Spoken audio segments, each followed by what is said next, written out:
Thank you very much.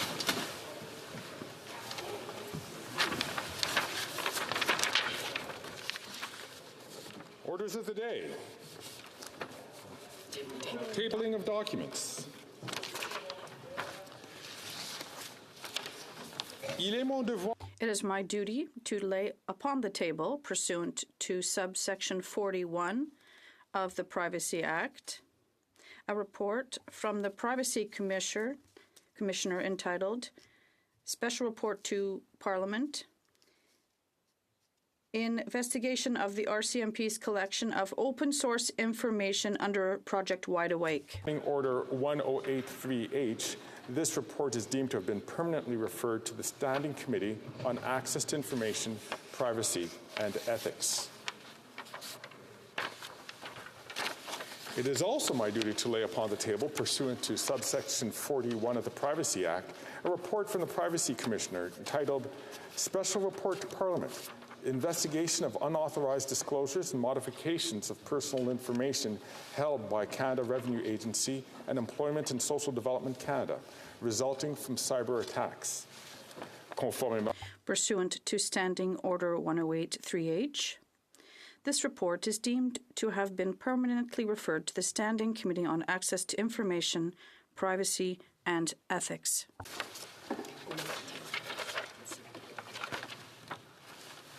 Tabling of documents. La Présidente du Conseil très... The President of the Treasury Board. I have the honor to submit a message from Her Excellency, the Governor-General of Canada, signed by her own hand. I invite all members to please rise.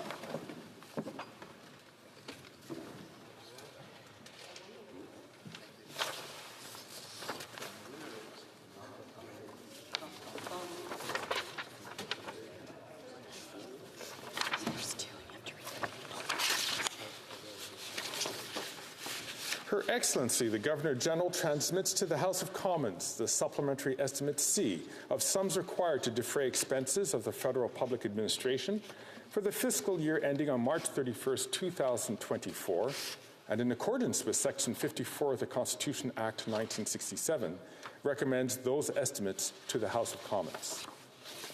Son Excellence, la Her Excellency, the Governor-General, transmits to the House of Commons Supplementary Estimates C,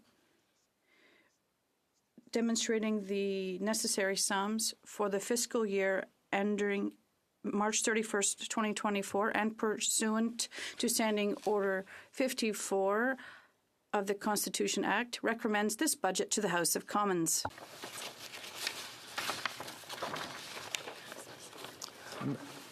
Madame la Présidente.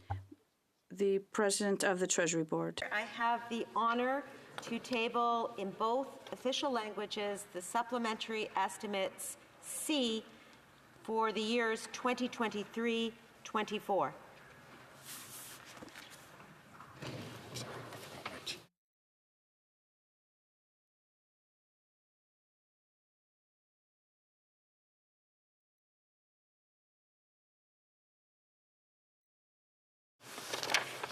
Tabling of documents. The Honourable Minister for Diversity, Inclusion and Persons with Disabilities.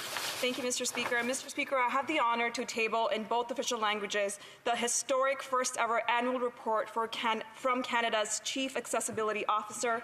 This report highlights the progress that our government has made towards building a barrier-free Canada by passing the Accessible Canada Act. It also highlights the important work that we need to continue to do to make Canada more accessible for persons with disabilities.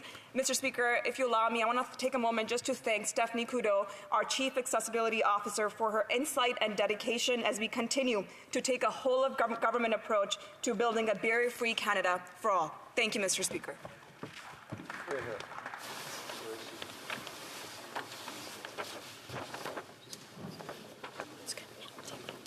Tabling of documents. The Honourable Parliamentary Secretary to the Minister of Canadian Heritage.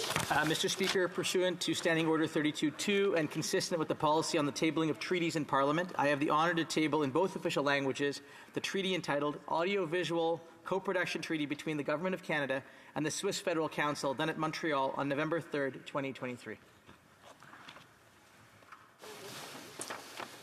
Introduction of government bills. Déclaration. Statements by ministers. Rapport de délégation. Reports from interparliamentary delegations. Presenting reports from committees. Introduction of private members' bills. First reading of Senate public bills. Motions. The honourable member from Edmonton Strathcona. Thank you, Mr. Speaker. Mr. Speaker, I believe if you seek it, you will find unanimous consent for the following motion. That this House, A, condemn the continuation of Russia's unjustified full-scale aggression against Ukraine. B, call on Russia to end hostilities against Ukraine and withdraw all its troops from the territory of Ukraine. Call on the Government of Canada to continue to provide financial assistance to Ukraine to conduct the security guarantee agreement with Ukraine in order to increase its capabilities to defend itself from Russian unprovoked aggression. D, support Ukraine's future membership in NATO. E, call on the Government of Canada to strengthen sanctions against Russia, confiscate the assets of Russian oligarchs and Russian sovereign assets for Ukraine's rebuilding. F, call on the Government of Canada to exert all possible efforts and provide necessary diplomatic and financial support to ensure the return of Ukrainian children forcibly deported to Russia. And G, call on the Government of Canada to support efforts to bring those responsible for violations of international law to justice. All those opposed to the honourable member moving the motion will please say nay. Agreed. The House has heard the terms of this motion. All those opposed to the motion will please say nay. Carried. Presenting petitions. The honourable member from Renfrew, Nipissing, Pembroke. Thank you very much, Mr. Speaker. I'm pleased to present a petition signed by people in Eastern Ontario, including Kingston. They're calling on the House of Commons to immediately repeal the new regulatory constraints on natural health products passed last year, so that many of the Canadians who rely upon them to stay healthy can do so, and ask that the Liberals stop just sucking up to the pharmaceutical companies. I think it's very important to remind members that when we're presenting petitions, it's to provide a summary of what was on the petition. I'm quite convinced the wording that was used was not on the petition. So I'll ask all members to please exercise discretion in that regard. The honourable member from Provencher. Yeah, Mr. Speaker, I have two petitions here. The first one says that the petitioners would ask that the government follow recommendation number 2 from the 2021 Standing Committee on Access to Information, Privacy and Ethics report on MindGeek, which requires that all content hosting platforms in Canada verify age and consent prior to uploading content. Bill C-270, the Stopping Internet Exploitation Act, adds 2 offences to the criminal code. The first requires age verification and consent prior to distribution. The second requires removal of material if consent is withdrawn. As such, these petitioners call on the House of Commons to pass Bill C-270, the Stopping Internet Exploitation Act. And the second is asking that the Trudeau government has attempted to ban and seize the hunting rifles and shotguns of millions of Canadians. The targeting of farmers and hunters does not fight crime. The Trudeau government has failed those who participate in the Canadian traditions of sport shooting. Hold on. Point of order, the honourable member from Milton. Thank you very much, Mr. Speaker. The honourable member is an experienced member, and he knows that it's not to use the first or last names of members of Parliament. Thank you, Mr. Speaker. Okay. So, yes, although the honourable member was reading from the petition, we do have the tradition in this House, and actually it's a firm rule in this House, that we do not employ the last names of, we only refer to members by their riding names or the executive position that they hold. So I'll ask the honourable member to just rephrase his presentation of the petition. Okay. Well, okay, this is what the petitioners are saying, that whereas the member from Papineau's government has attempted to ban and seize the hunting rifles and shotguns of millions of Canadians, the targeting of farmers and hunters that does not fight crime, and that the Liberal government has failed those who participate in the Canadian tradition of sports shooting, and therefore they're calling on this government to stop any and all current and future bans on hunting and sport shooting firearms. And this is a petition signed by the members of residents of Buckley Valley, whose member of Parliament would not present the petition. Now we're raising another issue. I'm going to have to ask the honourable member just to withdraw that point. We did make the chair had made it very clear that you cannot make a reference to other particular members of Parliament. It's a good tradition to have because, frankly, any member could be a victim of that kind of a statement and is not in a position to defend themselves. So I'm going to ask the honourable member to please withdraw that last sentence. I'll withdraw the last sentence and leave it at this petition comes from residents of Skeena Buckley Valley. I thank the honourable member. The honourable member from Abbotsford. Well, thank you, Mr. Speaker. I, too, am here today to present a petition on behalf of the residents of Skeena Buckley Valley, dozens of whom have signed this petition, and they draw the attention of the House to the fact that the Liberal government has attempted to ban and seize the hunting rifles and shotguns of millions of Canadians. The targeting of farmers and hunters does not fight crime, and this very same Liberal government has failed those who participate in the Canadian traditions of sport shooting, so they're calling upon the government to stop any and all current and future bans on hunting and sport shooting firearms. Thank you. Presenting petitions, the honourable member from Caribou Prince George. Thank you, Mr. Speaker. I too rise to present two petitions, Mr. Speaker. The first is on behalf of the good residents of Skeena Buckley Valley, the riding adjacent my beautiful riding of Caribou Prince George. And the petition is, Mr. Speaker, we the undersigned citizens and residents of Canada draw the attention to the House of Commons to the following. Whereas this government has attempted to ban and seize the hunting rifles and shotguns of millions of Canadians, the targeting of law-abiding farmers and hunters does not fight crime, and this government has failed those who participate in the Canadian traditions of sport shooting. Therefore, we the undersigned call on the Government of Canada to stop any and all current and future bans of hunting and sport shooting firearms, Mr. Speaker. I also rise on behalf to speak regarding the thousands of correctional workers, guards within our prison system that ask, Mr. Speaker, that today, on behalf of the correctional officers in Mission, Matsqui, Fraser Canyon, and surrounding areas who are concerned about the prison needle exchange program currently being operated by the Correctional Services Canada. Mr. Speaker, I've met with these officers and those who are on the front line. They truly are frontline heroes. They say that drugs and drug paraphernalia are considered contraband in prisons, yet this government is forcing our correctional officers to simply turn a blind eye and allow dangerous drugs to be used inside prisons. They also say that these drugs and the contraband, the needles, and can be used, and syringes can be used as dangerous weapons against their officers and their members. These correctional officers are calling on the government to immediately cancel the prison needle exchange program, stop permitting the use of illicit drugs in Canadian prisons, and to focus efforts on helping inmates recover from their addiction. Mr. Speaker, I will add this as well too. I received an impassioned letter from signed by members of a female prison in Alberta that called on us and said that when they are incarcerated, it's their time to get clean, and the prison needle exchange does nothing to facilitate recovery. Mr. Speaker, we ask that this government end their prison needle exchange program. Thank you. The honourable member for Rosemont-le-Petit-Patrie.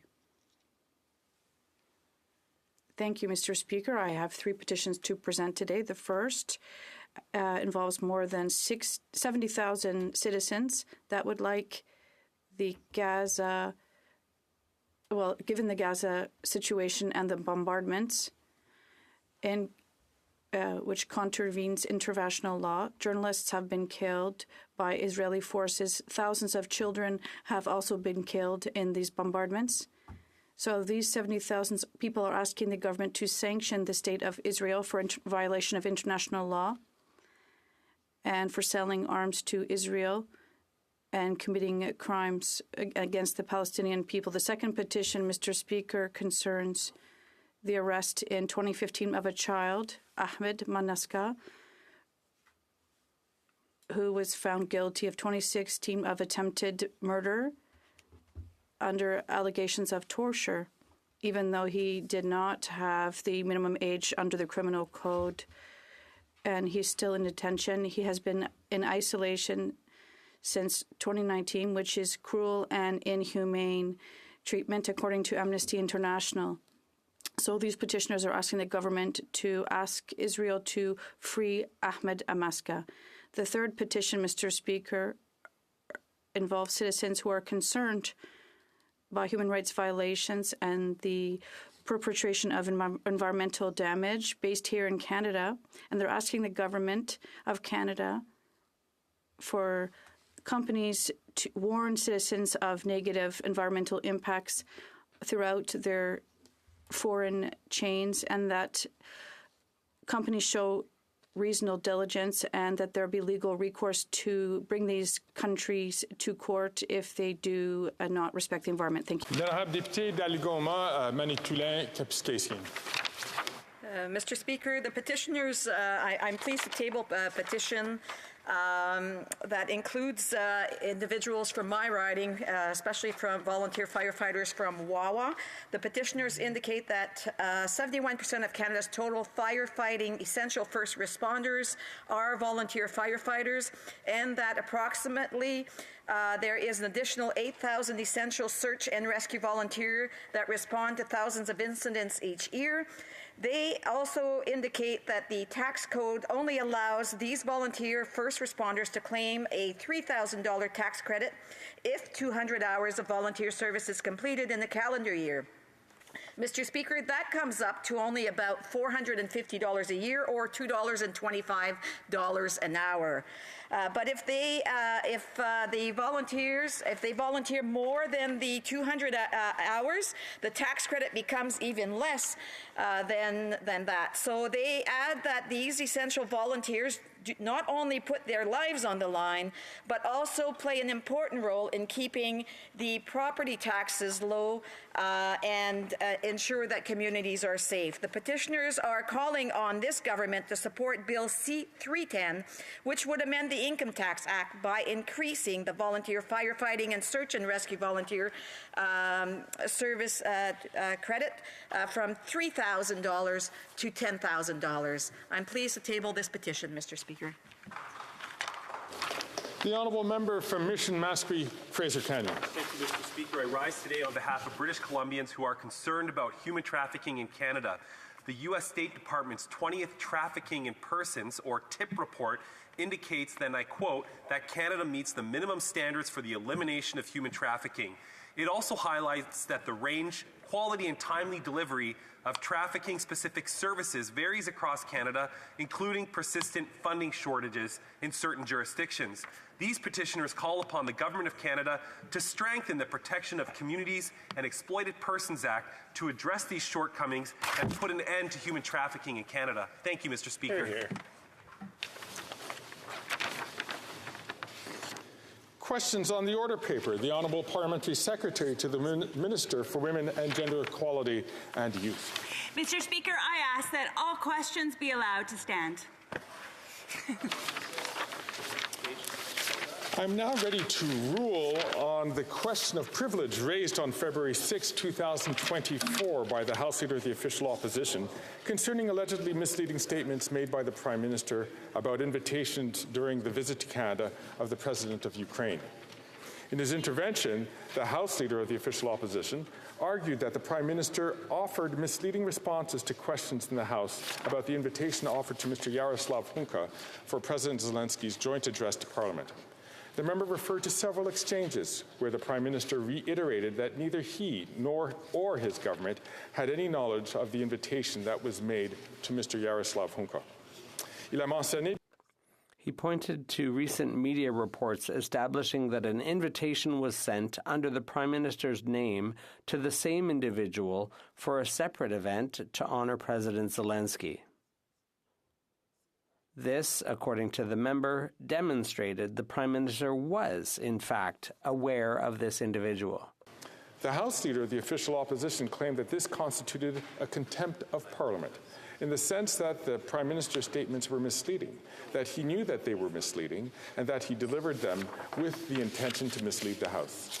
He asked the Chair to find a prima facie case of privilege so that a motion could be moved to deal with this matter.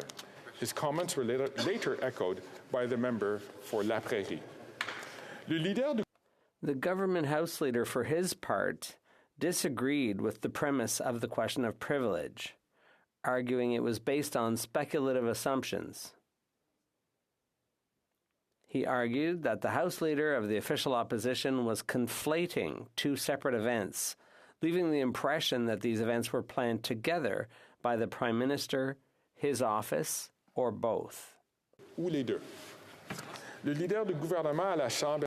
The government House Leader stressed that only the former Speaker had knowledge of the invitation to Jaroslav Hunka to Parliament, and that there were no facts presented that would suggest otherwise. In his view, this was a matter of debate and not a question of privilege.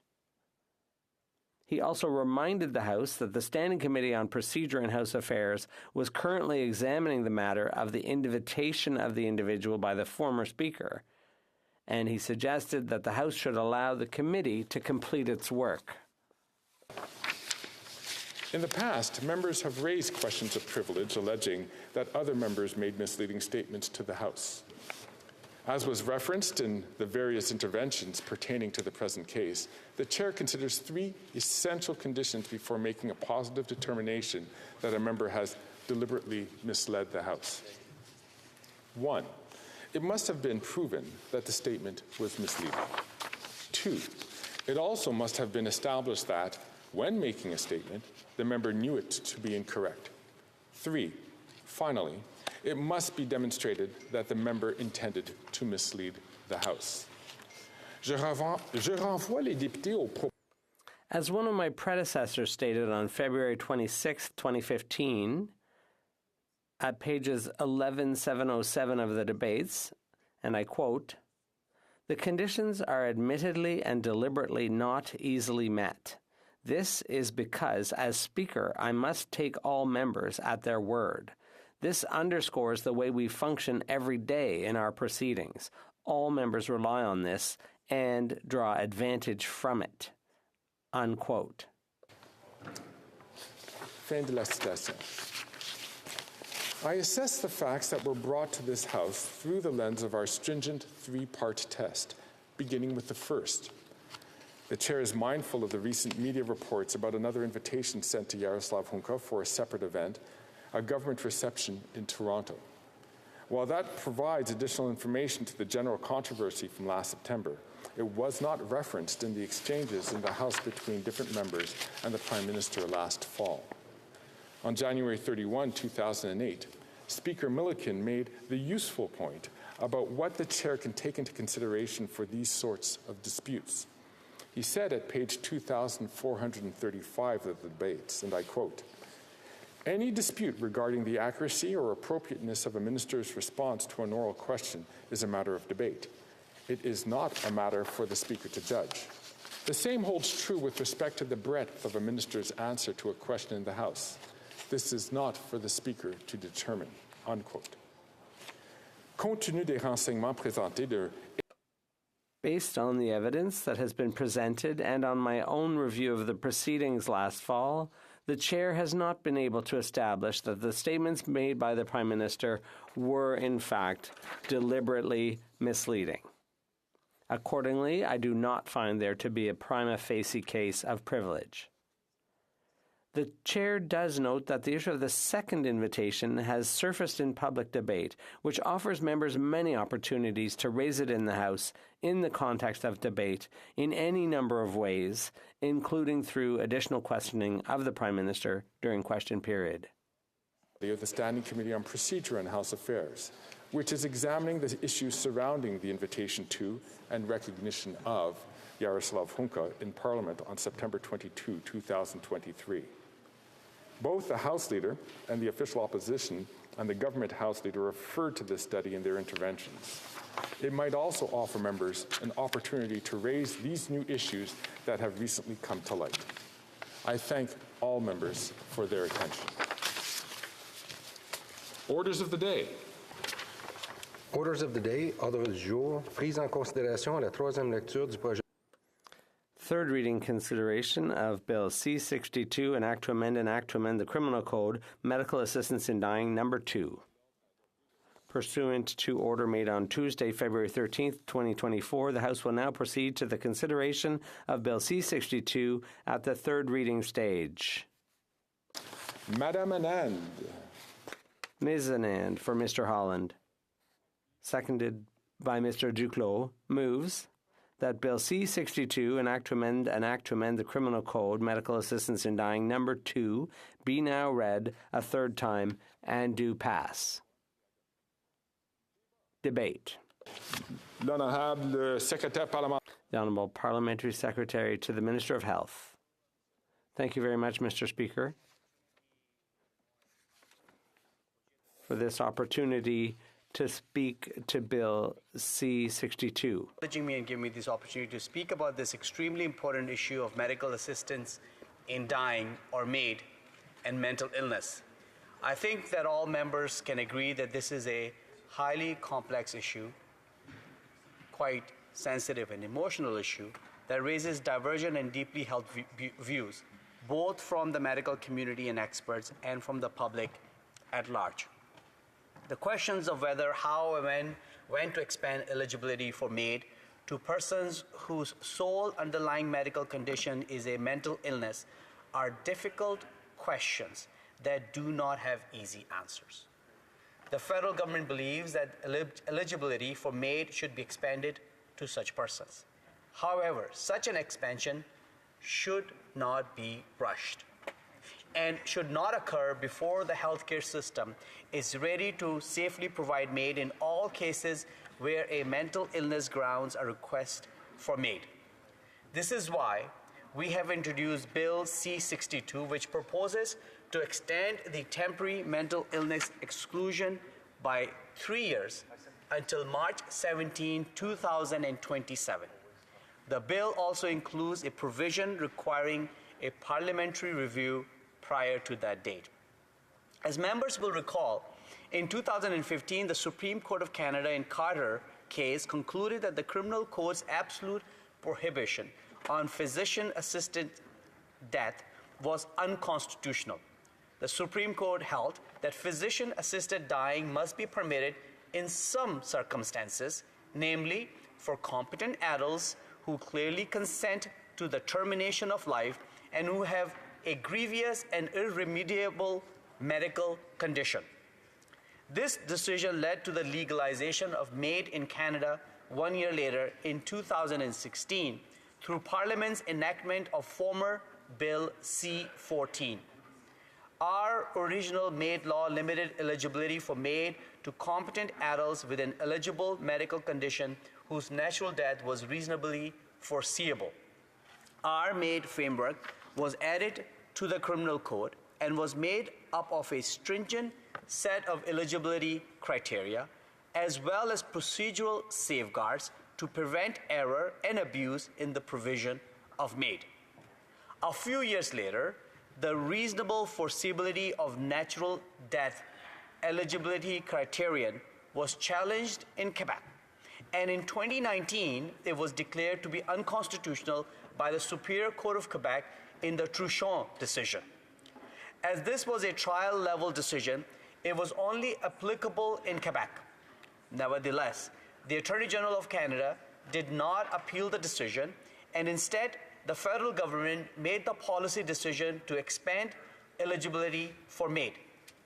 This led to Parliament's enactment of former Bill C-7 in 2021, which expanded eligibility for MAID to persons whose natural death is not reasonably foreseeable. This resulted in the removal of the eligibility criterion that a person's death be a reasonably foreseeable and the creation of two sets of procedural safeguards for the lawful provision of MAID. The first track of safeguards applies to persons whose natural death is reasonably foreseeable, and the second, more robust track applies to persons whose natural death is not reasonably foreseeable. This second set of safeguards was created in recognition of the fact that requests for MAID by persons who are not at end of life are more complex. This is why a minimum of 90 days must be taken to assess a person whose natural death is not reasonably foreseeable for eligibility for MAID. This is not a reflection period. It is a minimum assessment period. This safeguard aims to respond to the additional challenges and concerns that may arise in the context of MAID assessments for persons whose natural death is not reasonably foreseeable. This includes whether the person's suffering is caused by factors other than their medical condition, as well as whether there are ways of addressing the suffering other than through MAID. This second set of safeguards also requires that two practitioners be satisfied that the person meets all the eligibility criteria, and if neither of them has expertise in the medical condition that is causing the person's suffering, one of them must consult with a practitioner who does. Involving a practitioner with the relevant expertise aims to ensure that all treatment options are identified and explored. Practitioners are also required to inform the person of available counseling services, mental health and disability support services, community services, and palliative care, to offer them consultations with the relevant professionals, and to ensure that the person has given serious consideration to such alternative means to alleviate their suffering. Although this does not require a person to undertake treatments that may be unacceptable to them, it requires that they fully explore and weigh the risks and benefits of available treatment options. Speaker, former Bill C-7, as originally introduced, permanently excluded eligibility for MAID on the basis of a mental illness alone.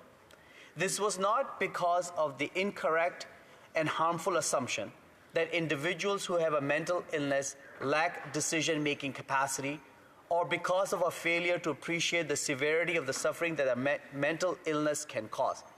Rather, this was done because of concerns about the inherent risks and complexities of permitting MAID for individuals who suffer solely from mental illness. During its consideration of the bill, the Senate made an amendment that added a sunset provision that would repeal the mental illness exclusion 18 months later. The House of Commons accepted the amendment in principle, but changed the date of repeal to 2 years. In other words, the provision of MAID based on a mental illness alone was set to become lawful on March 17, 2023.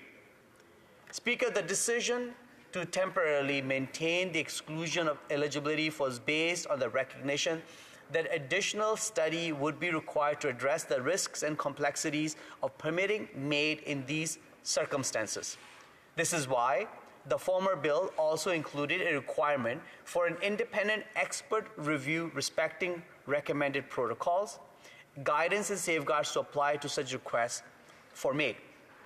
Former Bill C-7 also required the creation of a joint parliamentary committee tasked with conducting a comprehensive review of the criminal code MAID provisions and other MAID-related issues, including MAID and mental illness. The committee undertook this important work. The committee's interim report, which focused on MAID and mental illness, was tabled in June 2022. It urged the federal government to collaborate with regulators, professional associations, institutional committees, and the provinces and territories to ensure that the recommendations of the expert panel were implemented in a timely manner. The committee's second report was tabled in February 2023. The majority view expressed was that eligibility for MAID on the basis of a mental illness alone should be permitted. However, the final report also raised a key concern that more time was needed for standards to be developed and training to be undertaken before the law should permit a mental illness to ground a request for MAID. The federal government, Speaker, recognized the significant progress that had been made by the provinces and territories, stakeholders, and the medical community in preparing for the expansion. However, it ultimately concluded that more time was needed. This is why we introduced Bill C-39, and Parliament enacted it, which extended the exclusion by 1 year until March 17, 2024. This extension aimed to provide additional time for the dissemination and uptake of key resources by the medical and nursing communities. We thought it essential to prepare for the safe assessment and provision of MAID in all cases where a mental illness grounds a request for MAID. The committee expressed support for this extension in its second report. I want to take a moment to recognize the work that the federal government has done during this extension to support the fulfillment of some of the expert panel's recommendations. For instance, we amended the regulations for the monitoring of MAID last year to ensure comprehensive data collection and reporting. Such changes allow for data collection related to race, indigenous identity, and disability of persons requesting MAID. These changes came into force in January 2023, and the first set of data will be captured in Health Canada's 2024 annual report on MAID. Moreover, Speaker, Health Canada convened an independent MAID practice standards task group to develop a practice standard for MAID. In March 2023, the Model MAID Practice Standard and supporting documents which provide guidance to support complex MAID assessments were released. Finally, Health Canada supported the Canadian Association of MAID Assessors and Providers in the development of a Canadian MAID curriculum. This curriculum was launched in September 2023. In Canada, certain aspects of MAID fall under federal jurisdiction and others fall under provincial and territorial jurisdiction. The federal government is responsible for the criminal law aspect, whereas the provinces and territories are responsible for the implementation of MAID within their healthcare delivery systems. Impressive progress has been made in preparing for the extension by the March 2024 deadline. However, the provinces and territories have all expressed that they are not yet ready. For this reason, we are proposing to extend the temporary mental illness exclusion for another 3 years until March 17, 2027. This extension, Speaker, would allow more time for the provinces and territories and their partners to prepare their healthcare systems by implementing regulatory guidance and developing additional resources for their medical and nurse practitioners. It would also provide more time for medical and nurse practitioners to become familiar with the available training and supports. Our ultimate goal, Speaker, is to help ensure that the necessary protections are in place to protect the interests of individuals who may seek MAID on the basis of a mental illness alone. We believe that this issue should not be rushed. Eligibility for MAID should not be expanded until the healthcare system is ready to safely provide MAID in these complex circumstances. I urge all members to support this bill so that our partners can get this right. Merci beaucoup, Madame la Présidente. Questions and comments? The honourable member for Cariboo, Prince George. Thank you. Thank you, Madam Speaker, and thank our honourable colleague for his intervention. Madam Speaker, I've sat through much of this debate and on the committee as well, too. Madam Speaker, the provinces and territories did not ask for a 3-year pause. They asked for an indeterminate pause because they're not ready. Industry is not ready. The healthcare professionals cannot come to any conclusion. As a matter of fact, Dr. Gain, professor of psychiatry at U of T, summed it up at best at the committee last night. Said there's no evidence that shows we can predict irremovability of a mental illness, and it is vastly different from other medical conditions and neurodegenerative disease. We have to remember what MAID is all about. MAID is about us predicting who will never get better, and we can't do that. And if we can't do that with mental illness, we would be providing death under false pretenses, and he equated it to much like flipping a coin to choose who could get better and who couldn't, and MAID would simply be killing people that could possibly get better. What would my honourable colleague say to that? Secretary? Thank you very much, Speaker. I want to thank the member opposite. We were both at the committee last night that heard from quite a few experts on MAID, and I would say I think it was fairly clear that there was a difference of opinion. as to the readiness of the system. There were some who believed that the MAID to people with mental illness could be provided as early as March 17 of 2024. But the member is right. There is a letter from 7 provinces and 3 territories who have asked for an extension to the period. The government feels that a 3-year period is the right amount of time for the medical profession and the provinces and territories to be ready to be able to provide MAID to people with mental illness with appropriate safeguards. Thank you. Questions and comments? The honourable member for Timmins James Bay. Thank you, Madam Speaker. The issue of what guidelines should be in place to allow someone to die is perhaps one of the most profound things we have to discuss. We had Parliament agree to move forward with MAID, and we expected that we were going to get a review. Instead, there was a provincial Quebec court decision, the Truchon case. The federal government didn't appeal it. They just rewrote the law. And then the Senate, absolutely unaccountable, a dismal group as far as I'm concerned, decided that we would just throw in an arbitrary date to allow people with mental illness to die, and this government accepted it. And now we're scrambling with a month left, this government saying, well, we're going to put some guardrails in place to punt it down the road. Why is this government not taking this issue seriously? We had the member for Abbotsford's bill that would have dealt with this. This government has put us in this situation, and it's not credible. The Honourable Parliamentary Secretary. Thank you, Madam Speaker, and I want to thank the member opposite for his comment. But I will take exception to it because there is tremendous amount of work that has been done to create the appropriate safeguards. We have not only the legislative safeguards in place in the criminal code that I alluded to in my remarks, but then there are safeguards that is being developed within the medical profession as well. We need to make sure that we listen to our healthcare providers, those who deliver healthcare, which is at the provincial and territorial level, and extend the eligibility criteria for 3 years so that it could be administered in a way with all the appropriate safeguards in place. The Honourable Member for Montcalm. Thank you, Madam Speaker. We've just seen a new NDP Conservative coalition forming. The NDP is now with the Conservatives saying that the Truchon case has not gone to the Supreme Court, but it wasn't brought to the Supreme Court because people were suffering, and that Ms. Gadu, Monsieur Truchon, needed to be able to be helped. And the NDP voted against C-14, which didn't go far enough. So I don't know where the logic is in the members' statements.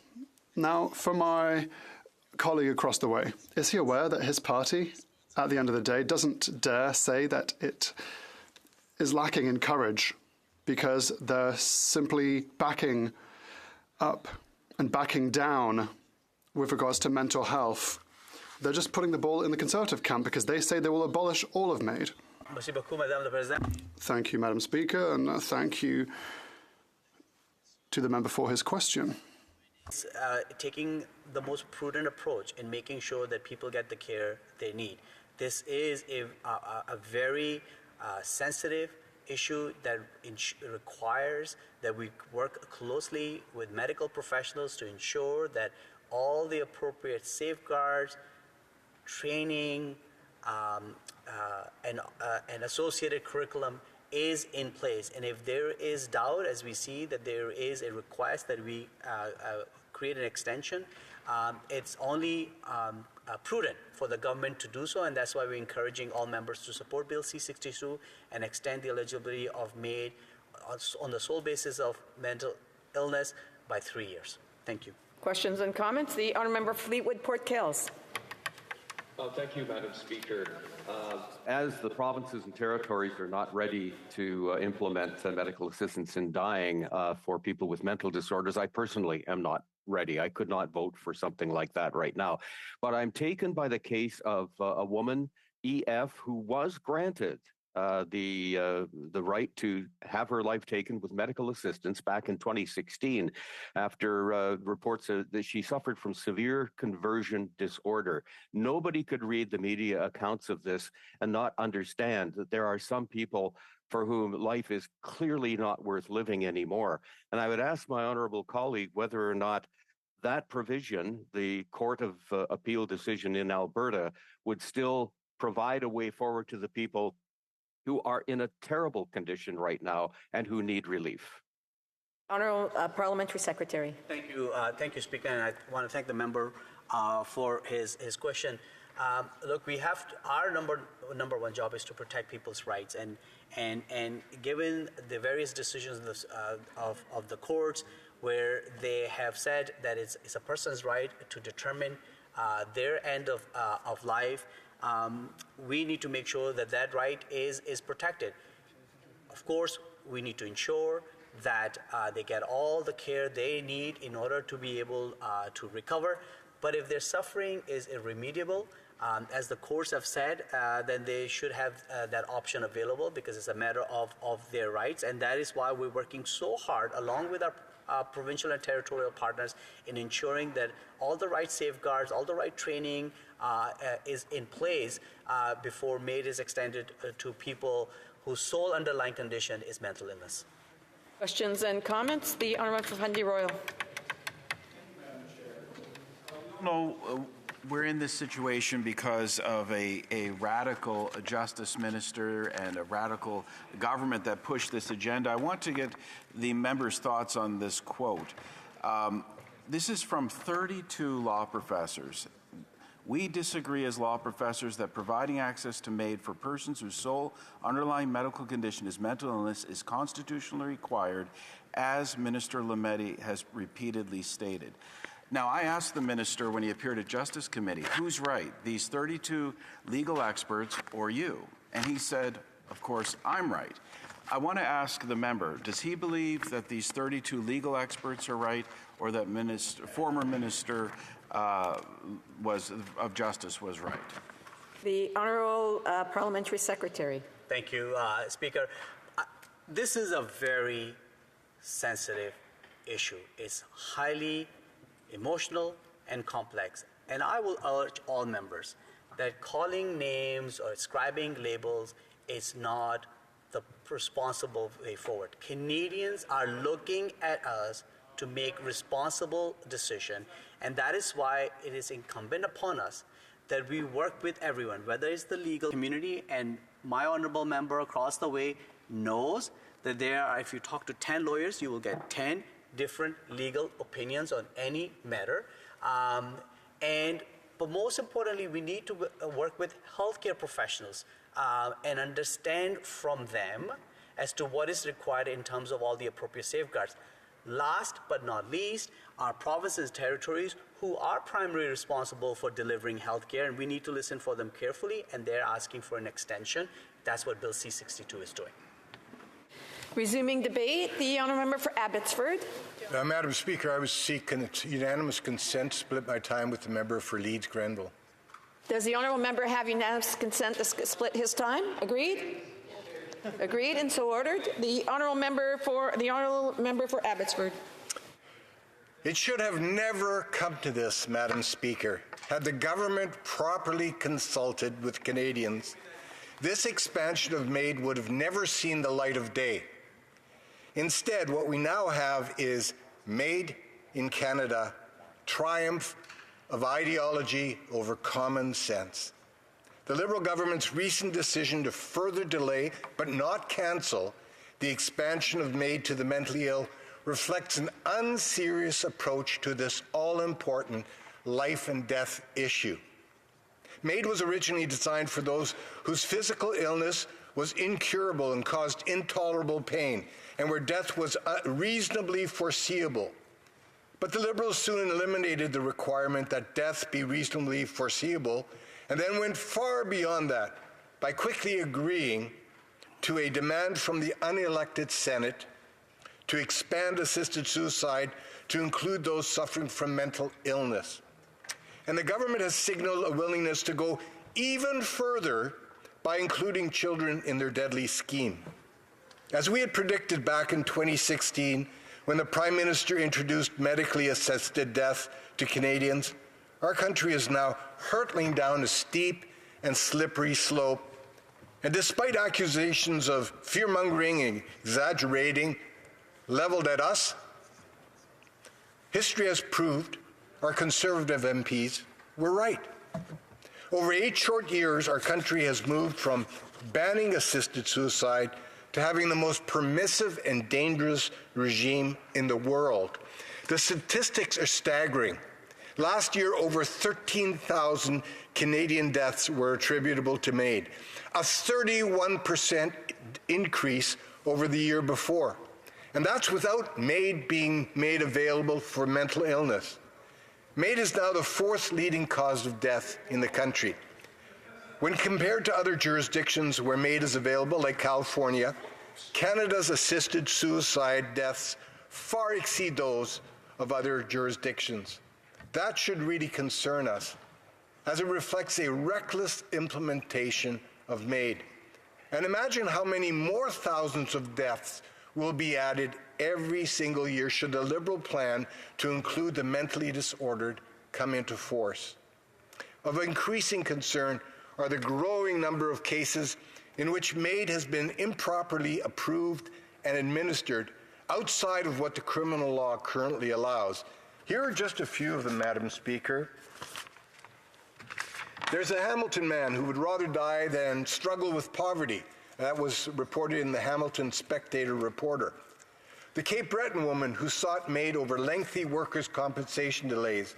The Ontario quadriplegic mother who applied for MAID over lack of access to disability supports. The former Paralympian who told MPs that the Veterans Affairs Department offered her assisted death instead of help. The Winnipeg woman who chose to die through MAID because of her futile struggle for home care. And then there's the case of Donna Duncan from my own city of Abbotsford, who was euthanized because mental health support wasn't available when she needed it the most. Indeed, she received MAID without her daughters Christy and Alicia knowing about it until after the fact. No chance to say goodbye to their mother. Then there's Catherine Mentler, who lives with chronic depression and suicidality. Feeling particularly vulnerable, she went to Vancouver General Hospital, looking for psychiatric help for feelings of hopelessness she couldn't shake. But instead, a clinician told her there would be a long wait to see a psychiatrist and that the healthcare system is broken. And that was followed by a jarring question. Have you considered MAID? Can you believe it?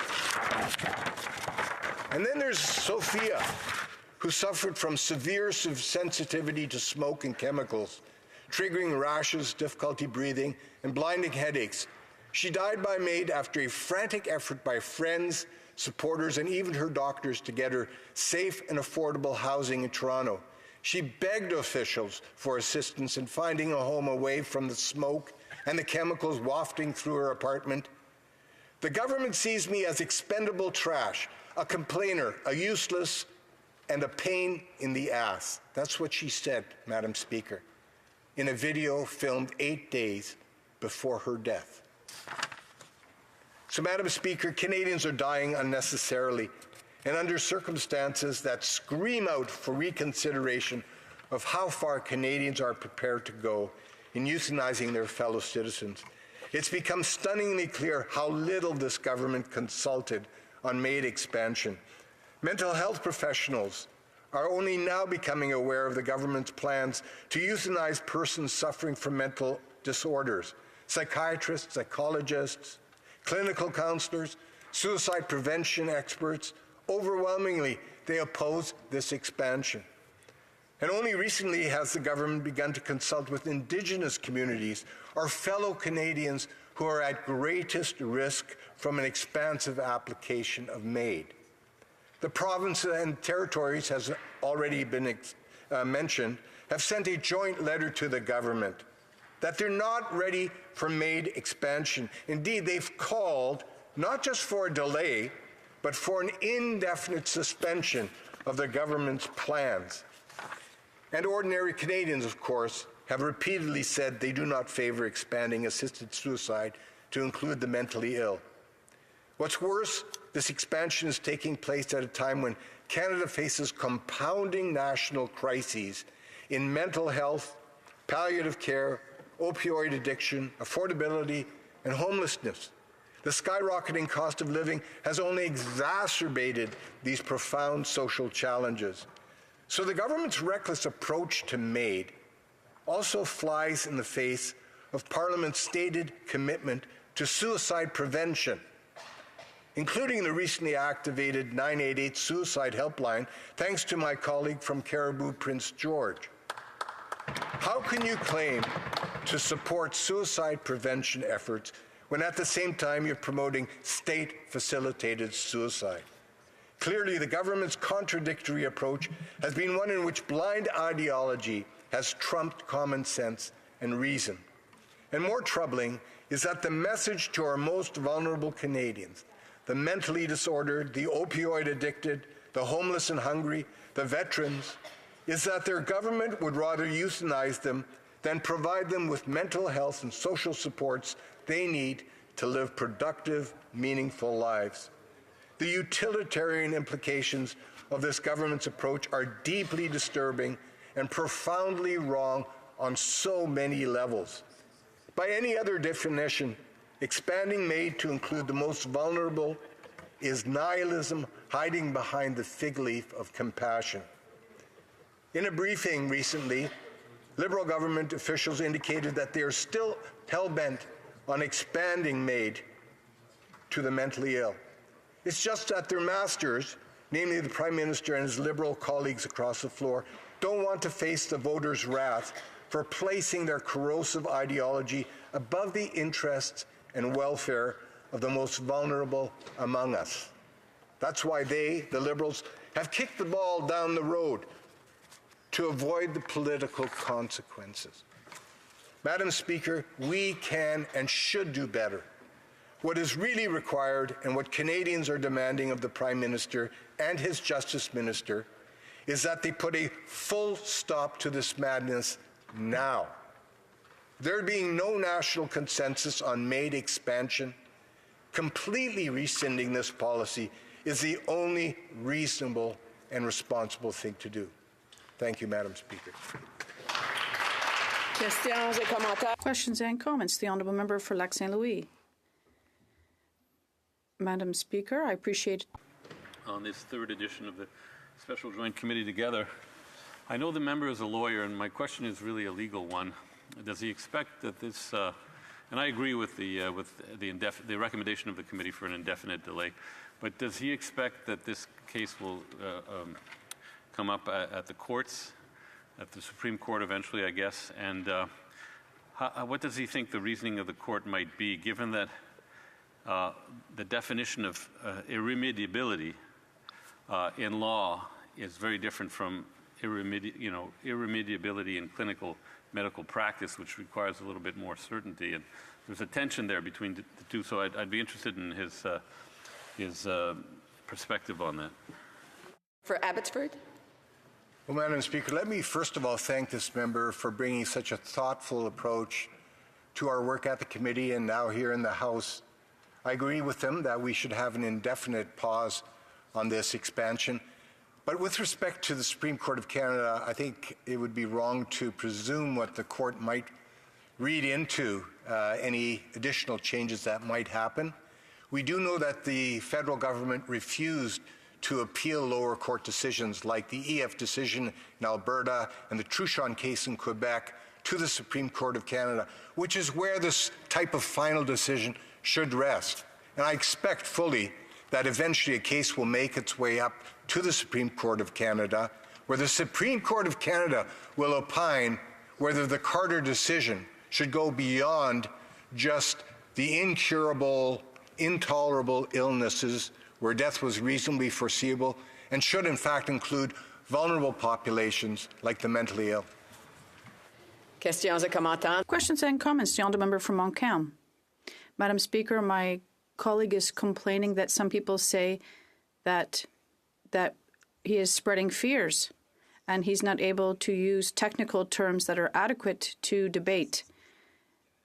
The Association of Canadian Academies doesn't talk about children. Talking about children in general is lacking intellectual rigor in a debate like this one. We're talking about immature individuals. There was a gentleman who had cancer that was eating his bones. He was an athlete. He had a really strong heart, but he suffered for 2 years, Madam Speaker, because he wasn't eligible for MAID. He asked for it, and he died at the age of 17 years and 10 months without MAID by suffering in total fear. And what did we give him? Palliative sedation at the end of the day, because we weren't able to calm his suffering. And what did palliative sedation do? Well, they saw this individual in delirium for 24 hours before dying. And is that what my colleague is talking about? Well, Madam Speaker, I'm deeply disturbed that this individual would actually promote assisted death for children. And don't forget, Madam Speaker, the suggestion is not only that this would be assisted death for mature minors. There's a suggestion that parents wouldn't have the final say over whether their children are euthanized. This is appalling. Is this the state of our country, where we have parties in this House of Commons that are actually promoting the death of children, when in fact they can be helped, they can be treated? Madam Speaker, we can do better as a country. I know we can. We have time for a brief question. The honourable member for Timmins, James Bay. Thank you, Madam Speaker. I think my colleague shares my concern that we're now 30-some days away from an arbitrary deadline that was imposed. You know, we passed a national palliative care motion that I brought in 2016. Nothing was done. 2019, we brought the national suicide prevention strategy that was based on the work in Nunavut. Everybody signed off. Nothing was done. And now we're told that we should be making it easier for people who are suffering mental illness, people who are on the streets, people who have opioids, people who are hopeless, that we should be fast-tracking that rather than putting in place the protections to protect people. I want to ask my honourable colleague what his thoughts are.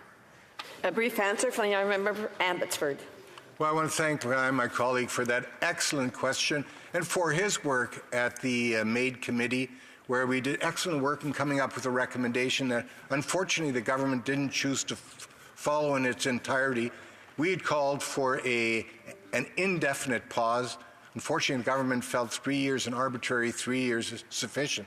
But to answer this question, I have great concern that this government's promises to deliver improved palliative care supports to the provinces, to deliver improved mental health supports to the provinces have not been fulfilled. And now people are asking for death because they're not getting those supports. That truly is sad. Resuming debate, the honourable member for Leeds, Grenville, Thousand Islands and Rideau Lakes. It's why we come here, to debate the most serious of issues, and we're faced with one of those issues today. And I want to start, Madam Speaker, by being very upfront that I do not think that a pause for the expansion of medical assistance in dying to those whose sole underlying medical condition is mental illness, I do not believe that a pause is appropriate. There must be an abolition of the expansion to those who are most vulnerable and to those who are suffering. And we've heard that the government is pushing, the Liberal government is pushing this off to avoid political consequences in the next election. And it's shameful.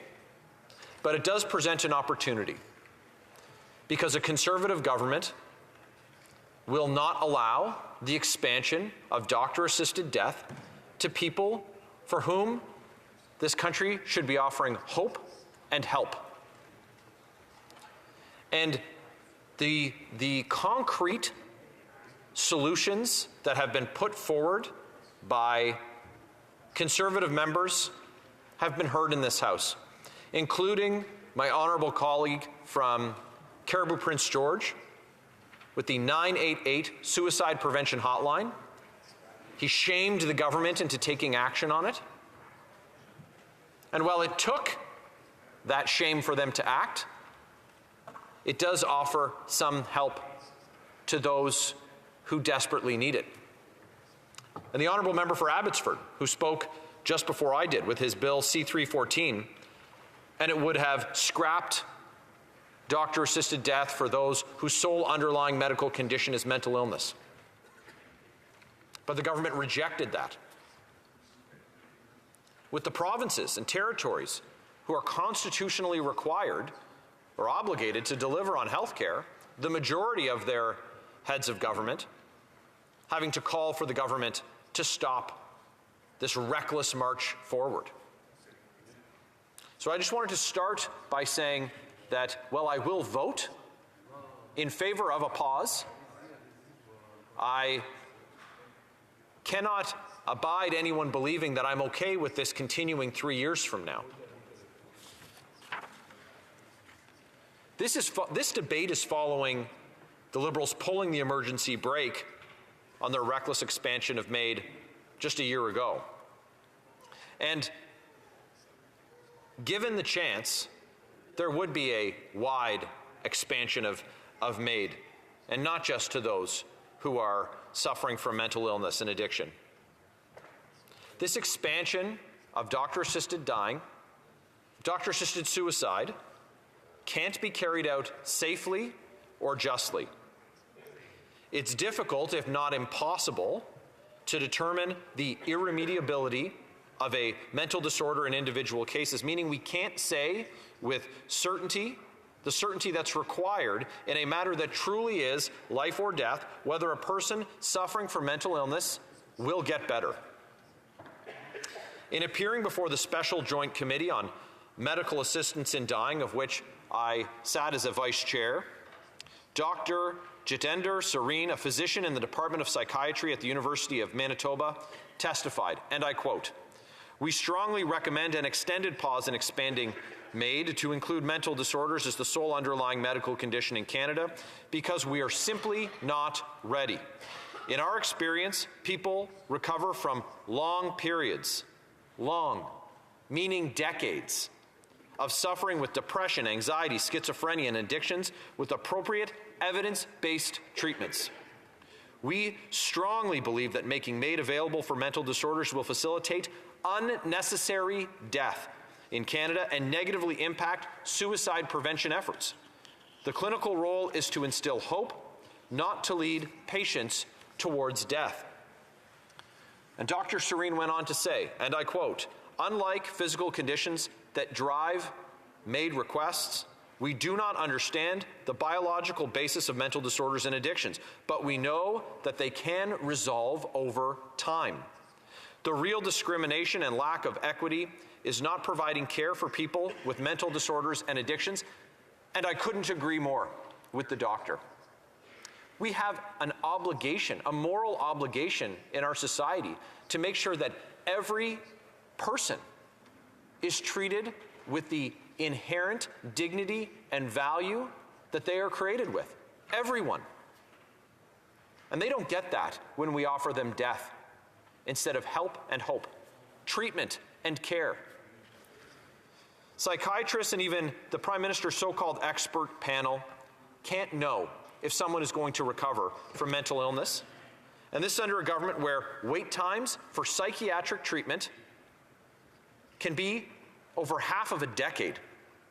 If the government goes ahead with this, people who would have gotten better will not get the chance because they'll have been killed at the hand of the government.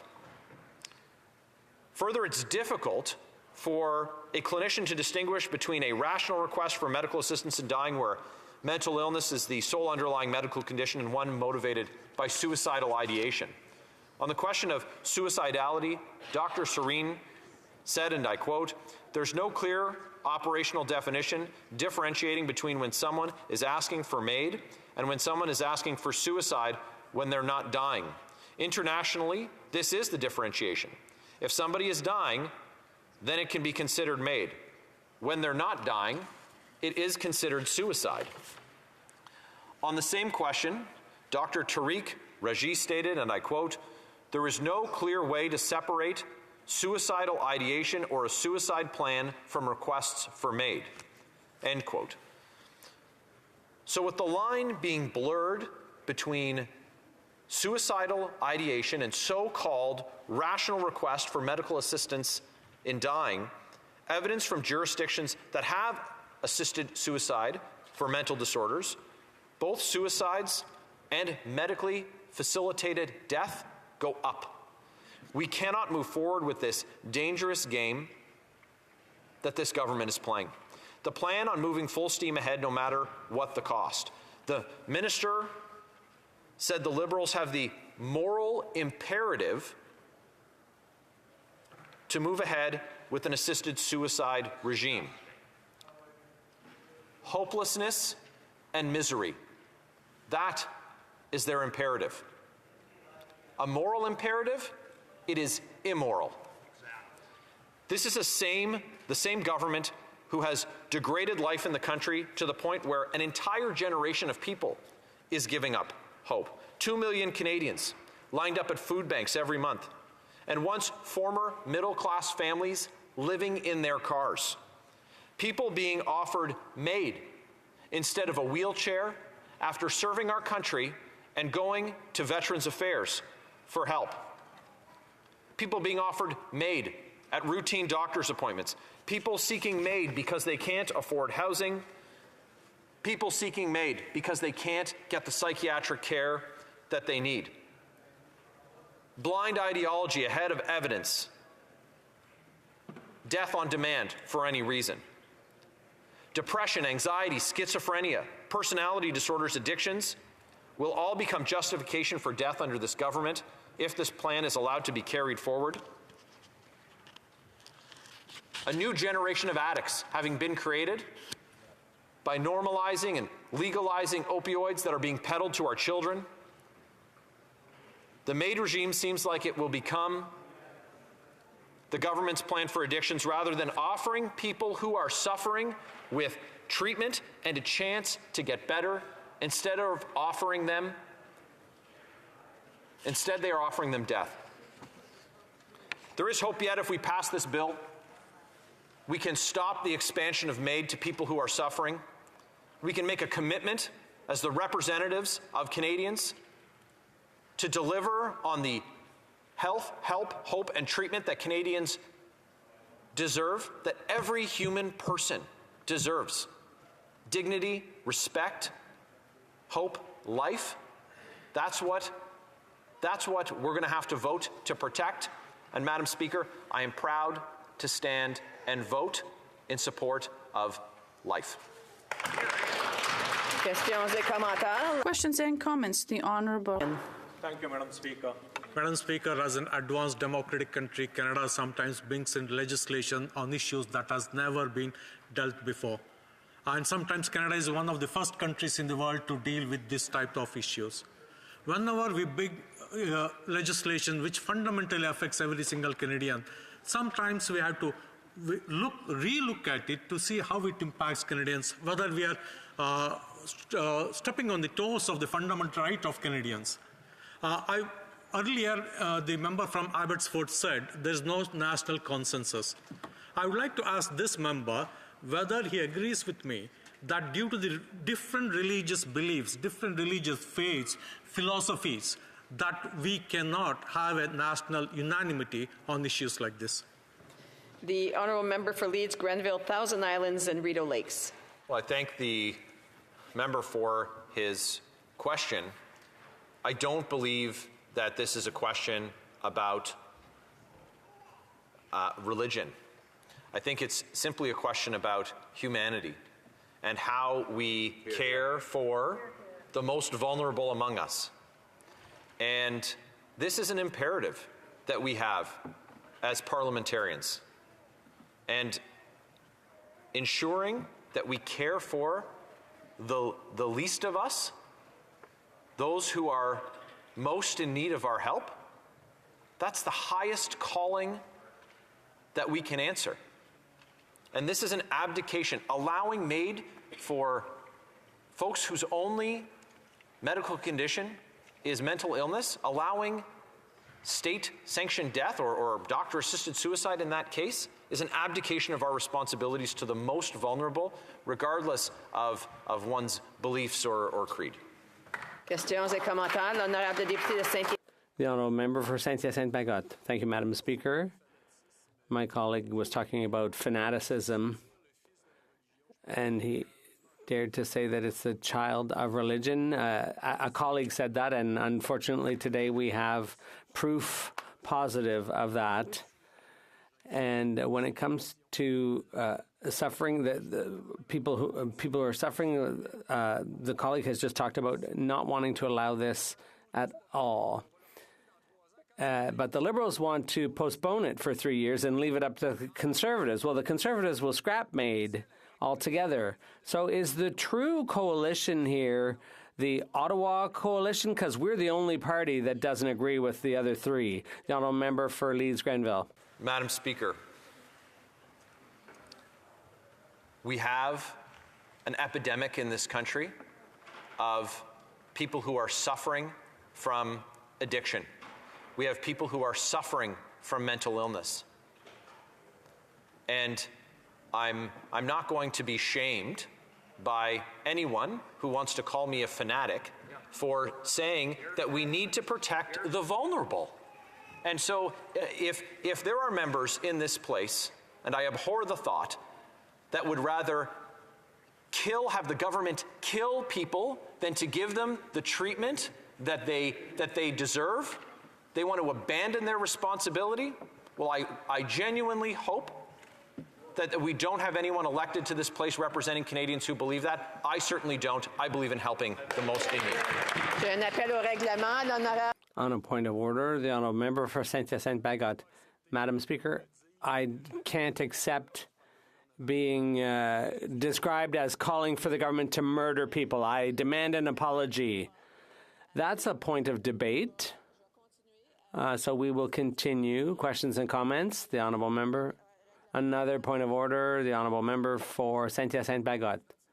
Madam Speaker, it's not a point of debate. Words have meaning. The member said that I was encouraging the government to murder people. That has no place in this debate. One might not agree with me, but I will take a look at what was said, and I'll come back to the House if necessary. The honourable member for Timmins James Bay. Thank you, Madam Speaker. I would challenge the member. The government is not killing people. They're failing to put in place protections for people. There is a difference, and I think our language does matter. What we need to have is a strong support for everyone. To simply say people are being killed, it doesn't help our conversation. I'd ask my colleague to reflect on that. The honourable member for Leeds, Grenville, Thousand Islands, Rideau Lakes. Has 50 seconds to respond. Madam Speaker, through action or inaction, the result is the same. And by failing to help the vulnerable, by failing to offer those supports, we are condemning those people. The government is condemning those people to death. But then to take a positive action and to then offer them suicide in place of help and treatment, well, we can take a look at a thesaurus and decide on whether or not that's to be described as the government killing them, but they're not reaching out a hand in help, and that's exactly what government should do.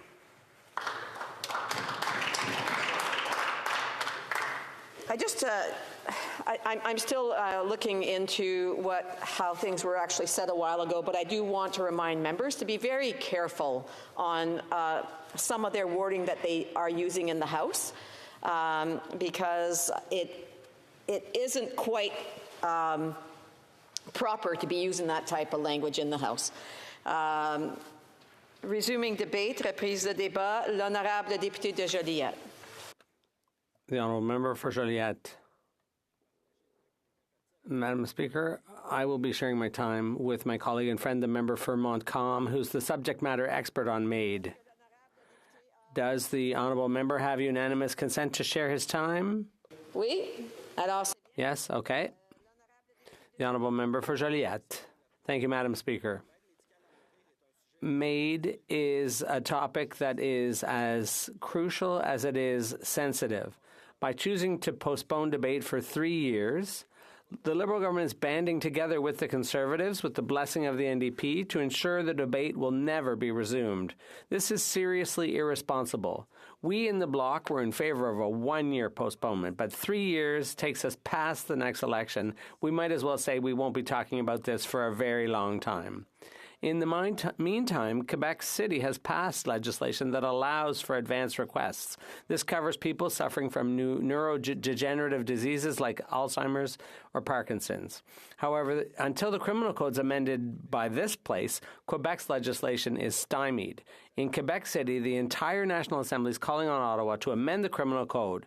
Even if the Quebec legislation allows for it, the criminal code does not, and that leaves the door open to doctors potentially facing prosecution. That's why we moved the amendment we moved. Once again, the Liberal government, the Conservatives, and the NDP chose to oppose us. It's another way of reminding Quebec that we can't decide for ourselves. Even when there's a consensus, our neighbours get to decide for us, in our place. What's more, Madam Speaker, the government has chosen to pass all this through a mega time allocation supported by the NDP, a gag order to put debate off indefinitely, while rejecting Quebec's unanimous request. Isn't our democracy wonderful? And here we find ourselves with a bill that makes no distinction between mental orders and neurodegenerative diseases, as Quebec law does. Regardless of the choices made by the other parties, we continue and we will continue to call for the criminal code to be brought into line with Quebec's end-of-life care legislation by allowing for advance requests. Can I ask this House for a little more humanity? Is it really that complicated to amend the criminal code to give effect to Quebec's legislation on advance consent for people suffering from serious and incurable neurocognitive diseases? Madam Speaker, to try to convince my colleagues of the importance of Quebec's what Quebec wants to do here and the need to act quickly, I'd like to read you a letter. This letter was sent to me by one of my constituents. It touched me deeply. It talks about what my constituent's mother, Jacinthe Arnaud, went through. And here's what the letter says. At the age of 56, my mother, Jacinthe Arnaud, a clinical nurse, was diagnosed with early onset Alzheimer's. There was no family history to suggest that this big dark cloud would hang over the rest of her life. The second thing my mother said to me in 2019 when she got her diagnosis was, "Promise me you won't let me die in an old folks' home. Promise me, Kath, that you'll let me go with dignity." At the time, the MAID legislation did not yet allow people with cognitive disorders to have access to this type of care.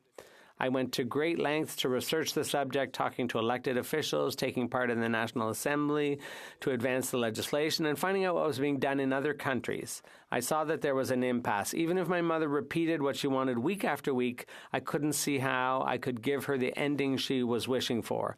In 2021, when the criterion of imminent death was removed from the legislation, we had a glimmer of hope.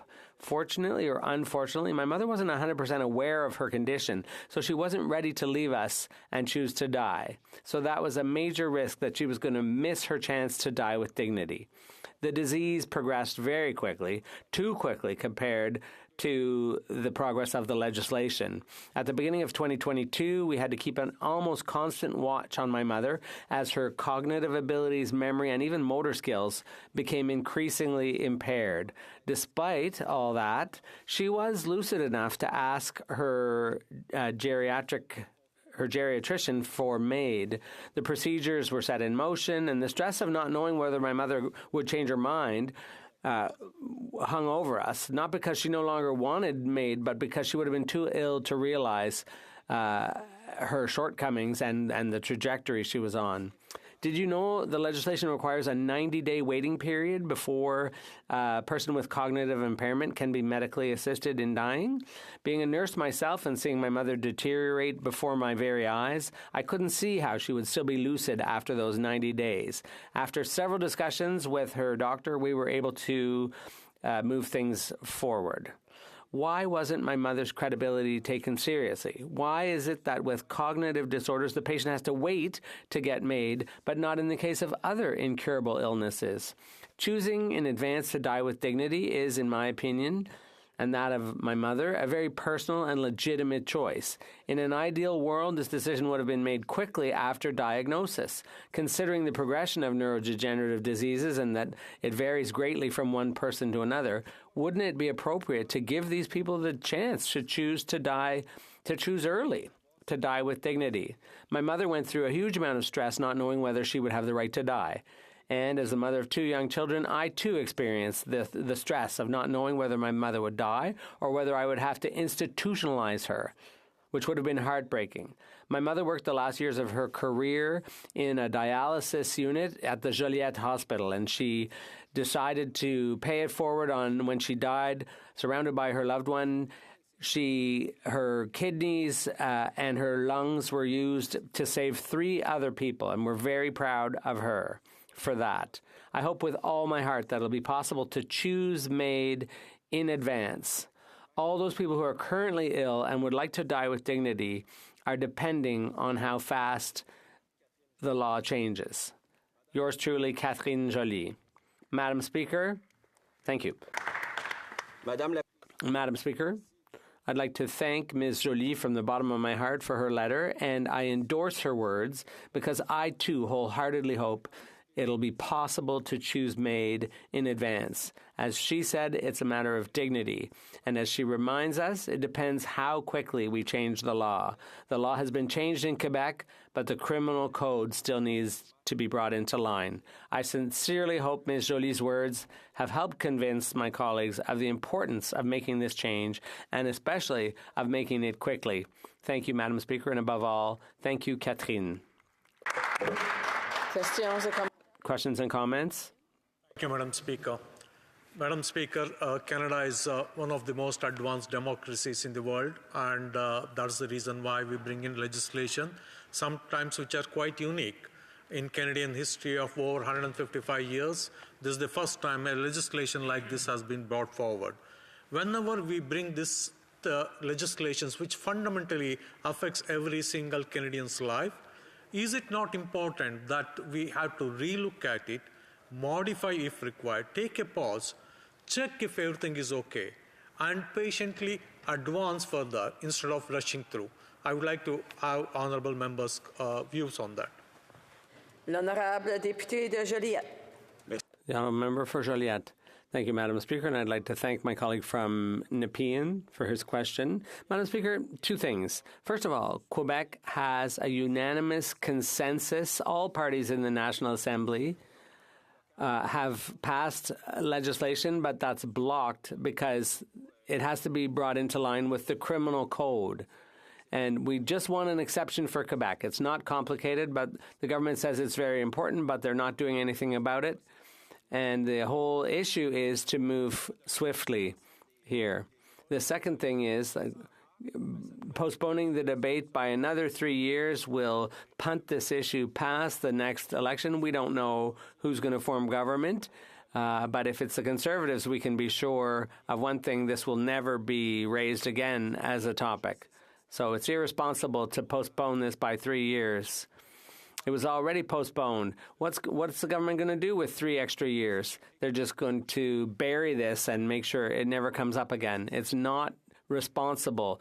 We're talking about bringing the criminal code into line with the unanimous desire of Quebecers. Our society has reached that point, but we're being blocked by our neighbours who are choosing to do nothing. Let's take action. Speaker, the honourable member was reading a letter from constituents. We also receive letters that speak in a different way about the dignity that they look for and how do they see their life treated based on the MAID and the new law in place. If the honourable member, his emphasis on being on a humanitarian side of this, on the compassionate side of this, wouldn't that apply to every Canadian rather just to narrow this to Quebec, which is, I understand, I respect that he does represent Quebec riding, but we need to look for something that applies to all Canadians, and I think that's the purpose behind what we see today. The honourable member for Joliette. Thank you, Madam Speaker, and I'd like to thank the honourable colleague for his question. From my point of view and from my party's, the basis of C-62 is to try to never bring this topic up again by postponing it by 3 years. And it may be a potentially majority Conservative government by then, and it would really surprise me if they ever chose to pick up this ball and run with it. Canada is a federation, I would remind everyone. It includes a number of nations, including the Quebec Nation. In the Quebec Nation, there's a unanimous position on this, but we can't do what we want to do in Quebec because the federal government refuses to amend the criminal code. All we're asking for, we understand the rest of Canada may have their own debates. That's the idea of a federation. You can have different things in different parts of the country, different cultures, different points of view. But in Quebec, we have one united stand on this issue. We're not calling for Quebec's position to apply from coast to coast to coast. We're just asking Ottawa to stop blocking Quebec from doing what it wants to do unanimously. The Honourable Member for Rosemont-la-Petite-Patrie. Yes, thank you, Madam Speaker, and I'd like to thank my colleague. I'd just like to remind him that yesterday I voted in favor of the amendment for an advance request because there is consensus in Quebec society, both political and civilian, and Ottawa shouldn't prevent Quebec from going ahead with this. But there's no medical or scientific consensus about medical illnesses as the sole underlying condition. So I think it's important to allow for more time to think about these things because there is no scientific and medical consensus. The Honourable Member for Joliette. Yes, thank you, Madam Speaker, and I acknowledge that the member voted with the bloc when it came to advance requests, but it's unfortunate that he was the only one in his party to do that. And once again, we see the cleavage between Quebec and the rest of the country. There's a real divide, and it's unfortunate that the whole NDP caucus didn't take the same position as he did. I understand that we need to talk about this. It's an important topic, but for 3 years, nothing happened, and then the federal government pushed it off another 3 years, and ultimately that means we'll never be discussing this again because of the elections to come, and that's irresponsible. Thank you, Madam Speaker. Resuming debate, the Honourable Member for Montcalm. Thank you, Madam Speaker. Madam Speaker, I'd like to begin with a statement that will show that with C-62, the government, the Liberal government, which lacks courage, they're an elephant that's given birth to a mouse. Madam Speaker, what has brought us to this point of discussing Bill C-62 today is the passage of Bill C-7. Bill C-7 set up a special joint committee on MAID, and they were to review the MAID legislation and analyze some scenarios, including the scenario of advance requests. But in order to help parliamentarians do their work, because we knew that the problems were serious ones and complicated, so the government set up an expert panel. And that expert panel was to report to the Special Joint Committee. The problem is that instead of being able in June 2021, right after the bill was passed, instead of setting up everything that was needed, yes, an expert panel was struck, but instead the government decided to call an election, and that pushed everything back. The committee's work was delayed by that. But one would have expected immediately after the election that the Special Joint Committee would get right down to work. But no, Madam Speaker, that's not what happened. We had to wait. There was a lot of foot dragging. And finally, the committee was struck, and they had a pretty extensive terms of reference. And that eventually led to Bill C-39, which postponed the implementation of the committee's recommendations. But since February 2023, the committee has been very clear, Madam Speaker, with regards to advance requests. And that was the recommendation that was met with the biggest majority at committee. Throughout our debate, the government keeps saying we have to be prudent, wary. Well, I'm all for being prudent, but that leads to patients suffering, and at that point, I can no longer agree with too much prudency. The government has been lagging. We're now in 2024, and the government has a tiny bit of legislation that simply says, oh, well, we're going to postpone for mental illness. But what about the committee's strong recommendation made in February of 2023? The government knew full well at that point that Quebec was doing diligent work with regards to advance requests. The government knew that that Quebec was going to table a bill, but instead of taking inspiration from it and instead of seeing what measures could be then transferred into regulations around the federal-made legislation, they did absolutely nothing. And I asked myself a number of times, and I spoke in the House, by the way, to ask the Minister for Justice, the Minister for Health, why? Why have you done nothing? Why is there no first aspect in C14 that should have been prepared, by the way, by now, regarding advance requests? The committee tabled a report in February. It had a recommendation on mental health. Why not act upon that? But when it comes to mental health and advance requests, the government has done nothing to act on the recommendation made. Yesterday, I heard an answer to that question, Madam Speaker. During the committee, the Minister for Health showed that he did not know anything about the Quebec law, but now they rise in the House and say, well, we have huge respect for Quebec's policies, but they don't even know what our policies are. The minister told me that with regards to advance requests, it was more difficult to implement for mental health cases because there may be family squabbles around an ill person. But that just shows that the minister hasn't read 29.6 of the Quebec statute on the matter, which says when someone gets a diagnosis, that person appoints a third party. A third party that won't determine when I will be able to get made, but who will put forward my will. My will that will be part of my advanced request, the criteria of my advanced request. Some in my writing have said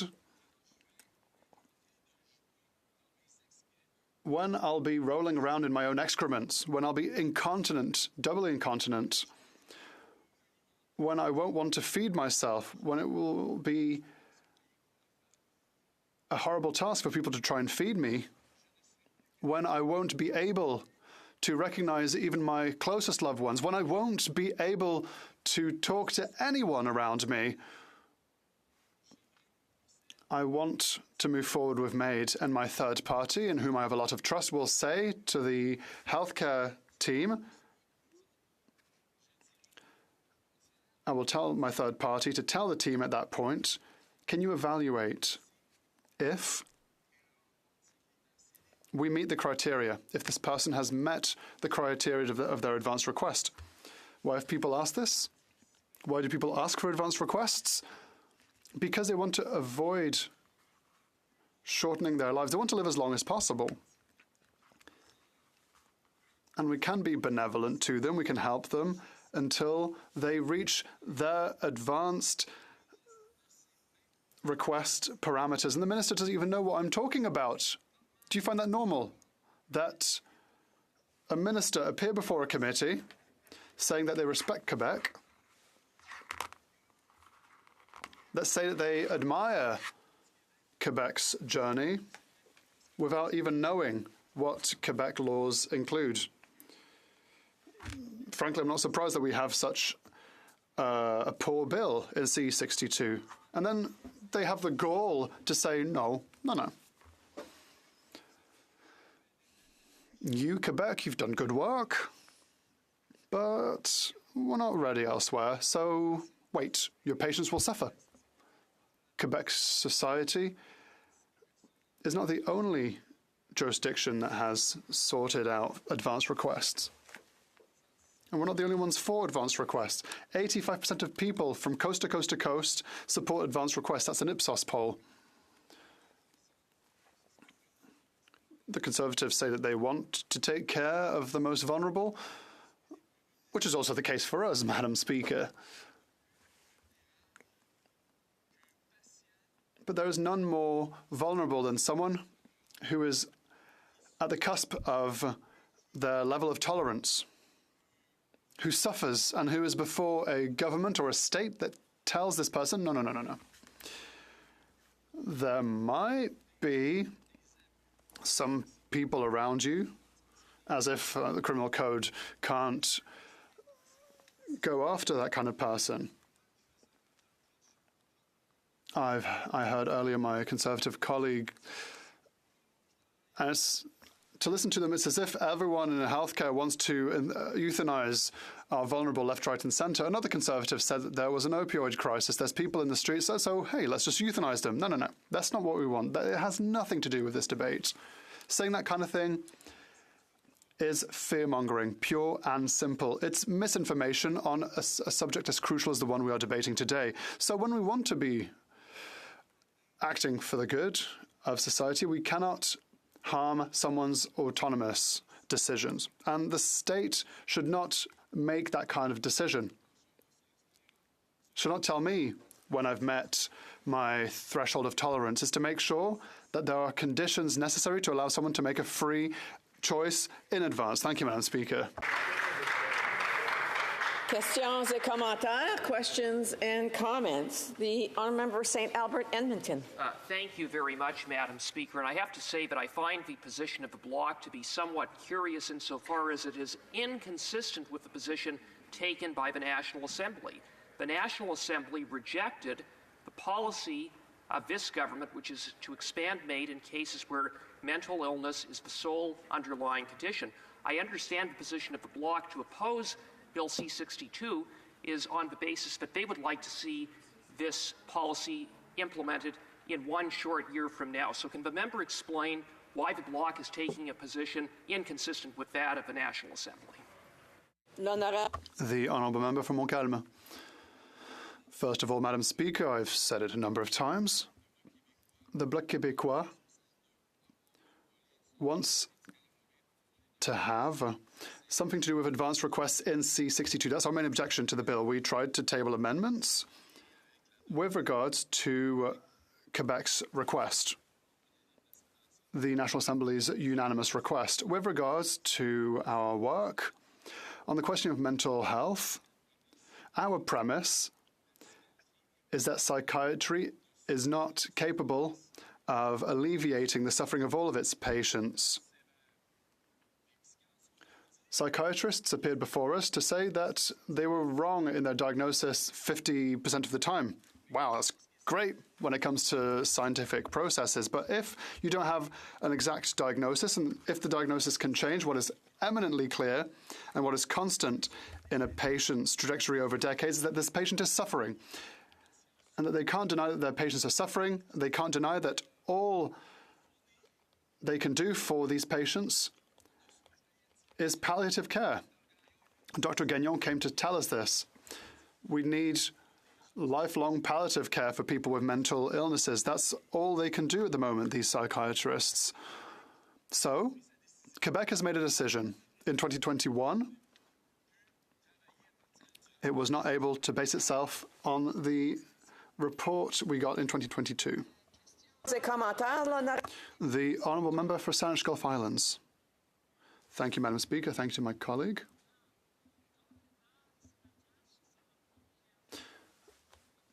This is my first opportunity to take the floor. I'm disappointed with a number of comments that seem to say that the Government of Canada will go around murdering people. Up at a point of order. I think we need to be concerned that on a choice and a debate as deeply personal and moral, and the questions are complicated, and I know, Madam Speaker, I'll have to stop soon, but to my friend from Montcalm, how do we keep the focus here not on the partisanship of this place, but on making good laws and passing laws given the constraints of Supreme Court decisions and the work of the Senate?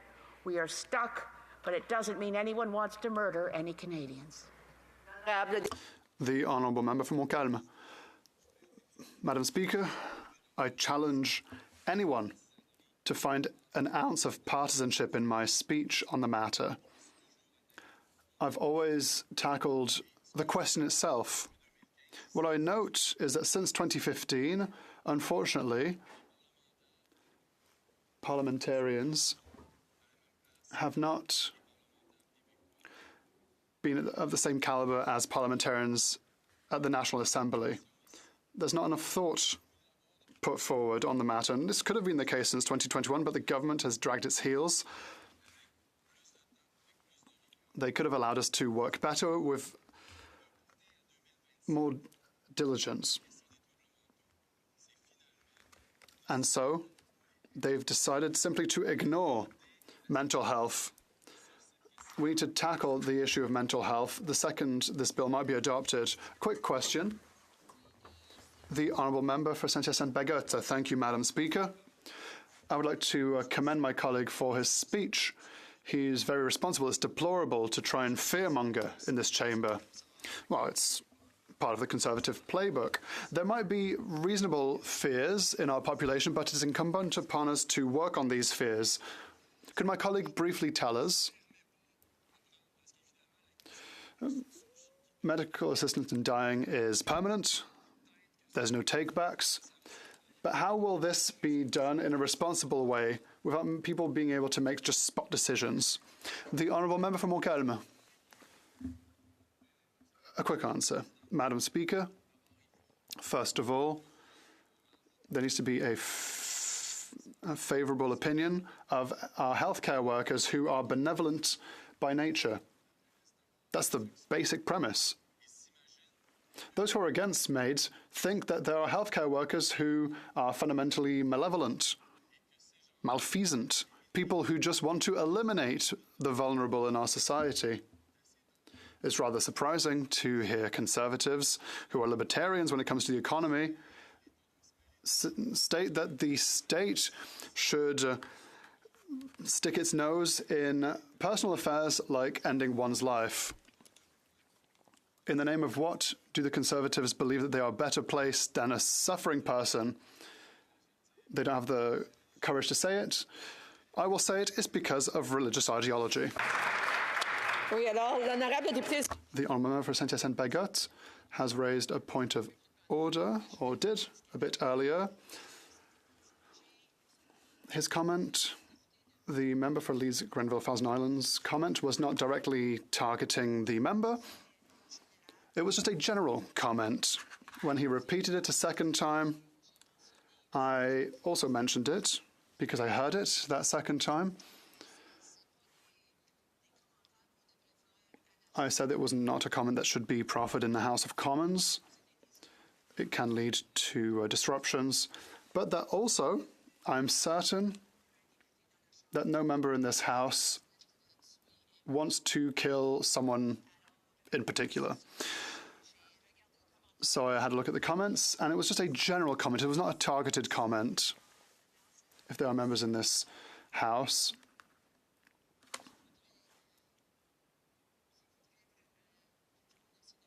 who would like to let the government kill people. That's just what I wanted to add. The Honourable Member has a point of order. The Honourable Member for Saint-Jean. In answer to your decision, I would invite you perhaps to you or one of your colleagues to come back to us with regards to, if not, there are non-parliamentary statements proffered against MPs in general. It's just as bad as if it targeted one MP because it targets all MPs. I would like to hear the speakership's opinion on the matter, because even if they are comments that target members in general, they're still targeted. And so I think that a decision should be rendered without regards of the person being targeted. If it's one person or everyone, I appreciate the comments, and I will discuss and confer with the other speakers and deputy speakers. It is clear that a number of times we hear certain things and we have to rise in order to respond as to whether something is acceptable or not. It was also the case yesterday, you will remember. It's not the first time that this kind of thing has happened. It's been happening for years, but we have to make sure that members who take the floor think before they speak. And so it is not only incumbent upon the speakership to try and manage the House, it is incumbent upon all members of this House to make sure that decorum is followed. Resuming debate, the honourable member for Timmins James Bay. Thank you, Madam Speaker. As always, a great honour to rise in this House, as I've done many times over the past 20 years. I mentioned the 20-year mark in that I have always been a great political optimist, a great believer in Canada, a belief in our fundamental goodness to work things out. But we are in a very dark time for democracy. We see the rise of disinformation, conflict social in all aspects of life. On the international stage, the uncertainty coming out of Putin's aggression, the mass killing of innocent people in Palestine. And I don't feel that this House of Commons rises to what Canadians expect us to be. Too often we are dealing with very profound issues through glib press releases or slogans that, and bumper sticker politics. But every now and then we are confronted with legislation that forces us to go deeper.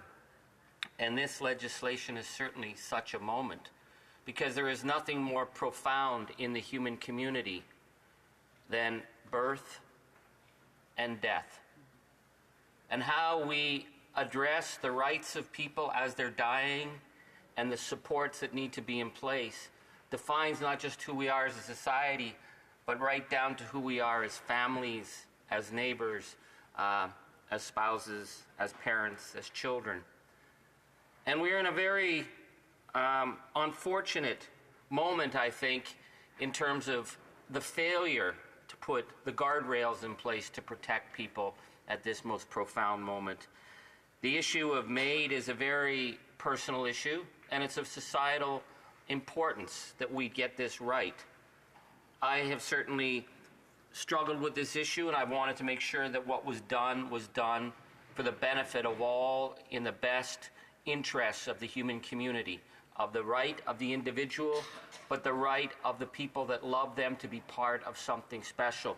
You know, I'm coming up on the anniversary of my sister Kathleen's passing, and nobody blew through our family more like a summer storm than my sister Kathleen, and nobody suffered greater pain than I've ever seen. And she was fearless right up to the end. Kathleen was always there to the very end, wanting one more gathering, one more song, one more story. And Kathleen would never have accepted MAID, because her will to live was so powerful, even as she knew she was not going to live. And I don't say that to say that her death was any more profound than anyone else's. This was her choice of how she went, and how she went was our choice. My mother said the rosary. I sang Danny Boy. That's how we do things in our family. And we had one of those great Celtic wakes afterwards. And there were people at that Celtic wake who'd never even met my sister, but they all told stories about her. And that's the way we do things in the Celtic tradition. But I've also had friends phone me who had cancers that they could not beat, who phoned me to say goodbye because MAID allowed them the opportunity to choose with their family and their community a dignified way to go. And I respect that. I think that's a very profound choice. And so when Parliament was confronted with the need, because of the Supreme Court ruling, to put in place a regime. We put the regime in place and then said that there would be a review. Because we needed a review because we were going to a place we'd never been to as a society. The review would be in place after we saw how MAID was working. Was it working the way it was supposed to? Were there abuses? Were the rigors that Parliament said had to be put in place not paid attention to? And then we had the Quebec Superior Court decision, the Truchon decision. And I felt at that time that it was the obligation of the federal government to appeal that. And I'm not going to argue the merits of the Truchon decision, but the obligation of the federal government to make sure that if we were going to apply this at the national level, that we had really had done all the due diligence, but that wasn't done. So the Liberals moved a change to MAID before the review that was supposed to happen. And so already suddenly things were changing from what we'd agreed on. And then our colleagues in the Senate, and I will never say much positive about the Senate, but today I will certainly say how dismal and appalling the attitude of the senators were.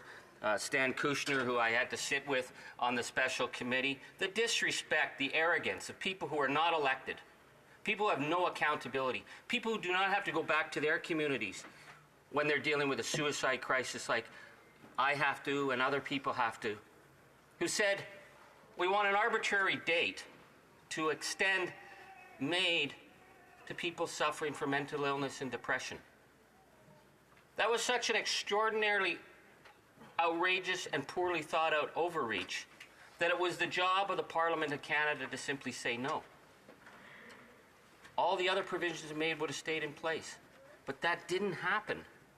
What happened is that the Liberals agreed. And then it dawned on them that we were going down a very dangerous road and things hadn't been thought out. My colleague from Abbotsford, who I've sat on many committees, and we probably disagree on a lot in politics, but we share the same integrity of coming to this House to do the right thing, bringing what we can bring to bear. He brought legislation to deal with this provision, and it was voted down. So now we're some 30 days from a profound change in legislation that would change Canada forever, and we're scrambling. We're scrambling on a question of life and death and body autonomy. This is not how we should be dealing with these issues. I use the word body autonomy because it's one of the profound human rights. The right to control your body, the right to make a decision. But it's not an absolute right. There are societal factors that go into that right. And when someone is deeply, deeply depressed, someone is suffering mental illness, someone who feels alone, their body autonomy has been compromised, their ability to make decisions. And it's really important for us to always remember that nobody dies alone. They may die in grief, they may die in isolation, they may die in the blackest hole of their own personal pain. But the impacts of that death affects family, it affects neighbors, it affects people beyond what the poor person who suffered that dark moment could ever understand. If you've ever sat down and worked with people whose loved ones were lost to suicide, they want to say again and again, if only they knew how much they were loved. In the northern communities that I work in, where we've had children as young as 10 years old giving up and killing themselves. What kind of nation sits back and lets children give up hope at age 10? I would have thought that when we had those kind of suicide crises in Cross Lake and Attawapiskat and Pakanjikam and I can't even Wapakika, you can't even mention how many of those communities have suffered it. That there would be a national consensus to go up and say, what do we have to put in place? But that doesn't happen. So when I sat on that special committee and I heard some of the medical experts say, we've been really pleased that the Liberal government has put in place all the steps necessary to help this through. I was thinking, you're putting resources in place to push ahead the ability of someone who's severely depressed to make a decision to die without having to have their loved ones, their family, their spouse even, without having a second opinion. You'd do that, but you would not put in place the broader supports that we need for mental illness. And this is not a whataboutism issue. This is about the crisis that we're facing, where we face 4,000 suicide deaths a year in this country. The mental health crisis is extreme. In 2016, I brought the National Palliative Care Strategy because it's not applied fairly across the country. And when you can't die in dignity, it is a terrible thing. The palliative care approach, and we talked with doctors and nurses across the country, and the federal government agreed and said, yes, we'll put a strategy in place to work with the provinces and the territory, and nothing was done. In 2019, I brought the Motion 174 and a national suicide prevention plan that was based on the incredible work that was done in Nunavut. We know that Quebec put a suicide prevention plan in and cut the suicide rate by 50%. Because these factors are not difficult to find the patterns of where the suicide clusters form in terms of areas of age, in terms of areas of economic crisis. Once you start to map it out, and that was part of what the suicide action plan would be, that we'd provide, Parliament would provide the resources that we could start to map out where these crises occur so we can put the mental health services in place. That's what we need to be doing as a Parliament, instead of scrambling at the 11th hour to come up with a fix, a temporary fix, another temporary fix on a temporary fix on a decision that was put forward by an unelected, unaccountable Senate that had no backing, no credibility, no support, other than the fact that a couple of arrogant senators who've never worked, never been elected, have no accountability, decided that Parliament would go along with this, and the government put up with that. It was an absolute failure of public policy to let the unelected senators like Pamela Wallin and Stan Kushner dictate health policy for people in crisis. We would never allow that for anything else. And yet here we are, 30 days from the deadline. You know that we've had letters, 7 out of 10 provinces, saying, do not do this. We've had the medical community say, we have no way to even properly assess. Do not do this. We have had really profound, thoughtful witnesses come forward to talk about the complexities of issues of mental illness. And that who is one to say whether it is irredeemable? Who is one to say that this suffering is so bad it warrants death when there are options? And we have also the situation of people in increasingly desperate situations who feel alone. It says who we are as a society that we say, yeah, that's really too bad that you're homeless. It's really too bad you're suffering the nightmare of addiction. It's really too bad you're a young person in a northern Indigenous community and you have never, ever been able to get proper medical attention. But if you want to die, we'll set up a process. That's not what MAID was meant for. MAID was meant to deal with people who could make the choice, an informed adult choice, as they suffered pain that could not go away. That they could make that choice with their loved ones and their family. I remember my good friend Liz from Vancouver Island who called me. We were good friends. She used to drive me around Vancouver Island in this old Jaguar with wood paneling that she got for $4,000. I kept saying, Liz, if this car breaks down on the mountain, I'm not going to have to get it and push it up to the other side, am I? Liz played blues music for me in that car. She talked about the Catholic saints, and she talked about queer politics. She was her own person, and she smoked. And as she was dying, she called me and said, this is the moment, and I'm taking the moment because this is the last moment I may have to make that decision. That was a very profound way to go. That's what MAID is for. MAID is not for people who feel they have no hope. To be able to go through without a backup, without a robust multidisciplinary team to walk through the issues with them. It's not something that you can, as they said, make a second choice. I think of Dr. Valerie Masuda, the palliative care physician, said to the committee, if this special joint committee on MAID recommends proceeding with allowing access to MAID for chronic mental conditions, I would recommend there be a robust, multidisciplinary review process involving physicians, psychiatrists, social workers, and ethicists involved in a patient's MAID application, and that there be a transparent review of MAID cases shared between health authorities and provincial and federal oversight, so that we ensure we are not treating social problems with euthanasia. Amen, sister. Imagine if someone with mental illness and depression was able to get a multidisciplinary team of physicians, psychiatrists, social workers, ethicists. Well, we wouldn't have a mental health crisis because those people are not there. Those teams are not there.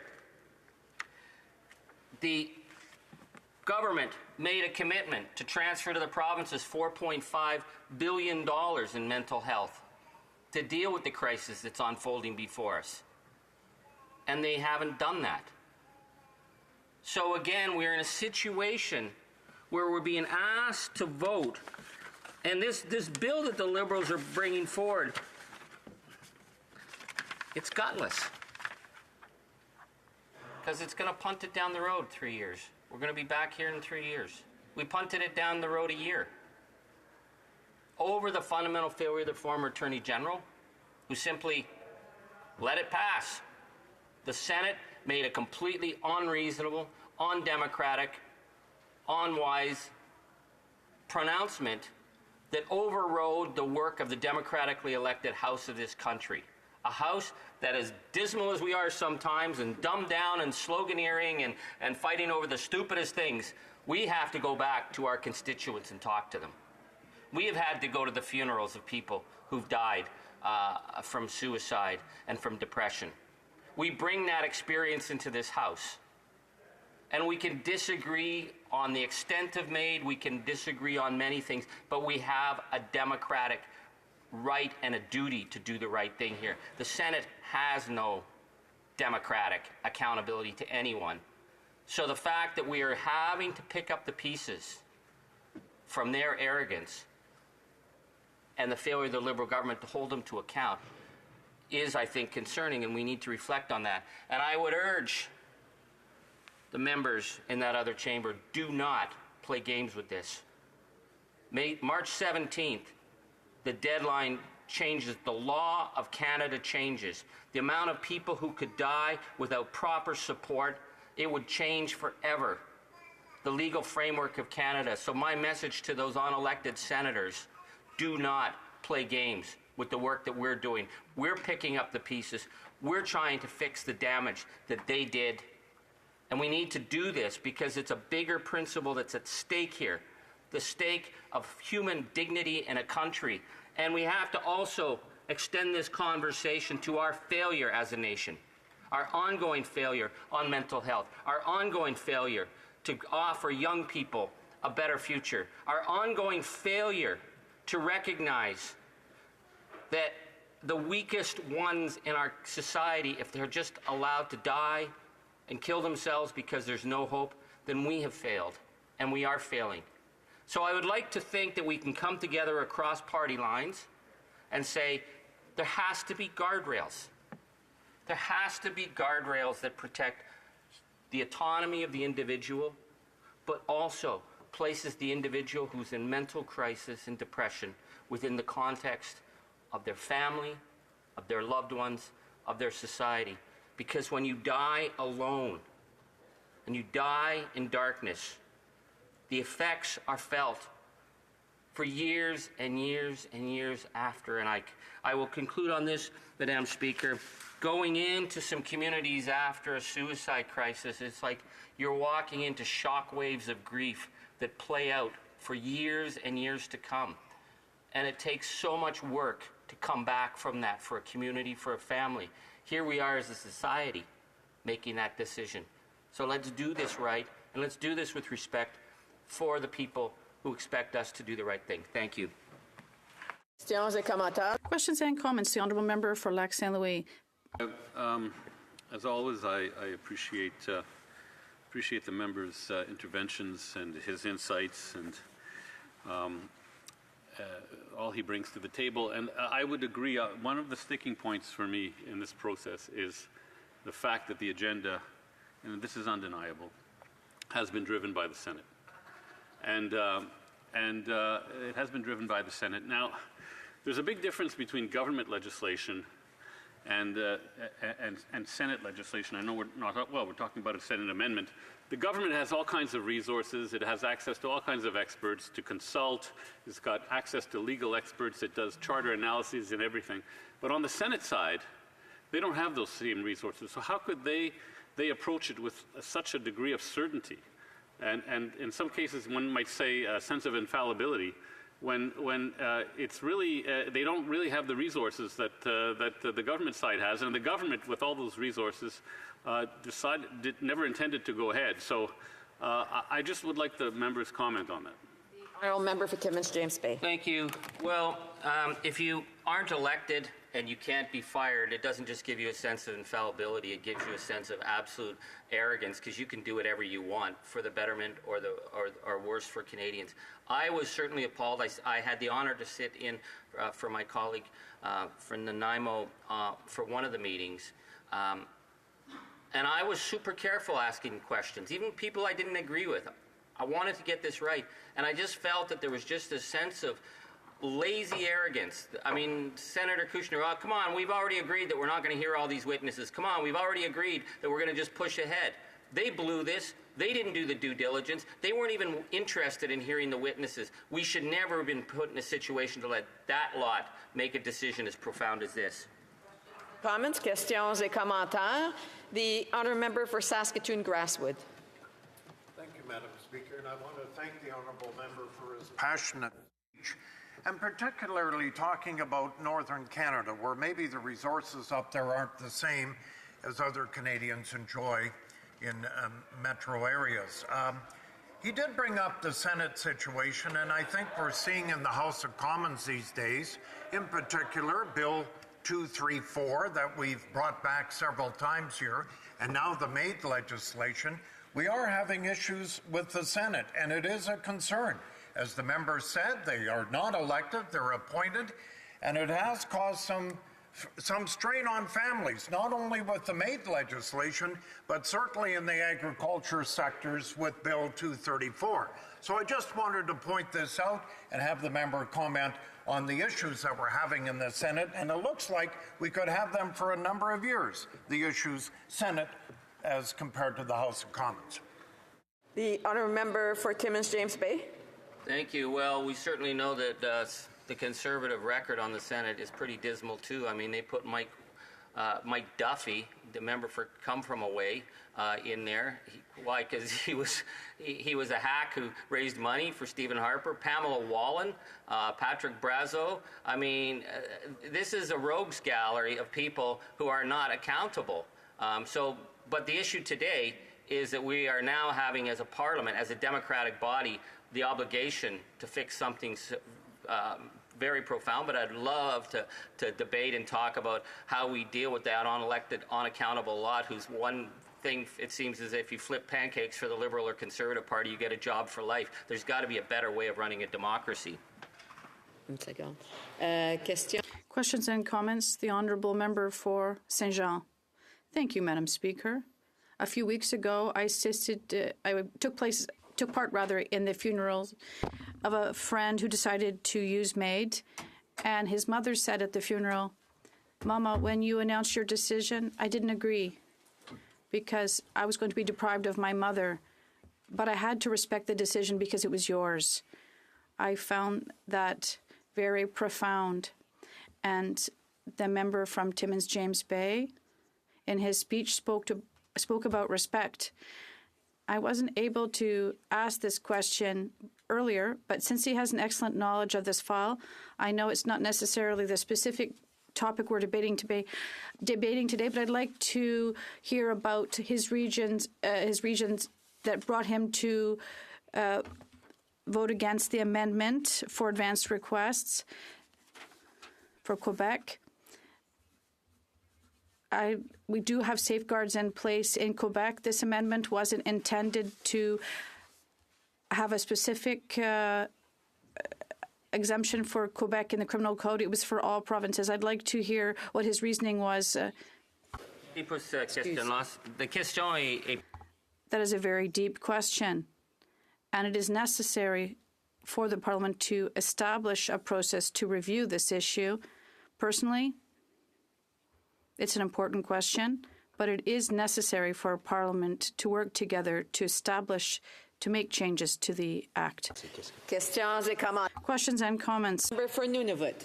And I'd like to thank my colleague for his excellent speech, for especially highlighting the ravages of what colonial systems continue to do to Indigenous peoples.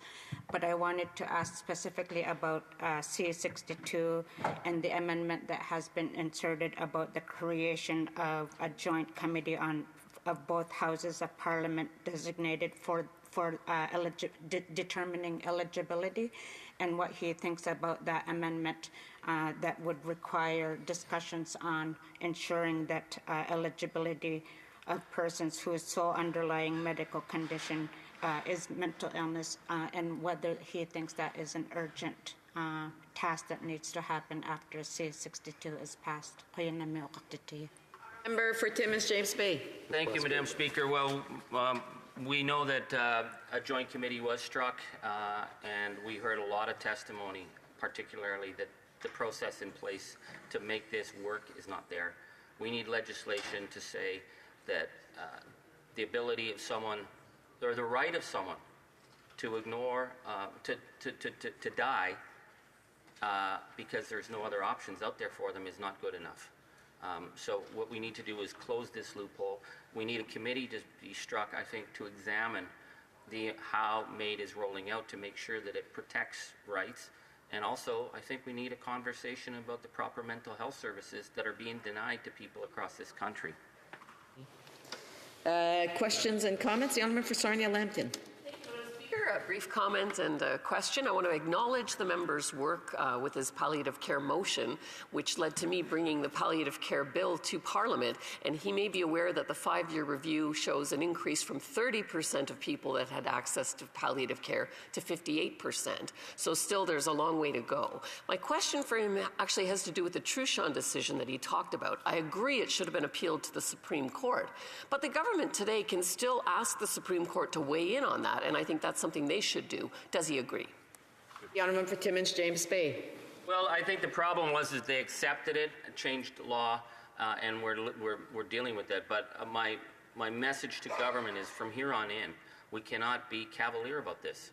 We cannot just allow unelected bodies or even the court, a superior court, to make a decision on something so profound. Our duty as parliamentarians is to test the law, to check the law, and to make sure that any changes from here on in are done within a broader framework of rights and dignity and the protection of the vulnerable. Time for a brief question. The Honourable Member Victoria. Thank you, Madam Speaker, and I want to thank the member for his speech and for his advocacy on this issue. I know I've heard from constituents who have actually given up hope, who are struggling with the housing crisis, with the high cost of living, who feel like they have been legislated into poverty, and that they're worried about the expansion of MAID and what that means for them and the people they love who are in the same situation. And I'm wondering if you can talk a little bit about the responsibility that successive Liberal and Conservative governments have for putting people in this dire situation. The Honourable Member Timmins James Bay. Thank you, Madam Speaker. Again, I've spent all my career believing in the great hope of Canada, the fundamental goodness of Canada, and as a nation, we're failing people. We're failing people now at a time of growing climate uncertainty, growing international uncertainty. People are afraid, and they need to know that what we do in this House brings their concerns and actually tries to put reasonable solutions in place, because people cannot be left feeling hopeless and uncertain at this time. Resuming debate, the Honourable Member for Nepean. Thank you, Madam Speaker. I'll be sharing my time with the member for Fundy Royal. I'm pleased to have the opportunity to speak in the House today in support of Bill C-62. the bill that proposes to extend the temporary exclusion of mental illness as an eligible condition for medical assistance in dying for 3 years until March 17, 2027.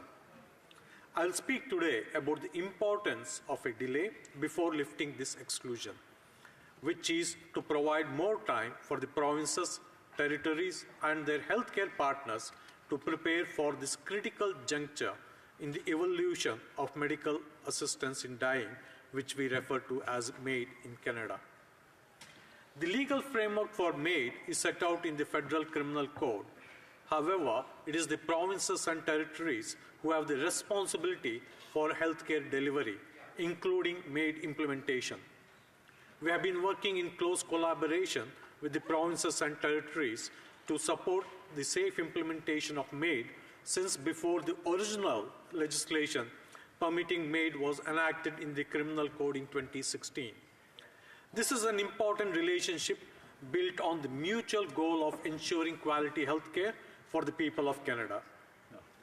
Both the expert panel on MAID and mental illness, the panel, and the Joint Parliamentary Committee on MAID emphasize the importance of clear practice standards and consistent implementation of guidelines across the country, training for physicians and nurse practitioners, and case review and oversight to support best practice and trust in the appropriate application of the law. Provincial and territorial governments and their stakeholders, such as healthcare professional organizations, regulatory bodies, and practitioners, have been actively planning for eligibility for MAID for persons whose sole medical condition is a mental illness. As has been recognized across the board, critical progress has been made in this regard. However, the provinces and territories face different challenges within their jurisdiction and are at varying states of work in implementing these key elements, and consequently their readiness for lifting the lifting of the exclusion. For example, a model practice standard for MAID was developed by an independent task force group made up of clinical, regulatory, and legal experts as a resource for physician and nursing regulatory authorities to adopt or adapt in their development or ongoing revision of MAID standards. In addition to the model standard, the task group also released a companion document, Advice to the Profession. Practice standards are developed and adopted by regulatory bodies responsible for ensuring that specific group of health professionals operate within the highest standard of clinical practice and medical ethics. While some provincial and territorial regulatory bodies have successfully implemented MAID practice standards into their guidance documents for clinicians, others are still in the process of reviewing and updating their existing standards. To support the safe implementation of the MAID framework, Health Canada supported the development of a nationally accredited bilingual MAID curriculum to support a standardized approach to care across the country. The Canadian Association of MAID Assessors and Providers has created and is now delivering a training program that has been recognized and accredited by the appropriate professional bodies. The MAID curriculum includes a series of training modules to advise and support clinicians in assessing persons who request MAID, including those with mental illness, complex chronic conditions, or who are impacted by structural vulnerability, as well as help with the practical application of the MAID legislative framework. The curriculum will help achieve a safe and consistent approach to care across Canada and ensure access to high-quality MAID training for health practitioners. So far, more than 1,100 clinicians have registered for the training, which is impressive given the curriculum was just launched in August 2023. But this is only a portion of the workforce. More time will allow additional physicians and nurse practitioners to register and participate in the training and to internalize these learnings and put them into professional practice. Now let me turn to case review and oversight of MAID. In Canada, we have a process of self-regulation within the medical and nursing professions. The provincial and territorial regulatory bodies, which I spoke of earlier, have a mandate to protect the public for all healthcare, and MAID is no exception. In addition to the presence of health professional regulatory bodies, several provinces have implemented formal oversight mechanisms specific to MAID. For example, in Ontario, the Chief Coroner reviews every MAID provision, as does Quebec's End-of-Life Commission. Both these bodies have strict policies regarding the timing and type of information to be reported by clinicians, and the Quebec Commission issues annual reports. While the provinces with formal MAID oversight processes represent over 90% of all MAID provisions in Canada, other provinces do not have formal MAID quality assurance and oversight processes in place to complement existing complaint-based oversight process undertaken by professional regulatory bodies. Work is being planned to explore case review and oversight models and best practices through a federal, provincial, territorial working group with a view to supporting consistency across jurisdictions. All provinces and territories were united in their request to delay the lifting of the exclusion in order to have more time to prepare their clinicians and healthcare systems to manage requests where mental illness is the sole underlying condition and put necessary supports in place. Provincial and territorial governments must ensure not only practitioners are trained to provide MAID safely, but they must also ensure that the necessary supports are available to clinicians and their patients throughout the assessment process. Both the expert panel and the Special Joint Committee on MAID emphasized the importance of interdisciplinary engagement and the knowledge of available resources and treatments. Experts and practitioner communities have also expressed the need for support mechanisms to be in place for providers undertaking assessments and persons who request MAID irrespective of their eligibility. While some jurisdictions have robust coordination services to manage requests and provide ancillary services, other jurisdictions take a decentralized approach, which can result in less coordination across services and disciplines. The availability of necessary support services for both practitioners and patients is also variable depending on the region.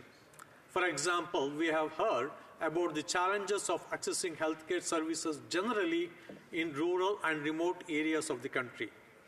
Additional time will allow more work to be done to support patients and clinicians involved in MAID.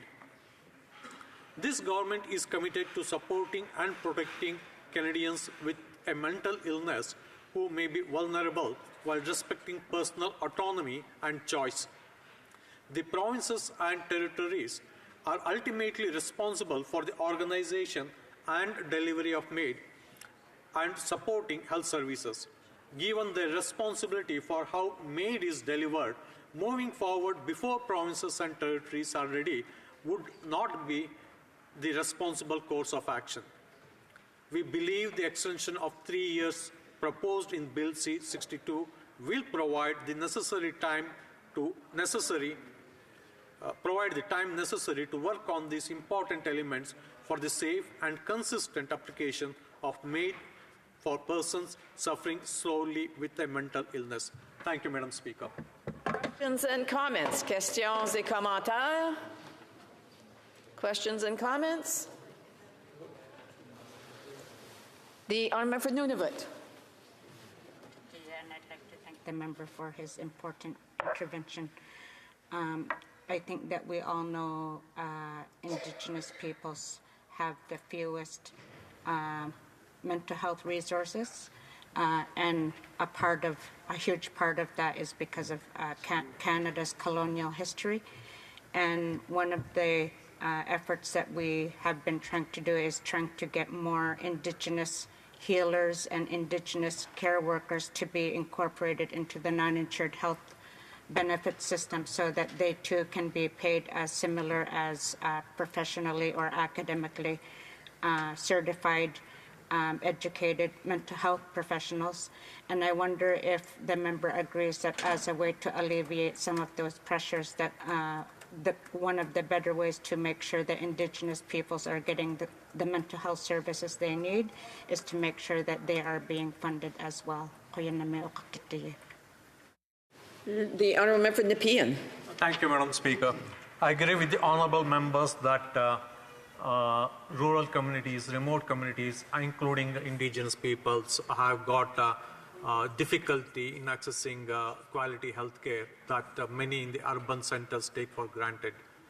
I also agree with the member that we need to look beyond the formal structure that is currently available in identifying the people with knowledge who can provide healthcare services. And we should try to see if we can bring in the people with the knowledge and expertise in traditional medicine or the various other knowledge systems that are available around the world, to bring them into the system where they too, their knowledge and expertise is available not only to the Indigenous people but all Canadians. Thank you, Madam Speaker. That's the Honourable for St. Albert, Edmonton. Madam Speaker, I served on the Special Joint Committee on MAID, and the overwhelming evidence from experts, including leading psychiatrists, is that there are fundamental clinical problems with MAID in cases where mental illness is the sole underlying condition, including the difficulty in predicting irremediability, as well as distinguishing a request that is rational from one motivated by suicidal ideation. What evidence can the members cite to indicate that these fundamental clinical problems will be resolved in 3 short years? The Honourable Member for Nepean. Thank you, Madam Speaker. Madam Speaker, when issues like this, especially the issues with where highly qualified experts and professionals are giving their opinions, sometimes it may not be possible to everyone in the room to agree on the right answer. And that is where the government has invested in consultation. This bill did not come up on its own. It is not just an outcome of the thought process of some bureaucrat sitting in a government building here.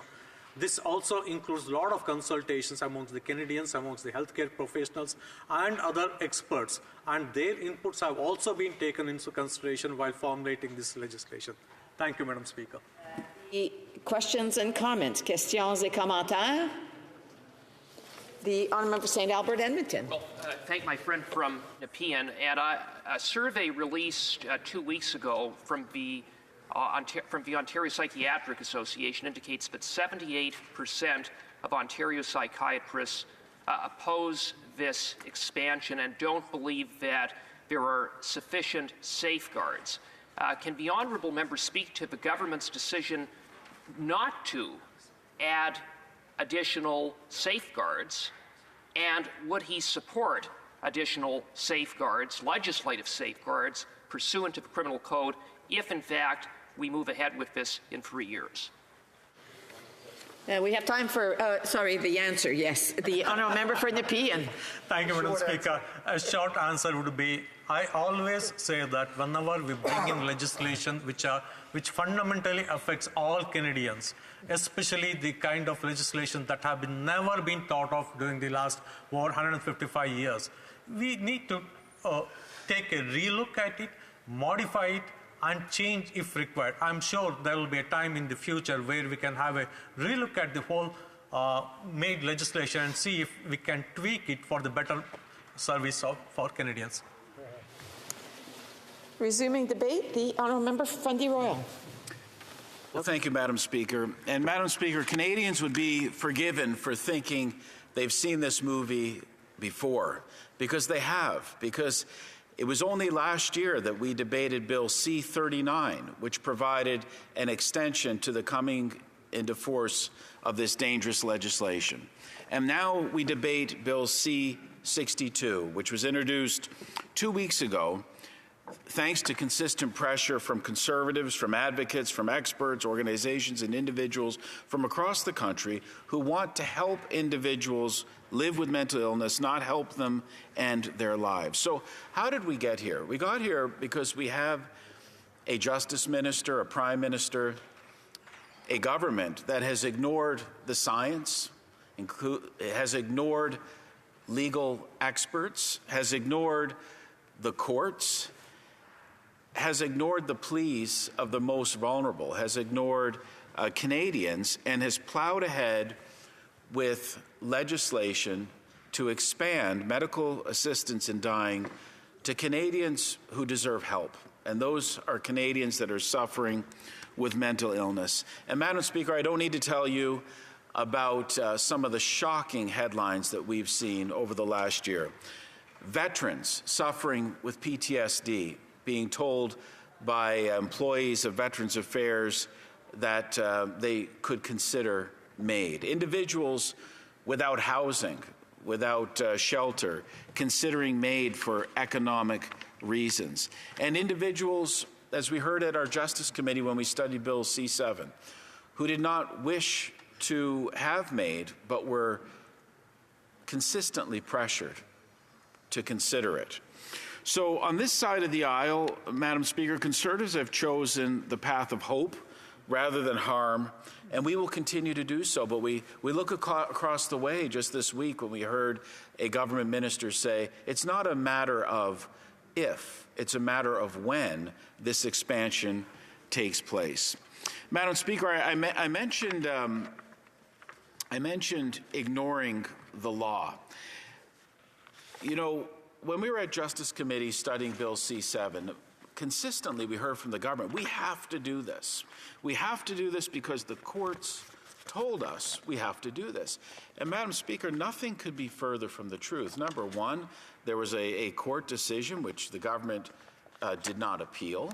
That court decision in no way directed the full expansion of accessibility MAID to those suffering with mental illness. And in fact, it wasn't in the original legislation. What happened in Bill C-7, which we studied at Justice Committee, in no way, shape, or form involved expansion of MAID to those suffering with mental illness. But when the bill got to the Senate, the unelected Senate, it was amended to include this provision which we hadn't even studied, Madam Speaker, and which the minister at the time assured us his bill was charter compliant.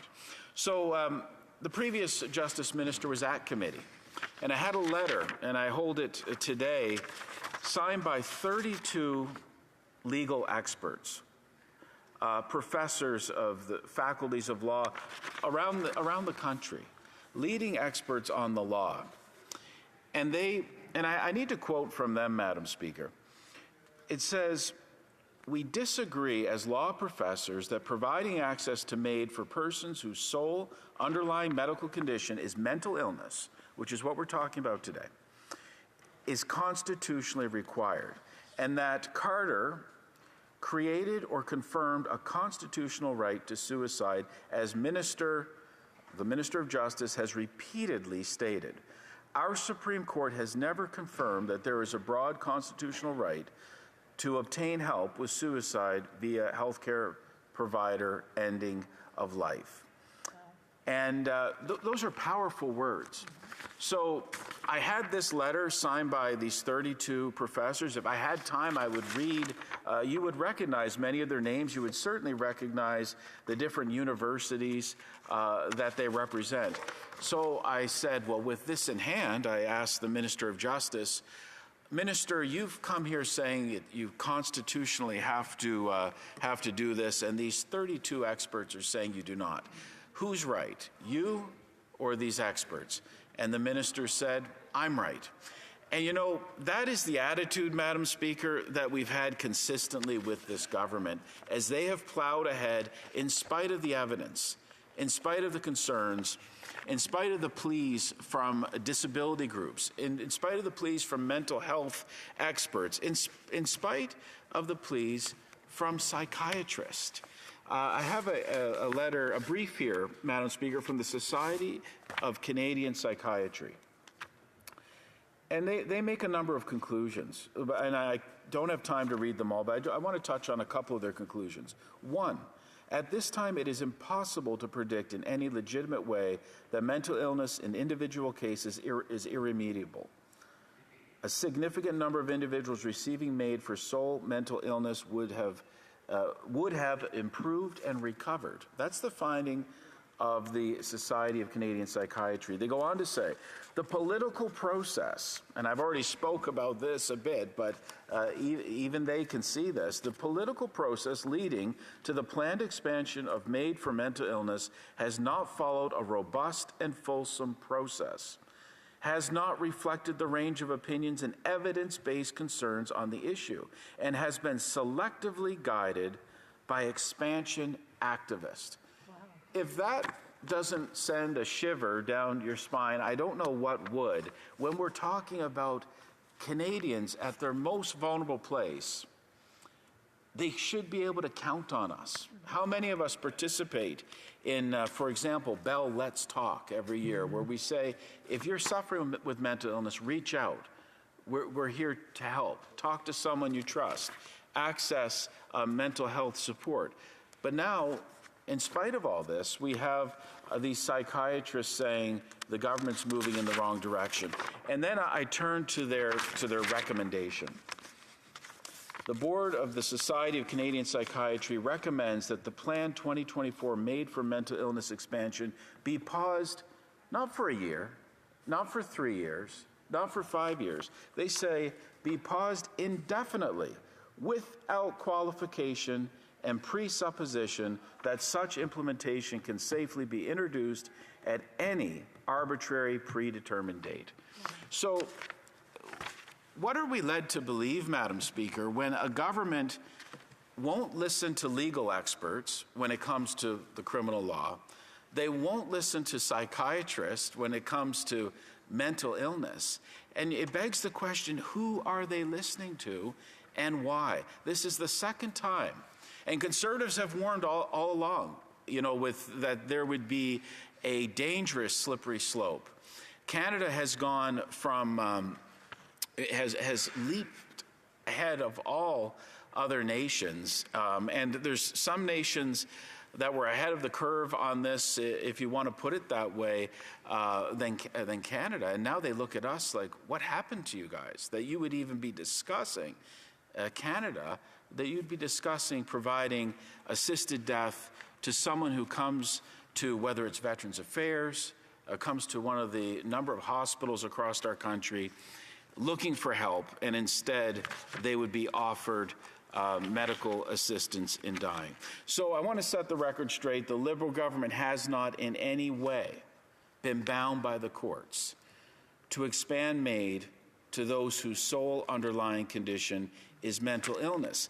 This was a path that they chose to take. And Madam Speaker, I think we have to take this time to reflect on that path and to turn back and to give people hope. We all know individuals that have been touched by mental illness and the healthcare system. We know the wait times can be extraordinary for people to get help. And we know that this government has contributed to those wait times. After 8 years, people are suffering.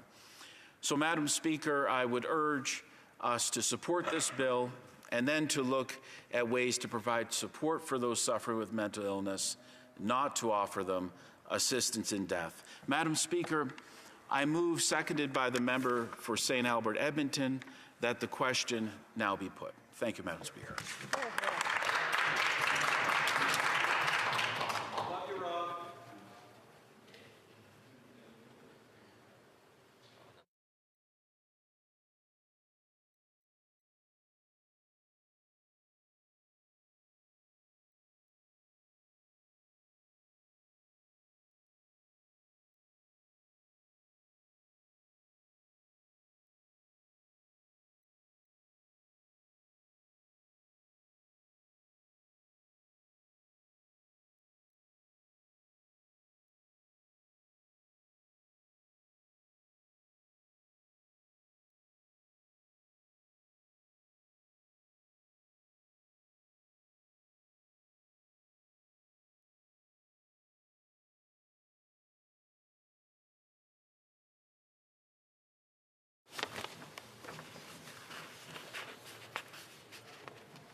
Mr. Moore, seconded by Mr. Cooper, moves that the question be now put. The motion is in order. Questions and comments? Questions et commentaires. The honourable member for Timmins James Bay. I want to follow up with something that my colleague pointed out that I think people in Canada really need to understand. So because the federal government failed to challenge the Truchon decision, and then the legislation came back and Parliament went through it, and it was to be approved in the Senate. And yet it was unaccountable, unelected people in the Senate who did no due diligence, who decided arbitrarily that they would expand MAID to include people who were desperate, who were isolated, who were alone, who had mental illness, and threw it back at the House without any work being done, and the Liberals accepted it. And now we're scrambling 30 days away from the deadline. I'd like to ask my honourable colleague what it says about the fundamental failings in democracy that unelected, unaccountable people who can't even be fired in the Senate could make such a profound change in legislation that would affect so many lives without any oversight, and the failure of the government to hold them and say, wait a minute, you are way over the line here. This is not your purview. This is the work that Parliament does. So before I go to that, I just want to remind members, because it's happened a couple of times today where members of the Senate have either been mentioned or that there has been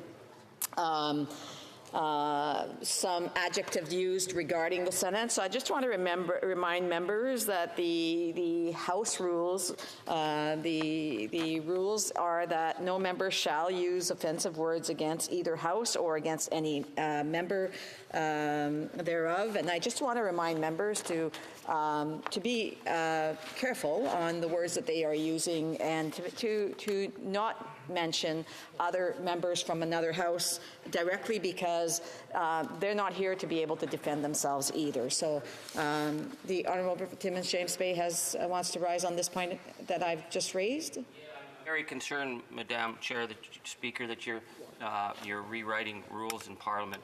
Is the issue of unelected, is that not parliamentary? Is unaccountable not parliamentary? It's been used. Yes, I would say that those words are. Yeah, so I would just say that in this House, we need to be very careful on some of the words that we use. We should be ensuring that we are not causing some disorder. I know that no one has raised a point of order on this as much as they wanted to. I was approached earlier today, but as I said, the comments that are being used are on both sides, and I would just ask members to please be careful on the words that they use. Questions and comment. I want to go to questions and comments. On the point of order, the honourable member for Abbotsford. Order, Madam Speaker. If you could get clarity and get back to the House on this, because the terms unelected and unaccountable, I don't believe are offensive. They're appropriate because they do reflect the fact that the Senate is not elected. Now, if it's a matter of naming senators by name, that may be a different issue.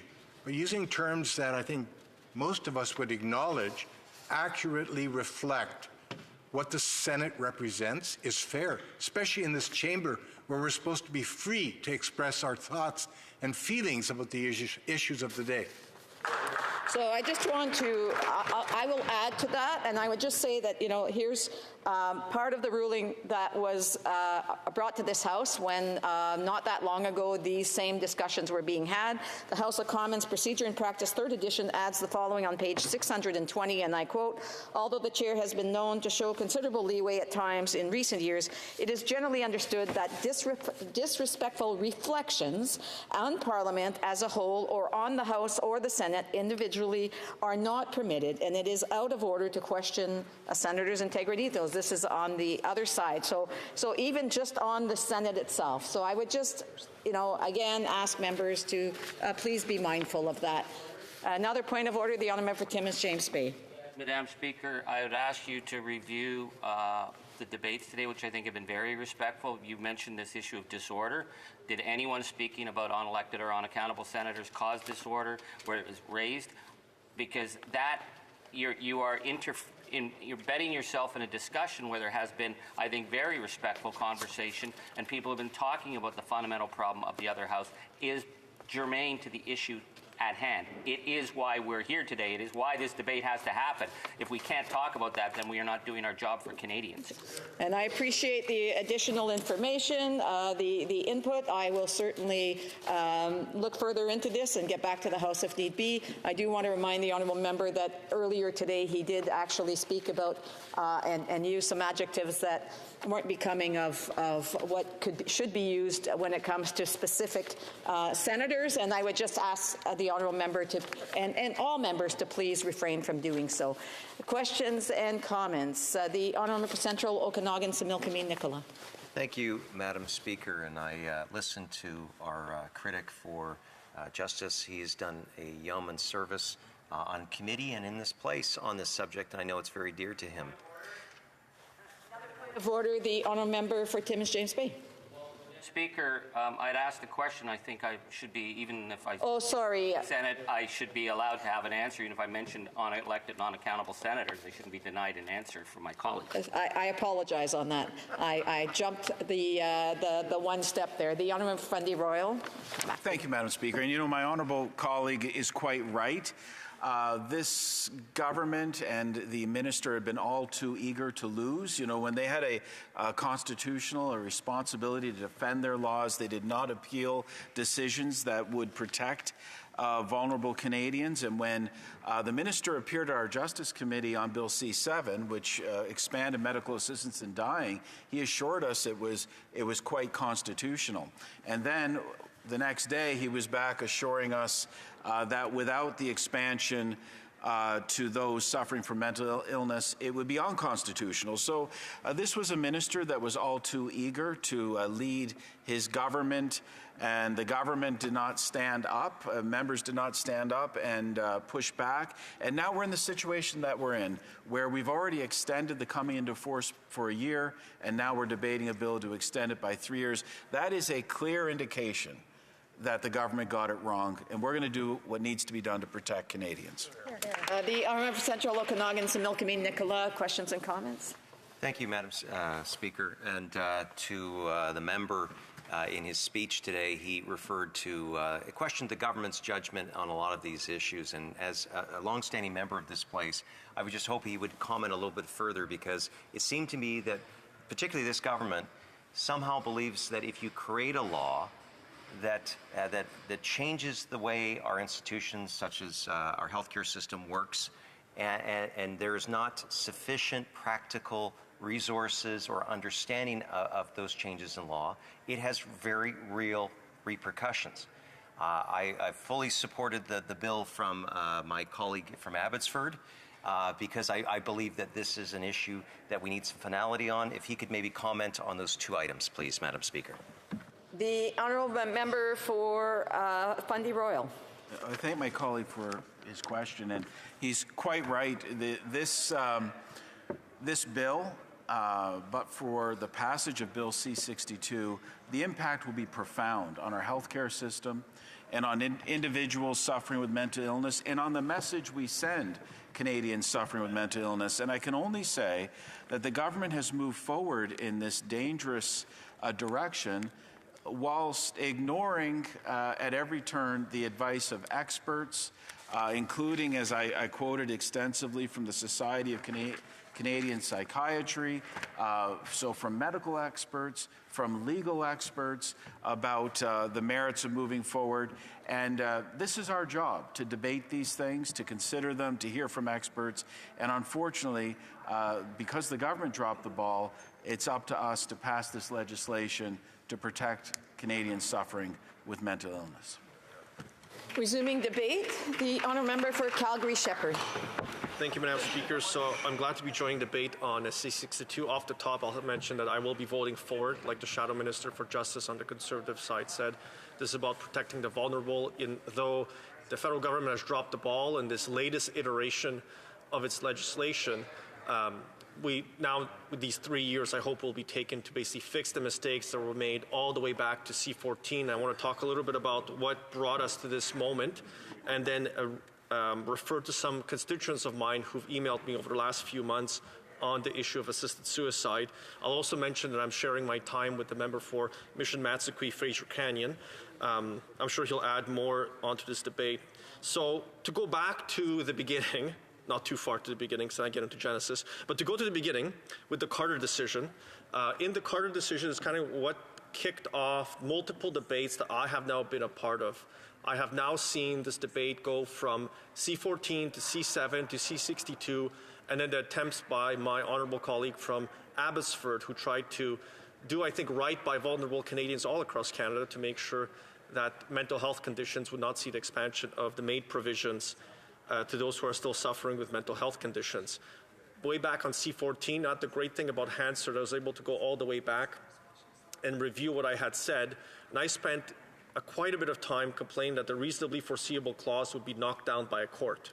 And then it was knocked down by a court in the Truchon decision, because all of our deaths are reasonably foreseeable. That's what living is all about. And at the time I had said that all of us who are born with one foot in our grave. You are assured you will die. You just don't know what it is, but it is reasonably foreseeable. So I'm just repeating it now. I know it's morbid, but it's the truth. Which a lot of what we're dealing here are issues of life and death and how your death will happen. So at the time, this reasonably foreseeable clause would get knocked down. It got knocked down in the Truchon decision. My issues just generally are, in a perfect world, this would not be necessary because people would not suffer. But because this world is not perfect, people do suffer, and they suffer in deep and different ways. Members know that I had a disabled daughter who passed away a few years ago, and had she lived longer, and I know at least one little girl in Calgary who has lived much longer with the same conditions my daughter had, she would be one of those vulnerable Canadians who would be facing the possibility that her physician, her specialist, might offer MAID. And I say offer MAID, but it seems so weird to say offer MAID, to offer something that I don't consider a medical service, to rush your death sooner would be. And although we all die, and like I had said many parliaments ago now, the act of dying is not one you do alone. It is done as a family, as a group of friends, with those loved ones who are around you. So it is not something that happens in solitude. There are others who will miss you when you are gone. And I know it's difficult in the moment of suffering, in the moment of great pain or chronic pain, to believe it, to know it. And that's kind of what a lot of the emails and correspondence and meetings I've had with people who are worried about the assisted suicide MAID provisions, which the government has ineffectually dealt with through successive pieces of legislation. I think it was a grave error not to appeal the Truchon decision. I really do. I think it was a mistake. I said it to constituents at the time, and I have a Yiddish proverb, because I always do, because they're great proverbs and everybody should live by them and should know more of them. I wish I could just pronounce them in Yiddish. The truth never dies, but it's made to live as a beggar. And this legislation is a beggar. This legislation, what it should have been, is a fix, a permanent fix to the issues. And, Conservatives, I think, have suggested, both in committee and outside of committee, what some of those fixes would be. Although I disagree with what acronym I'll use, RFND, the reasonably foreseeable natural death, it should be limited down to those who are terminally ill, where their death is foreseeable within the next 6 months, where there's a prognosis from a medical professional saying you will indeed pass away. And for those most terrible of conditions, I'm thinking of a lot of cancers. My grandfather passed away of brain cancer in Canada, which brought my family to Canada. His death was very much reasonably foreseeable when it was terminal. There are others who have mental health conditions which are caused by a physical condition. The mental health condition alone should not be the reason to seek assisted suicide. I think different conservatives have mentioned, I very much agree with this, the patient should be the one requesting it. These are all things the government could have legislated into law, and these are things that experts have said. So I want to read off just some of what the experts have said from different committees. Professor Trudeau Lemons and Mary Sharif persuasively rebutted a bunch of arguments that were made in Truchon. They noted again on this reasonably foreseeable natural death applied to all persons, not only to persons with disabilities. The judge in Truchon failed to appreciate how such restrictions reflects a constitutional duty to protect the equal value of the lives of all Canadians. Because going back to Carter, and I have read Carter twice now, and I, as many in the House know, and I take pride in this, I am not a lawyer. I am not burdened with a legal education. I know the member for Fundy Royal is disappointed. The member for St. Albert Edmonton will be disappointed too. So I come to this as a layperson. But even Carter, it didn't say that you had a right to die. It goes back to this idea, like I've said, is all of our deaths are reasonably foreseeable. It will happen. It is unavoidable in life. And so in these two experts said Truchon, the judge, made a mistake. Goes on, and this idea, this concept, this expertise was then repeated in observations made by 72 disability rights organizations that penned a letter to the then Justice Minister and said that the reasonably foreseeable natural deaths are the ones where there's terminal illness that's coming up very quickly. This idea is an equalizing effect guaranteeing a common thread amongst persons accessing MAID-assisted suicide, namely that they are dying, like in a very, very short time window, which is how I think this legislation should work. So I'm not saying there should be no MAID. Carter, the decision, stands as a Supreme Court decision of Canada, and so that there has to be a provision of it in a method. But it should be restricted. It should be rare to the very few people for whom it was originally intended to. And I feel like C14 to C7 to the situation we are in today does not address that. So that's why we've had a beggar of a legislation. It's not the original that it should be. The truth lies in abiding by what Carter had decided. Another one is Dr. Jans, from a disability rights perspective, there's a grave concern that if assisted dying is made available regardless of whether they are close to death, a social assumption might follow or be subtly reinforced that it's better to be dead than to live with a disability. And that's a terrible message to send to persons with disabilities. I'm thinking of my daughter had she lived. That would be a terrible message to send to her. All three of my living kids have a chronic kidney condition. My boys will likely need a kidney transplant. What a terrible thing to tell them, that they're a burden on the medical system and that maybe they should seek faster death. Well, is that what the specialists are going to tell them when they're adults? So I won't be in the room, but they will be in the room, that they will push on them. For those who are on dialysis, it's hard on your body to go in 3 to 4 days a week to get dialysis, and this is, a dialysis in a hospital setting, not perineal dialysis that you can do in your home. So there's been lots of experts, and the member of Fundy Royal explained a lot of what has been said on the issue, and the government keeps erring in the wrong direction. More and more expansive legislation to allow more and more people to access something that was not the original intention of Carter. And we should abide by Carter, like I mentioned before. So I've had constituents written to me, so I just want to make sure I read some of their thoughts into the record. So Liana, please halt the expansion of MAID to include those facing mental illness. Catherine, as a parent who has seen my own children experience mental health challenges while in their teen years and early 20s, I'm writing to express my deep concern about people with mental illnesses alone becoming eligible for medical assistance and dying. The move towards this will put countless vulnerable people at risk. Joe, in my writing, who's a regular writer, who I respond to most of his emails, so Joe, I will send this to you just to make sure you know I read your emails. His second point here, by offering MAID for mental illness, governments may put less money into treating mental illness. Canadians may wish for MAID because of despair. They have not been offered treatment for their mental illness. One is from Cameron, and the point Cameron made is here. And he relates, I think a friend of his who's a nurse working in a mental health unit in Calgary. Mental health for me is all about seeing the intrinsic value of every human being and celebrating the person not for what they contribute, but for the beauty of their existence. I feel that once we stop seeing the dignity of one person, that we will doubt our own worth and validity. I know my time is running short, Speaker, so I won't belabor this. But some of the comments I've heard from some members of the House who have tried to impugn a person's faith, a person's religion, a person's philosophical affiliations with whatever beliefs, but all of us come to this House with those different beliefs that we have, and some of them are sacred, some of them are secular. It really doesn't matter where they come from, but all of us try to ascribe value to life and what that life is and what autonomy should be like. And I'll note that for those members, I did abstain from one vote, and specifically on advance directives, because I have a constituent, Jim, who communicated with me over email that him and his spouse have seen the experience of his mother who passed away of Alzheimer's, how terrible it was. And in situations like that, I think it's incumbent upon the government to find a way to meet the requirements of the original Carter decision so Jim and his spouse, when that time comes, can have their wishes met. Thank you, Speaker.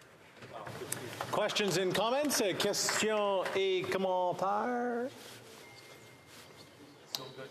Hey, bon. Well, we can move on to the next speaker. I mean, that's Well, the honourable member for Lac Saint Louis.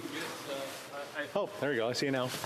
In issues like this, there's always this tension between the right of the individual and the impact that the individual has when exercising that right on the, for lack of a better word, the culture or on others in the society. And this was brought up by one of the psychiatrists that appeared before the committee when he said that, well, one of the concerns he has with MDSUMC is a possible contagion effect.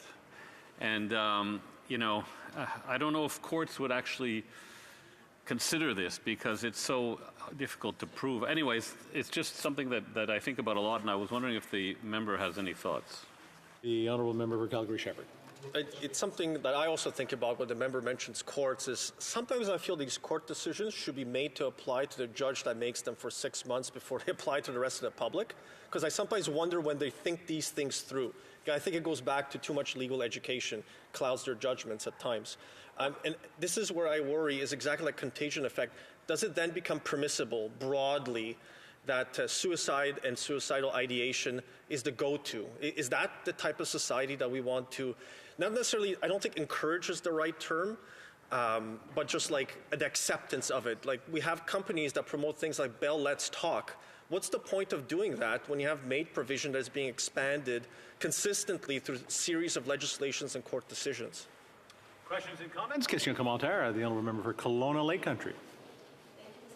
And I want to thank my colleague for his excellent intervention here today.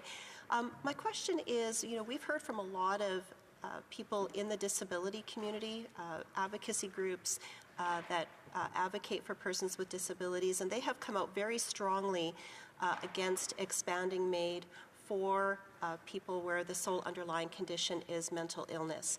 And so I'm wondering if the member can speak to that, if he's heard that as well, and also if, with the concept that it shouldn't be easier to get MAID than to access mental health and addiction treatment. The honourable member for Calgary Shepherd. Thank you, Speaker. So the member makes and raises a great point is there are a lot of vulnerable disabled Canadians who have expressed themselves through their associations, but also as individuals by communicating with their elected representatives that they don't want to see this expansion because they're worried, and I think it comes from their experience, which is when they go into a clinical setting, into a hospital setting, that because the law says that it doesn't have to be patient-initiated, for example, that medical professionals can give up on their patients. And I will say, as someone who has been in a lot of hospitals with my children, both living and those who have passed, it is easy to see sometimes ER doctors and specialist nurses and specialist physicians who are simply at the end of their wits. They're tired, they take on a lot of patients, they have a lot going on, and complex patients with complex needs, it's easy to see how it can lead to a situation where they're maybe not giving the best advice. They're looking for a path that is that requires less care in the long term. So that's the worry that a person with a disability has. That's the worry every parent has when they have children with a disability, is when they're adults, will they be able to advocate for themselves? How will the medical system stream them, and where will they stream them to? And as a parent, I worry about that. Questions and comments? Question or commentaire. The honourable member for Central Okanagan, Similkameen Nicola. Thank you, Mr. Speaker, and I want to thank the member for his speech today and for sharing his experiences. First of all, I want to say I'm a big fan of the Yiddish proverbs that he says, so maybe he has one he can share in addition to the one he did. But getting back to the subject at hand, what worries me most about this, Mr. Speaker, is there was an amendment put to the legislation that basically allowed for an expansion for persons with mental disorders, medical assistance in dying. The government had a choice where it could just simply say no to that decision or to that amendment and just leave things as they are until things, very least, Mr. Speaker, where the provinces that run the healthcare systems and the mental health professionals could say, we are ready. Does he believe that the government really made a mistake, and this does have a bit of the dog ate my homework kind of approach to it, because the government is simply just re-legislating over and over, making the same mistake? Almost out of time. The Honourable Member for Calgary-Shepherd. So I obviously will agree with the member that dog that ate the government's homework has been fattened up over the last 9 years because it's had a lot of homework to eat that the government hasn't done or pretends not to have done.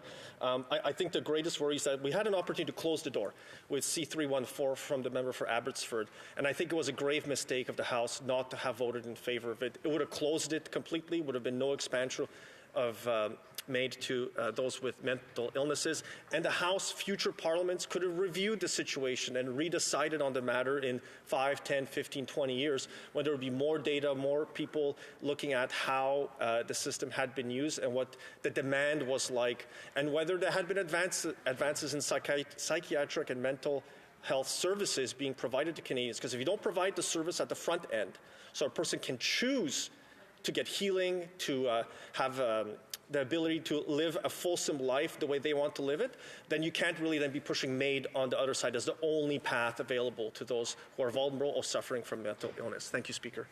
Thank you. Moving, resuming debate, reprise de débat, the Honourable Member for Mission, Mascot, Fraser Canyon.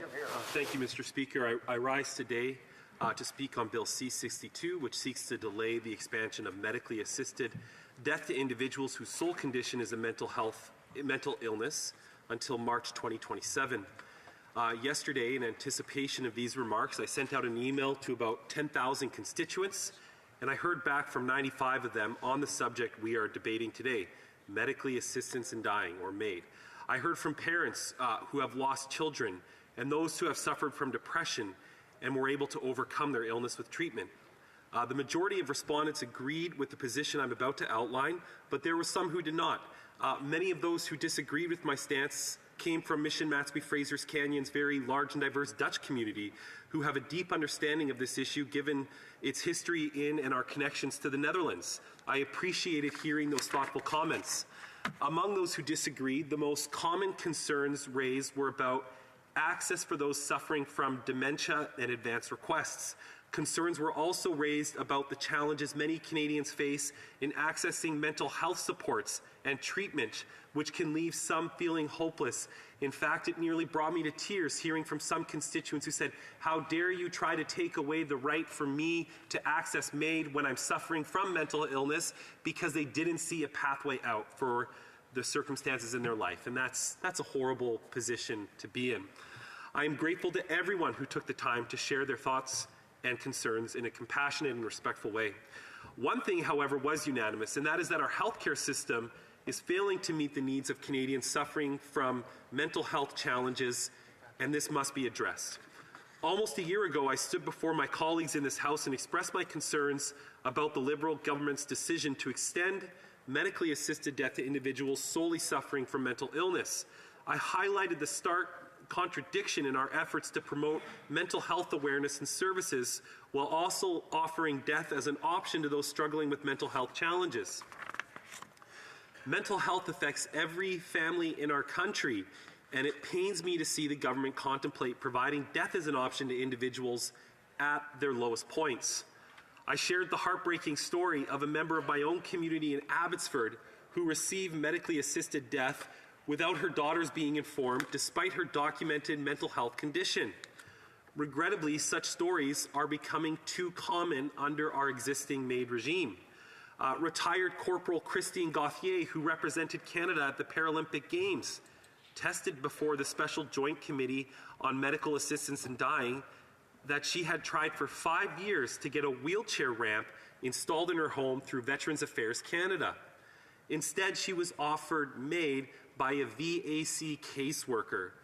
A week before her testimony, the Minister of Veterans Affairs confirmed that at least 4 other veterans had been offered MAID as well. Now, after 8 years of this Liberal government and the cost of living soaring, some Canadians are seeking MAID in fear of homelessness. Most recently, I had a member of my community from the Family Institute of BC raise deep concerns about the expansion of MAID, stating that even with the current restrictions, our most vulnerable populations are gaining access to MAID without adequate precautions, social services, expertise, professional supports, and wraparound social networks to consistently represent their interests and voices. Despite our repeated calls for the protection of the most vulnerable, I believe this government has failed to act responsibly on this point. Around this time last year, instead of canceling the expansion of MAID for mental illness, they introduced last-minute legislation to impose a temporary one-year pause. Now, a year later, I am here again to see that the government wants to add another temporary 3-year pause to mental illness expansion, delaying it until March 2027. This past fall, the Liberals had an opportunity to get rid of this expansion altogether. In February, my colleague, the Honourable Member for Abbotsford, tabled Bill C-314, which would have cancelled the expansion of MAID to those with mental illness as the sole condition. When the bill came up for a second reading vote in October, most Liberals, along with the Bloc Québécois, defeated it. They seemingly are only choosing to delay the expansion again after the significant backlash they have received from mental health experts, doctors, and advocates across Canada. It seems that the government wants to recklessly push aside this issue instead of listening to what Canadians and indeed our mental health professionals want. For many years, we have heard about the fast expansion of assisted suicide in Europe. Now, globally, Canada has infamously become a leader with its progressive euthanasia policy. The Netherlands was the first country in the world to legalize euthanasia, and it took the country over 14 years to reach 4% of the total population's death from assisted suicide. Other countries with similar policies like Switzerland and Belgium haven't even reached the 4% mark. Yet Canada's MAID regime has only been around for 6 years and has outpaced these countries with euthanasia accounting for 4% of total deaths in 2022. Just in the past year, Health Canada reported that 13,241 Canadians received assisted suicide. That's more than a 30% increase from 2021 deaths. Belgium allows euthanasia to children of any age, and most recently, the Netherlands expanded their euthanasia policies to include terminally ill children. The Liberals have met with the largest pro-MAID lobbying group, Dying with Dignity, many times, who are advocating for assisted suicide to be expanded to mature minors. If the government continues to take us down this slippery slope, will they lead us to a path that expands euthanasia to all children? Youth in this country are already falling through the cracks, with suicide being the second leading cause of death for youth and young adults. How can youth struggling with mental illness even think of having a better future if they become eligible for MAID and it becomes normalized? The Liberals, in my opinion, are inadvertently creating a culture of death. Delaying the expansion of MAID for mental illness is not enough. This government must immediately and permanently halt the expansion of MAID to those with mental illness. The reports from the committee echo what Conservatives have been advocating for years, that expanded assisted suicide to those suffering from mental illness will lead to the premature death of individuals who could have recovered with proper support and treatment. This government is taking an ideological stance, and it isn't listening to the experts working in the field. Last year, the country's largest psychiatric teaching hospital, the Centre for Addiction and Mental Health, said that they are not ready for this expansion and emphasized the need for more mental health resources. Chief of the Psychiatry Department at Sunnybrook Health Sciences in Toronto, Dr. Sonu Gain, has said that it's irresponsible for us to provide someone who isn't dying before we ensure that they've had access and opportunity for standard and best care to try to help alleviate their suffering. We cannot overlook the inherent dignity and value of human life, especially when individuals are at their most vulnerable. It is our duty as lawmakers to prioritize the well-being and protection of everyone in Canada, particularly those facing mental health challenges. As the Member of Parliament for Mission Matsqui Fraser Canyon, I believe in upholding the principles of compassion and support for those struggling with mental illness. Yes, I also acknowledge that we need to do a lot more, and efforts to date have not been sufficient, both from a government response and a societal response. Delaying the expansion of MAID for mental illness is not the solution. It merely postpones the inevitable reckoning and the profound ethical and moral implications of such legislation and the broader implications we're faced with here today. I believe that those struggling with their mental health deserve support and treatment, not death.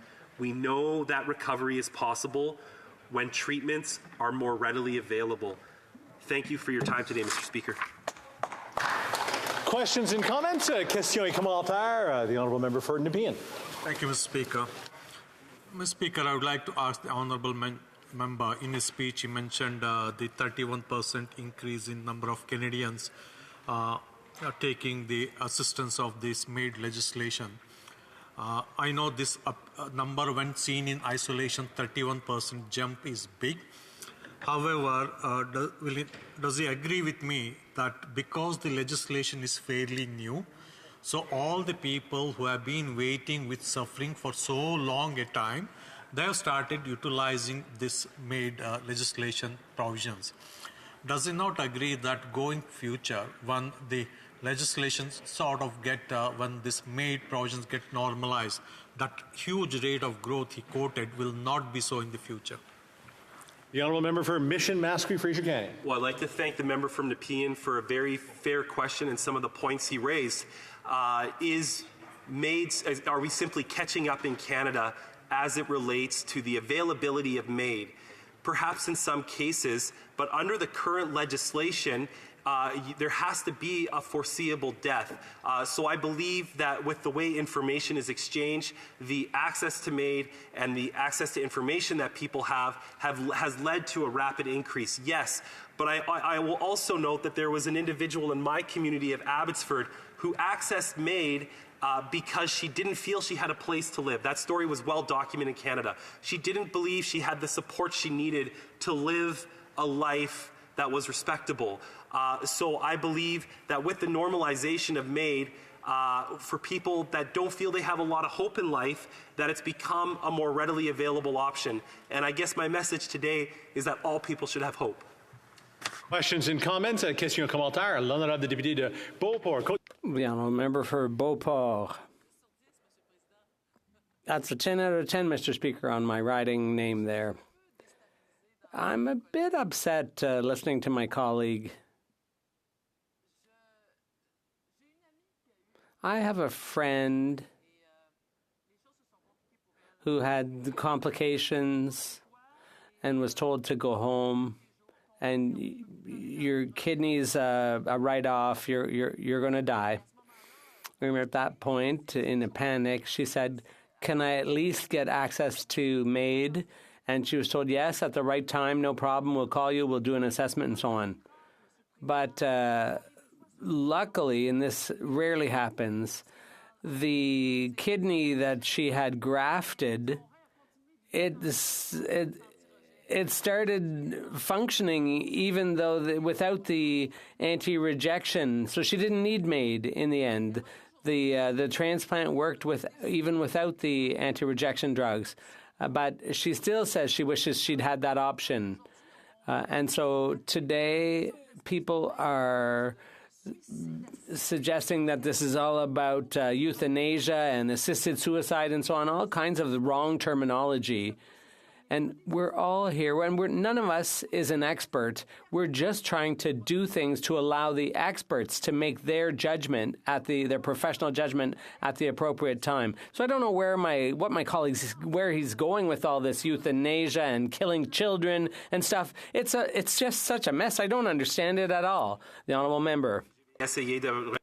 I'll try to answer in French. In the specific case, the individual was capable of accessing medical assistance and dying.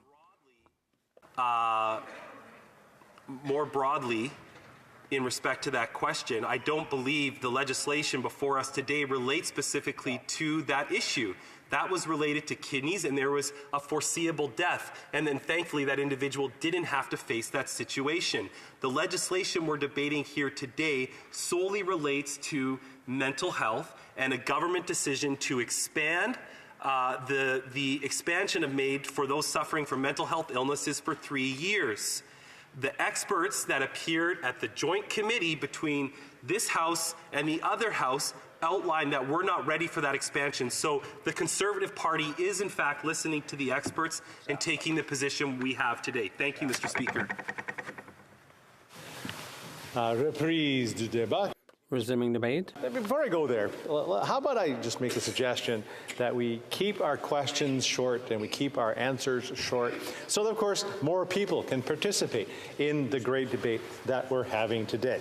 Doesn't mean that we're not out of time, so we have to move on, but we are out of time and have to move on. In the meantime, the honourable member for, and I should know this one, Calgary Heritage has a point of order. Mr. Speaker, yesterday was Valentine's Day. I misspoke in the House, and I retract my comment. I appreciate that. So, reprise du débat, continuing debate. The Honourable Parliamentary Secretary to the Minister for Women, Gender Equality and Youth. Thank you, Mr. Speaker, and I'll let you know I'll be sharing my time today with the member from Lac Saint-Louis. And I will tell you, I'm very pleased today to have the opportunity to speak in this House in support of Bill C-62, particularly after listening to some of the debate this morning and some of the language that has been heard in this House today.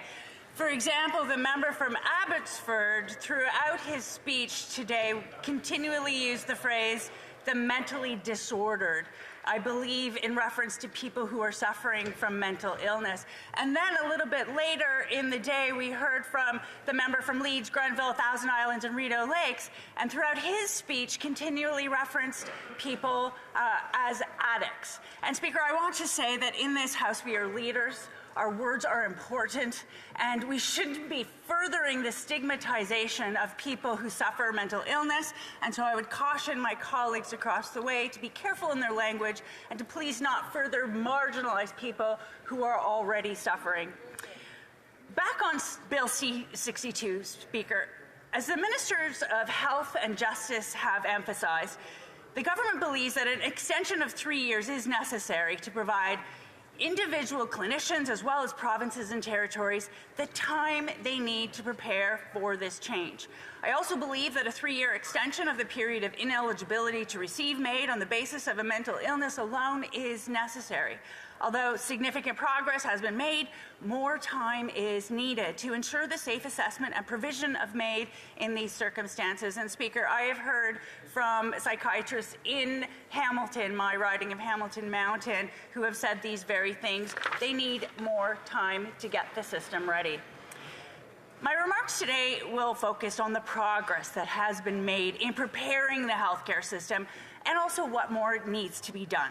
In 2021, as required by former Bill C-7, an expert panel examined the issue of permitting MAID where the sole underlying condition is a mental illness, and they concluded that the existing legal framework of eligibility criteria and safeguards is sufficient, providing that MAID assessors apply the existing framework appropriately with guidance through the development of MAID practice standards and specialized training. Our government understood the importance of the panel's findings, and to that end, we have been working in collaboration with the provinces and territories and other healthcare partners to implement consistent standards across the country and support a highly trained workforce to undertake these complex assessments. For example, we supported the development of a model practice standard for MAID by individuals with clinical, regulatory, and legal expertise. A model practice standard for MAID was released in March 2023, and it has been adopted or is in the process of being adopted by most regulators across the country. It's a basis for assessment for clinical decision-making. The standard also provides guidance for MAID clinicians as they navigate more complex MAID requests. We also supported the development of the first national fully accredited bilingual MAID curriculum, which was launched in August 2023. The curriculum consists of 7 training modules addressing various topics related to the assessment and provision of MAID, including how to do a MAID assessment, how to assess capacity and vulnerability, how to manage complex chronic situations, and how to assess requests involving a mental illness. Over 1,100 clinicians have registered for the curriculum since August of last year. This progress is the result of leadership and collaboration among health system partners, including federal, provincial, territorial governments, health professional organizations, regulatory bodies, clinicians, and organizations like the Canadian Association of MAID Assessors and Providers. This collaboration and progress will continue to make improvements in approaches to safety and quality in assessments and provisions of MAID. In terms of the future, I want to briefly speak to the regulations for the monitoring of medical assistance in dying, which outline the reporting requirements relating to MAID requests. These regulations came into force in November 2018, but were recently revised to facilitate enhanced data collection and reporting on MAID activity. Most notably, the regulations now allow for the collection of data based on race, Indigenous identity, and self-reported presence of a disability, where a person consents to provide this information. The revised regulations came into force on January 1st, 2023, and information on MAID activity in 2023 will be released in Health Canada's annual MAID report this year in 2024. This information will provide valuable insight into who is requesting and receiving MAID, including those under Track 2 whose natural death is not reasonably foreseeable. Despite all this work, we have heard that provinces and territories are at various stages of readiness for the lifting of the exclusion of eligibility and that they need more time to prepare their healthcare systems. I know that the suffering caused by mental illness can be just as severe as that caused by a physical illness, but I strongly believe that this extension is necessary to ensure that MAID can be safely assessed and provided on the basis of mental illness alone.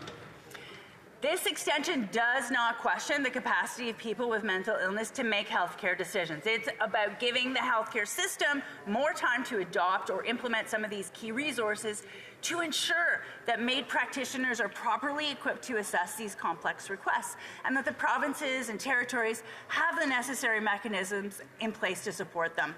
For example, both the expert panel that I referred to earlier and the Special Joint Committee on MAID have emphasized the importance of case review and oversight of MAID, both to educate practitioners and to support accountability and public trust in the law. While the majority of cases of MAID, 90%, take place in provinces with formal oversight processes, other provinces do not have formal MAID case review and oversight processes in place beyond those already undertaken by professional regulatory bodies. Work is being planned to explore best practices through a federal, provincial, territorial working group with a view to encouraging more consistent and robust mechanisms across the country. The expert panel and the Special Joint Committee also identified engagement with Indigenous partners as a priority. The Government of Canada has launched a 2-year engagement process on MAID to hear the perspectives of First Nations, Inuit, and Métis, including urban Indigenous people living off reserve with or without status, Indigenous peoples living with disabilities, and Two-Spirit LGBTQIA+ and gender-diverse Indigenous peoples. The proposed extension under Bill C-62 will provide the necessary time to have these discussions with Indigenous partners. It's an essential process to appropriately inform implementation, as well as guidance and training material for clinicians to support enhanced integration of cultural safety in MAID practices. Health Canada will provide its first official update to Parliament on this work in March 2024, just next month. In conclusion, Mr. Speaker, the Government of Canada remains committed to ensuring that laws reflect the needs of people in Canada, protect those who may be vulnerable, and support autonomy and freedom of choice. While we have made significant progress in the study of MAID and mental illness and in the development and dissemination of key resources, we are not yet ready. We need to act prudently and to not rush this change without the necessary resources in place. This decision is not an easy one, but I want to assure the House that we will continue to work collaboratively with our partners to improve the mental health of Canadians. I thank all members for the opportunity to speak today as we debate this important bill. Thank you. Questions et commentaires, questions and comments. The honourable member for Simcoe North. Thank you very much, Mr. Speaker. I thank my colleague for her speech. Not every person who jumps off the Golden Gate Bridge actually dies. And in fact, a study tracked down 29 individuals who survived. 98% of jumpers, by the way, do not survive the jump. A study of 29 individuals who survived their jump off the Golden Gate Bridge revealed that every single one of them regretted their decision to jump the moment they jumped. So I just wondered if my colleague could reflect on the fact that suicide is a permanent problem to a temporary solution. Thank you. Honorable Secretary Parlementaire. I would like to thank the member from Simcoe North for his question. I'd like to first of all say that we cannot equate suicide with medical assistance in dying. They are two completely different issues. And secondly, I would say, yes, we absolutely need to take the time to make sure we get this right. That's why this legislation is so important. We need these 3 years to get our medical system up to the level where we can make sure that everyone who is granted the MAID provision truly is someone who's gone through the medical system, has taken all of the medical treatments that are available, and has still reached this conclusion. We need more time, and that's why we need this legislation. Questions and comments? The Honourable Member for Shefford. Thank you, Mr. Speaker. I'd like to thank my colleague, with whom it's always a pleasure to work at the Standing Committee on the Status of Women. We have many overlapping values, but in this case, she speaks about consultations, about various communities. She speaks about continuing this consultation process. But what about Quebec's request, which was very clear? We need to act now. Does she not believe that punting this down and the lack of political will from her government will create a situation where women like Sandra de Montigny will continue to suffer, Mr. Speaker? L'Honorable Secretary Parlementaire. I would like to thank my colleague for her question. I also enjoy working with her on the committee. I would like to say that conversations with the province of Quebec are very important, and that is why we need a bill now to make sure that we have a program in place. This isn't the end of the matter. We will continue to speak to the government of Quebec. We'll continue to learn from the Quebec government. And I appreciate her comment very much. Thank you. Parliamentary questions and comments. The Honourable Member for Timmins, James Bay. Mr. Speaker, we're about 32 days away from a legal deadline that was arbitrarily thrown at us by the unelected, unaccountable Senate, forcing us to allow people who are depressed, people who are isolated and alone, to die through medical assistance in dying. Now my colleague's saying, well, give us a couple years and we'll make it all work. But what really I found profoundly disturbing is my colleague was talking about that they're going to support this. They figure if they have just another year or two, just meet a few more people, just, tick all the boxes of consultation, then people who are depressed and alone should be allowed to die. I find that an appalling position of this government. I think this government put us in this position through their cavalier approach to MAID and their refusal to look at the issues and hear that this is really not a road we want to go down, that this is a line in the sand in terms of the human community. So if the member thinks that in 3 years she's going to have consulted enough people, but at the end of the day she's going to support people dying because they have no support, then I think this government has a very, very poor vision, and they need to explain that to the Canadian people. The Honourable Parliamentary Secretary.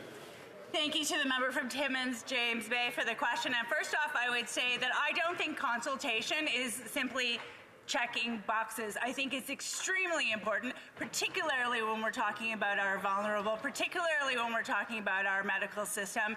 And I would say I have personally consulted with psychiatrists, as I mentioned in my speech, in Hamilton, people who study at some of the best institutions and work at some of the best institutions in Canada. They are the experts, and they have told me that while the idea behind MAID for mental illness is a sound one, we're just not ready yet. We need to have all the proper safeguards in place before we move forward with this legislation.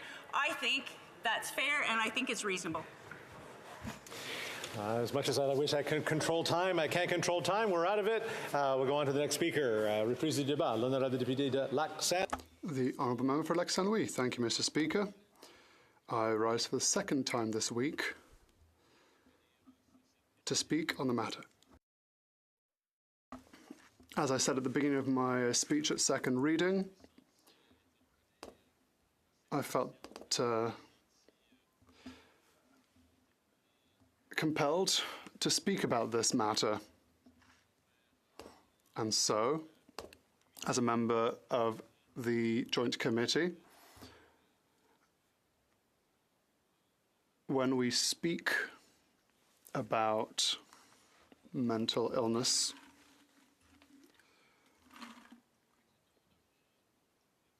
it is my duty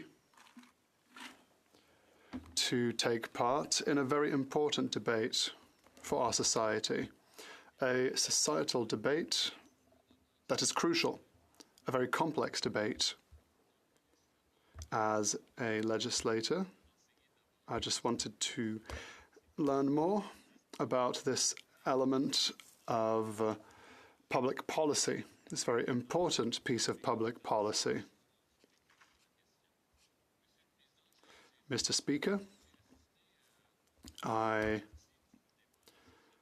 saw a lot of this week's debate. I'm very impressed by the tone. Yes, sometimes passions overflow, but that's perfectly normal on such an essential question when we're talking about life and death, literally. It's inspiring to see that the debate has happened generally respectfully, and we should adopt this tone, I believe, with regards to a number of other questions that are raised here in the House of Commons. I noted a number of arguments that aren't, I don't want to say fallacious, but I don't want to criticize anyone. I felt a certain number of contradictions.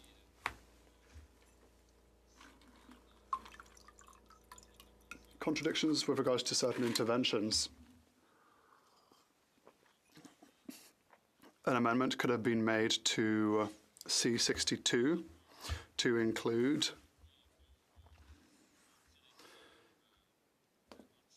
advanced requests. Some people have put this forward. Mr. Speaker, I don't think we are quite ready to immediately table a motion to open the door to something that is as complex, if not more complex, than medical assistance in dying, especially when it comes to mental health. We had many discussions at different committees to reach this stage where we are talking about medical assistance in dying for mental health.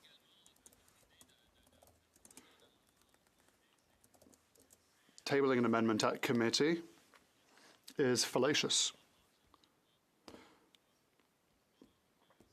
Such an amendment would be deemed inadmissible because the bill does not have the scope that would be affected by this amendment. We're talking about medical assistance in dying as it regards mental health. Some say that we've debated this question for too long. It's been 3 years. We should end the debate forthwith. But, Mr. Speaker, we're not talking about minor policy points. We're not talking about subjects like building houses, which is important, yes, but we are debating something very, very sensitive. There has been no consensus in amongst experts, and without consensus we cannot push anything upon anyone or force a consensus. Time is advancing very rapidly. And I think that we need to act rapidly. As I said, it's not just a question of medicine, healthcare. It's not a technical question. It's a moral and ethical question for society.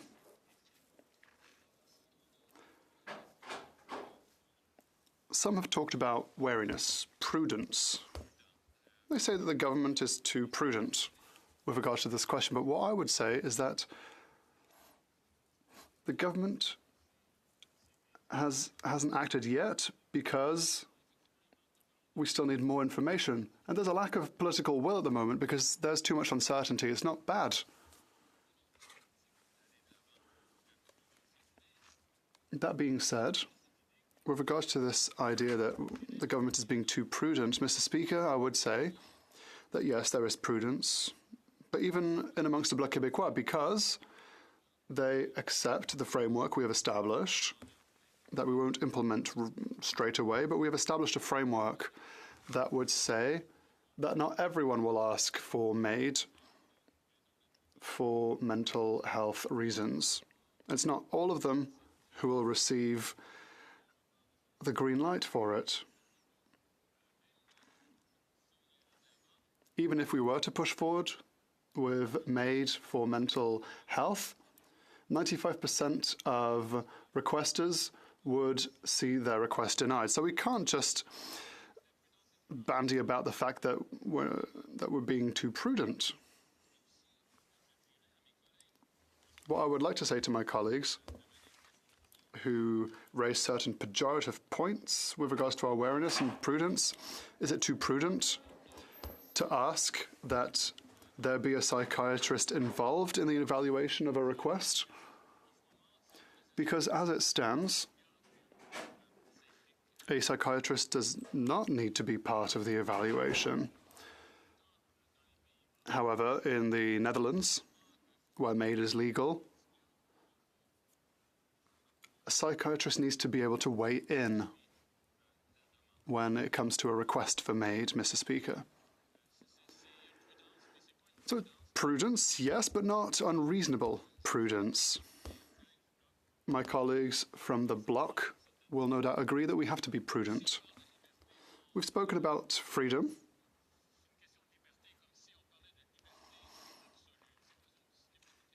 It's not a question of absolute freedoms here. 95% of requesters, as I said, would not have the freedom to access MAID because of mental health issues. We have to establish a nuance in the debate. We're not talking about absolute concepts. And then, some people have mentioned the issue of the Quebec nation, Mr. Speaker. And I was listening to my colleague, the member for Joliette, with whom I was very happy to work on electoral reform, and who is a stellar parliamentarian who knows his stuff and who gives great speeches. There are many nations in Canada, yes. There's the Quebec nation, but also First Nations. There are indigenous groups also within the Quebec nation. And so what I've understood is that indigenous nations aren't particularly for moving forwards with this at the moment. They said they were not consulted enough. They have certain concerns with regards to systemic racism that continues to exist in our healthcare system throughout Canada. And so they fear that requests may be too easily granted. And so, Mr. Speaker, I believe that we can't talk too much about various groups when we talk about MAID, because when one is on one's deathbed, we don't really think about groups anymore. We think about ourselves.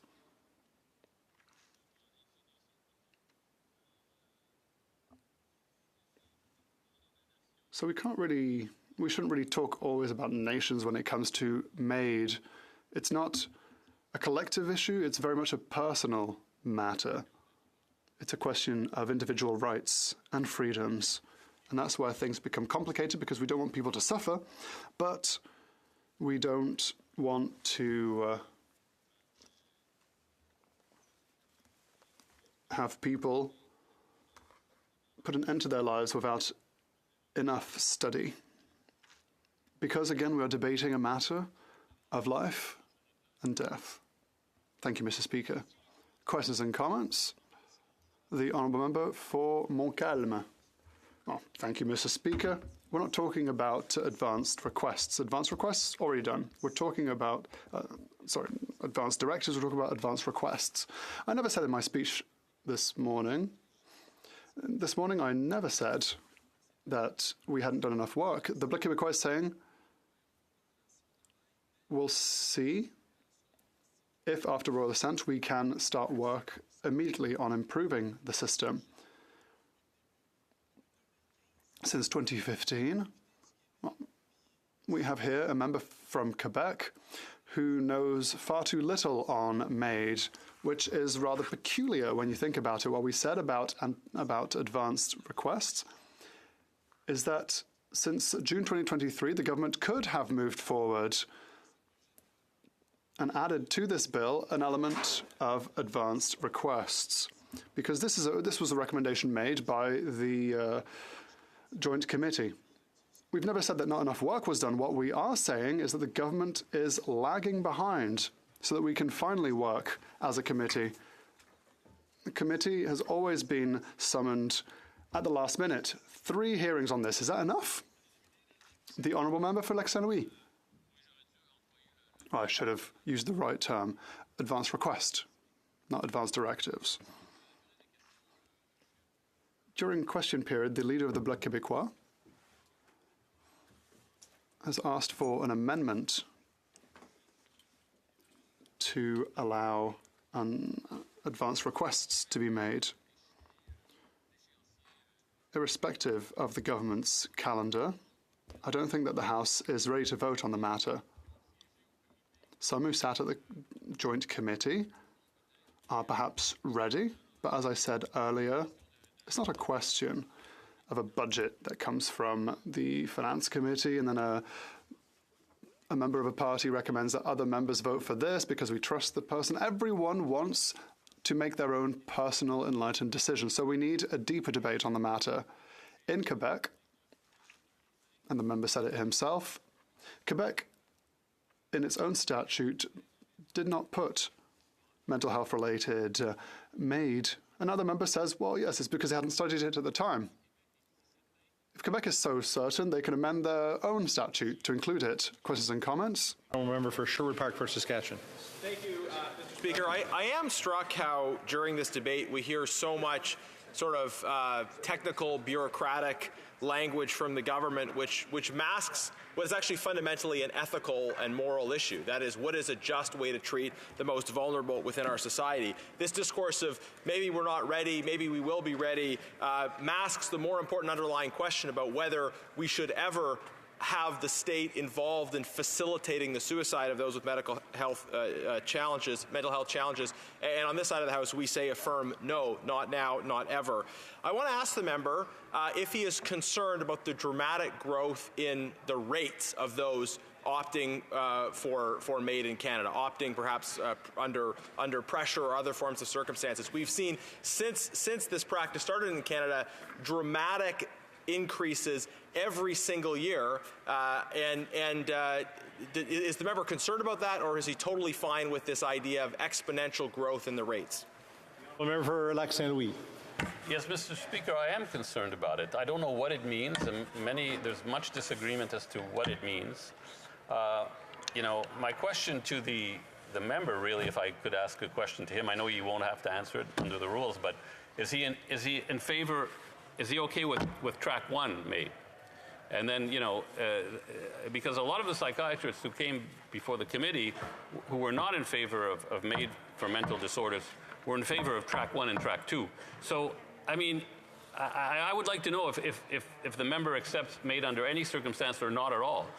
It is an important ethical and moral decision, I agree.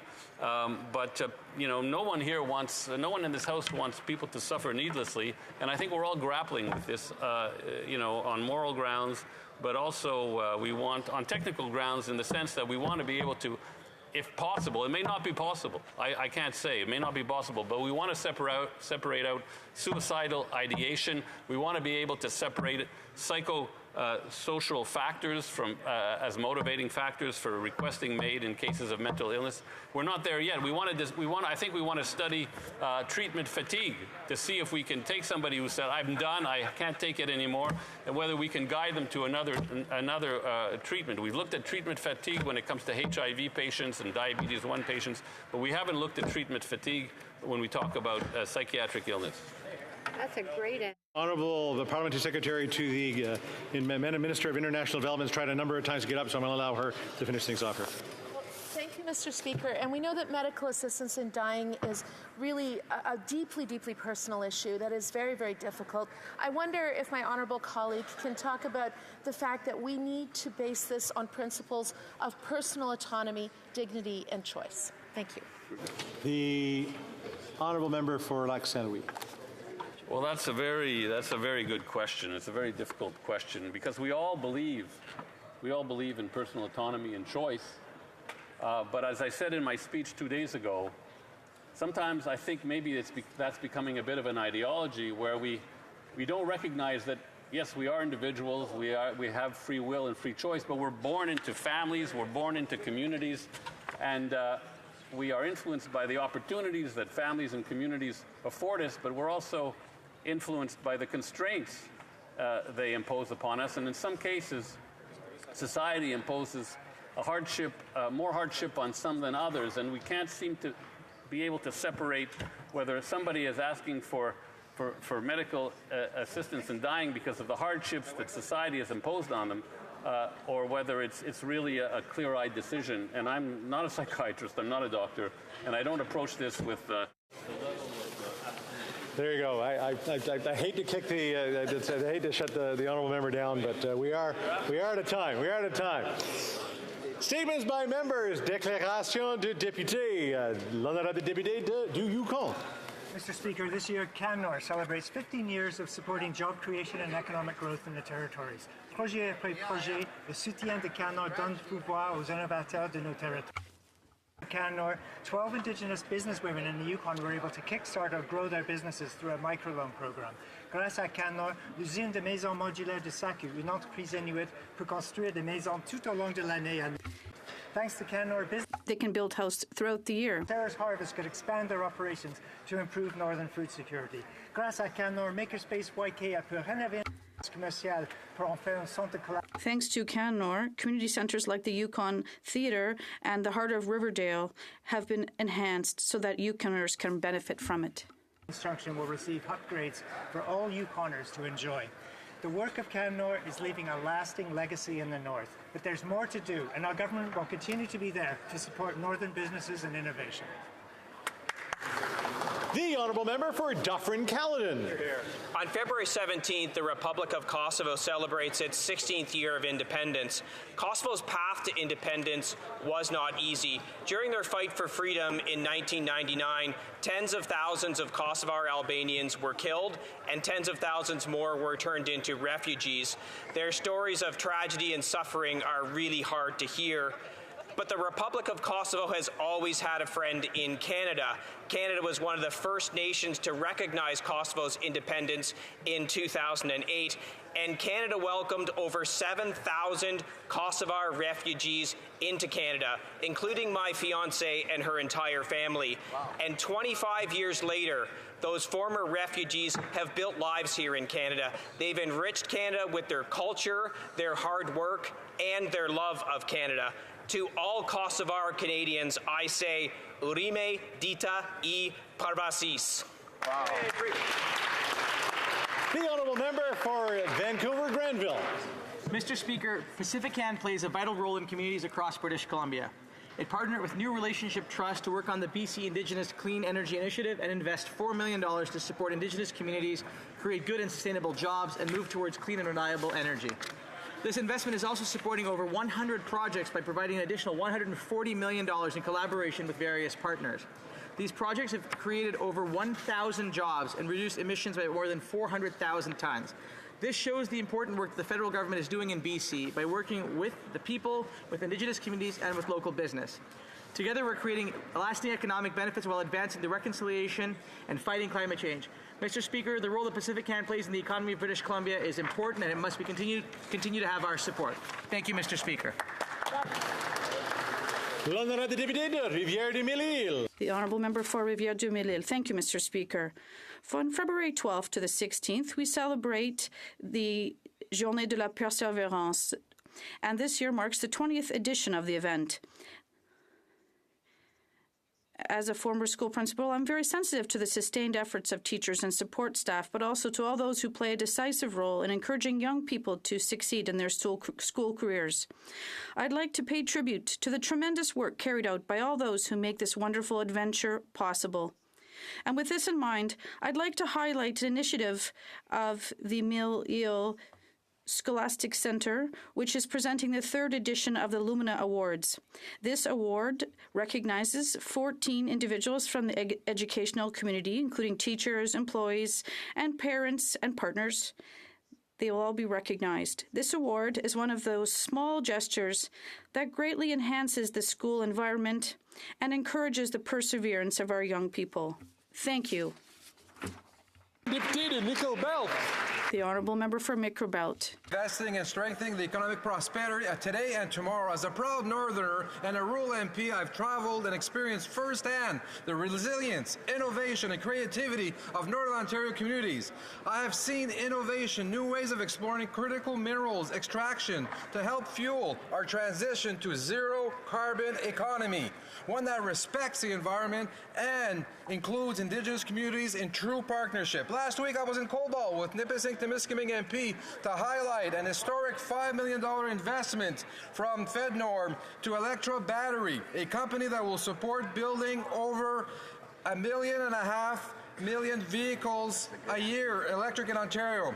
J'ai visité des entreprises que nous avons soutenues. I was able to visit small businesses we've supported, such as breweries, restaurants, and tourism operators. Their contributions help small-town economies thrive and make Northern Ontario a better place to live. Thank you for your success stories and for contributing to the prosperous Northern Ontario region.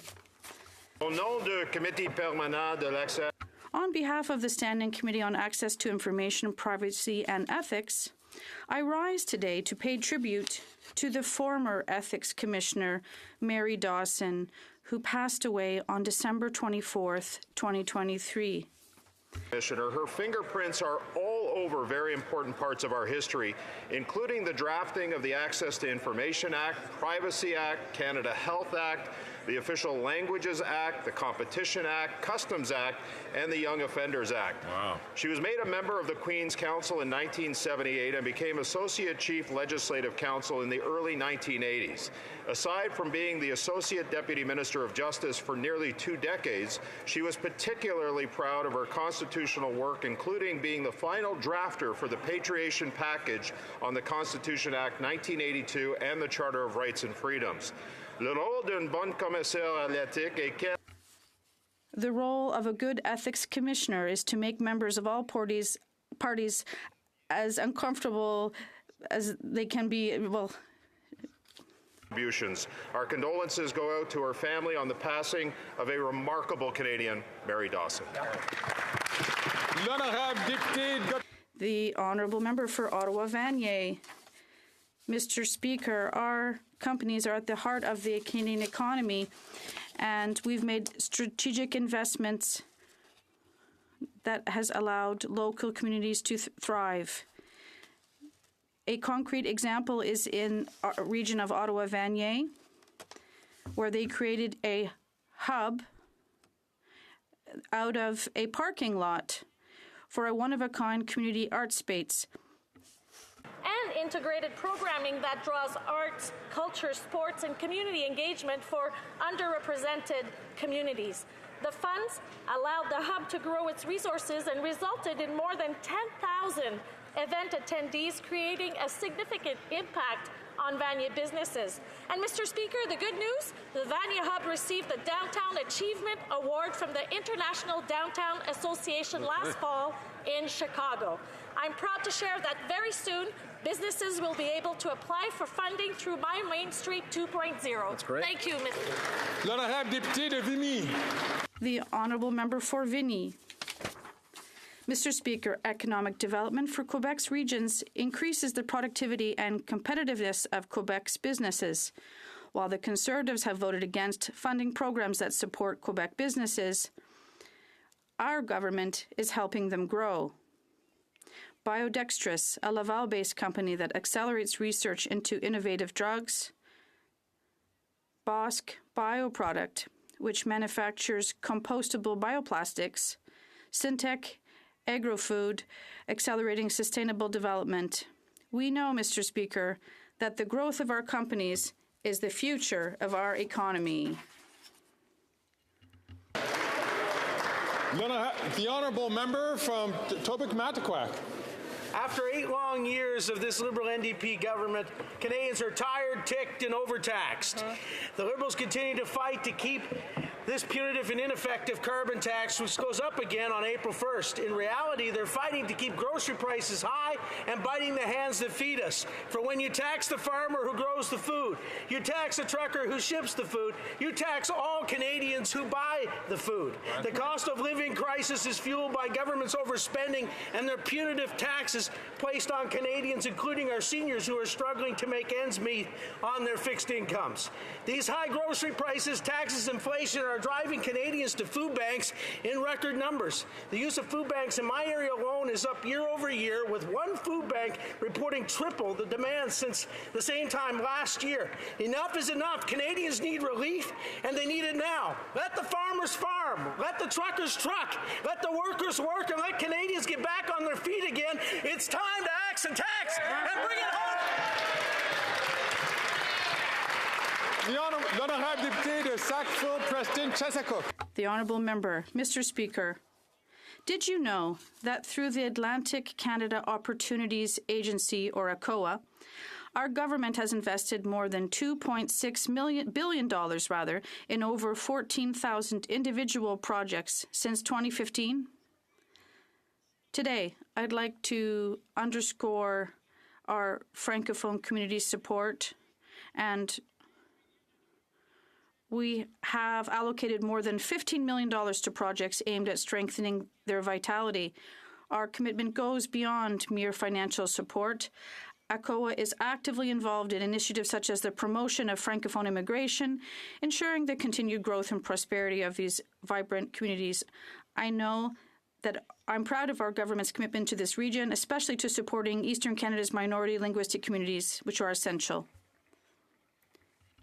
Nipissing, Pembroke. Years, this NDP Liberal government has lost touch with reality. They have an official policy to make energy more expensive. In 45 days, they'll be increasing the carbon tax again. They'll keep increasing the carbon tax so long as they cling to power. People are hurting, but this socialist coalition just doesn't believe what Canadians are telling them.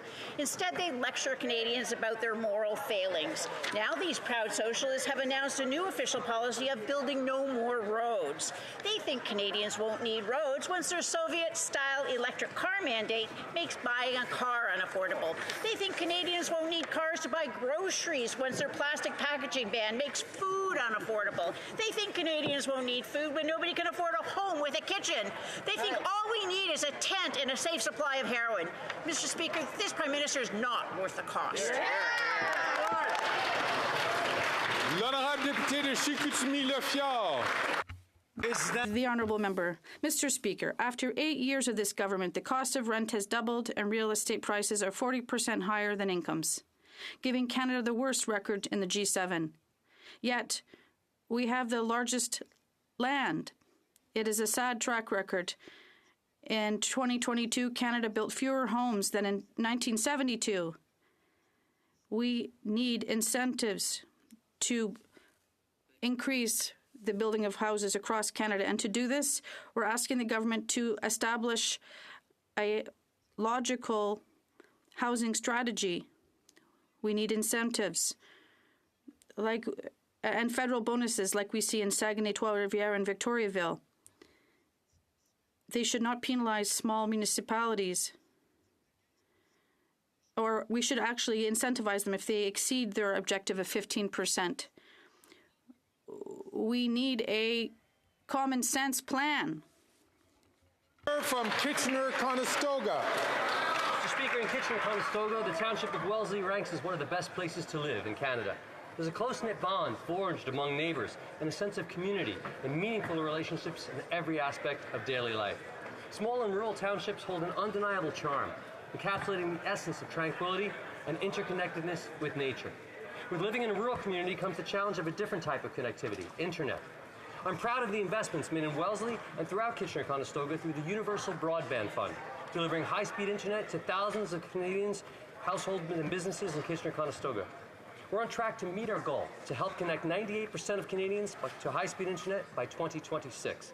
We'll keep investing to make sure Canadians have affordable, high-quality, and high-speed internet for work, school, healthcare, and to stay connected with family and friends. By bridging this digital divide, we're enabling farmers, small businesses, artists, and entrepreneurs to live in communities like Wellesley, with the world as their customers. The honourable member from Churchill-Kiwatanuk-Aski. Canadians are horrified as they witness in real time the killing of over 28,000 Palestinians, 67,000 injured, and millions displaced. This week's attack on Rafah, a refugee camp, is a clear sign that the far-right extremist government of Netanyahu will stop at nothing. President Biden, the Prime Minister, and other leaders asking the government of Israel to protect civilian life in the face of genocide has become farcical. Canada's latest joint statement in favor of an immediate ceasefire means nothing without concrete action. It's time for Canada to cut off the supply of arms to Israel, stop the political legitimization of the Netanyahu government, reinstate funding for UNRWA, the only ones who can do the life-saving work needed, support the UN and UN agencies, and support the establishment of a Palestinian state. History will judge us not by our words, but our actions. This government is not on the side of peace and justice, but rather complicity and genocide. It's time to act. The honourable member for Abitibi, Bay James, Nunavut, EU. Mr. Speaker, last month I travelled to Nunavik to discuss the concerns of the people living in the northern part of Abitibi, Bay James, Nunavut, EU. For quite some time, the Inuit of Nunavik have been asking for an official apology from Ottawa for the slaughter of sled dogs at the turn of the 1950s, and they want compensation. For over 10 years, they reached an agreement with Quebec, but why is it taking so long for the federal government? In 2019, the federal government apologized for the dog slaughter that occurred in Nunavut communities and offered them $20 million in compensation. So Nunavut was compensated, but not Nunavik. Why two different treatments? People from Nunavik should be offered at least the same thing. Like with residential schools and deportations, this is one of the events that have marked the lives of Inuit for generations. And I call on the government to make an official apology as soon as possible to the Inuit of Nunavik and to compensate them. Thank you. The honourable member from Niagara Falls. Speaker, this $60 million Arrive scam app is just like the Prime Minister after 8 years. Not worth the cost, not worth the corruption. The Auditor General's report and its shocking findings are truly a metaphor for 8 years of Liberal mismanagement, incompetence, and utter disregard for hard-working Canadians. Right. What did the Canadians receive for their hard-earned tax dollars? A dysfunctional app that was 750 times over budget, required 177 updates, forced 10,000 people into quarantine by error, caused chaos at our borders, and ruined any chance of a tourism recovery in 2022. Right. We now learn from the press that GC Strategies, one of the companies involved in this Arrive scam, have received $250 million from this Liberal government since 2015.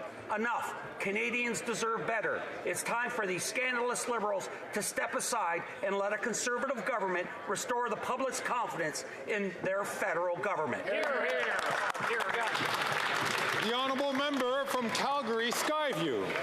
Mr. Speaker, a strong entrepreneurial spirit exists across the prairies, and from small towns to big cities, there are ample opportunities to continue and grow and diversify our economy that leaves no one behind. Our government is making strategic investments to help businesses and communities get their projects off the ground, scale up, and share with the world what the prairies have to offer.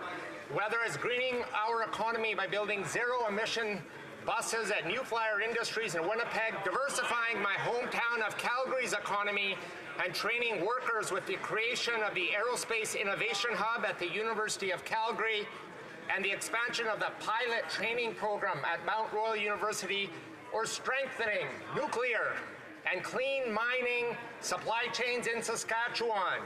Prairies Can is there to support the economic powerhouse of the prairies. Oral questions, questions orales. L'honorable chef de l'opposition. Lorsque le Parti conservateur. The Conservative Party is focusing on its common sense plan to cut taxes, build houses, fix budgets, and stop crime. The Prime Minister is not worth the cost or the corruption of a Arrive scam. The RCMP is investigating, and the Auditor General did, and AG met with the police and said it would take a court order to get all the documents. Will the Prime Minister produce all the documents to the RCMP and the AG so that we can know the full truth? The Honourable Minister of Public Services and Procurement. Thank you, Mr. Speaker. And our colleague is right to point out the important work done by the Auditor General. She tabled a damning report on Monday. We acknowledge that. Steps have been taken and more will follow soon. That said, all the information is transparent and shared with the RCMP, among others. The Honourable Leader of the Opposition. Auditor General said after she exposed the Arrive scam with this $60 million in spending she's been able to find, she says the RCMP, whom she just met about the scandal, will now have to go to court to get a production order to get all of the documents that the Prime Minister is covering up.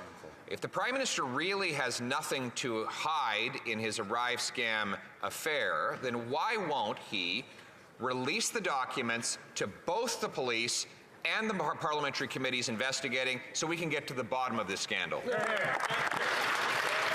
The Honourable Minister for Public Works and... Thank you, Mr. Speaker. After having thanked and lauded the work of the Auditor General, our colleague wouldn't certainly want to pretend that she is not able to do her job.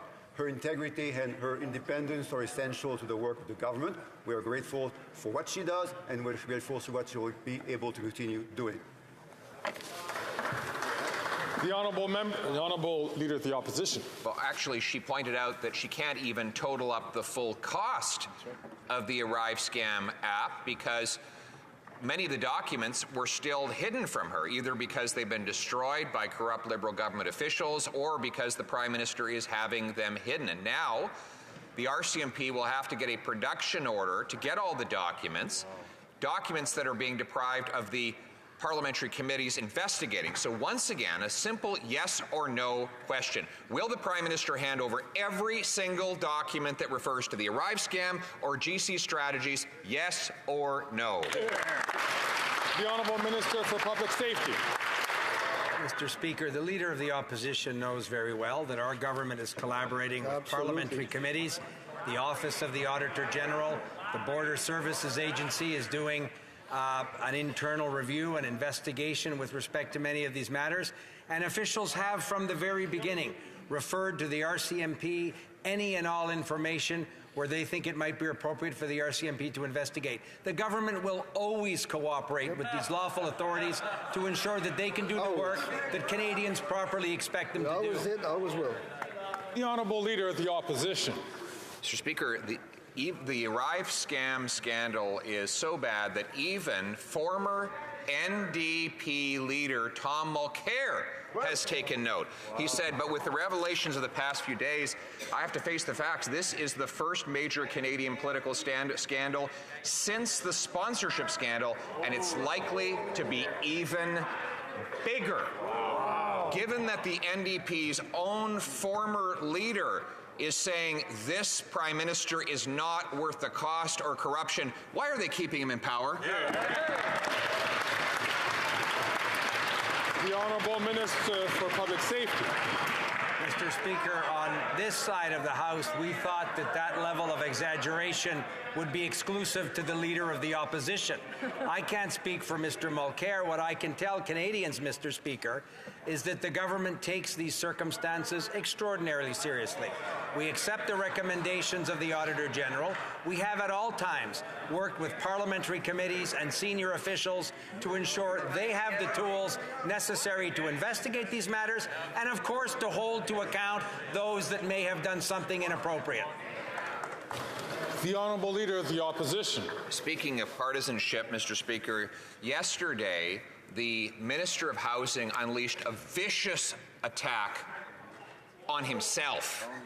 He said the Liberal government is presiding over what he called a generational moral failure because so many people cannot find a place to live. A record number of 30 different homeless encampments in Halifax alone, his home province, after his Prime Minister doubled housing costs. Given that they admit they've caused this moral failure, will they reverse the policies that caused it and start building homes instead of bureaucracy?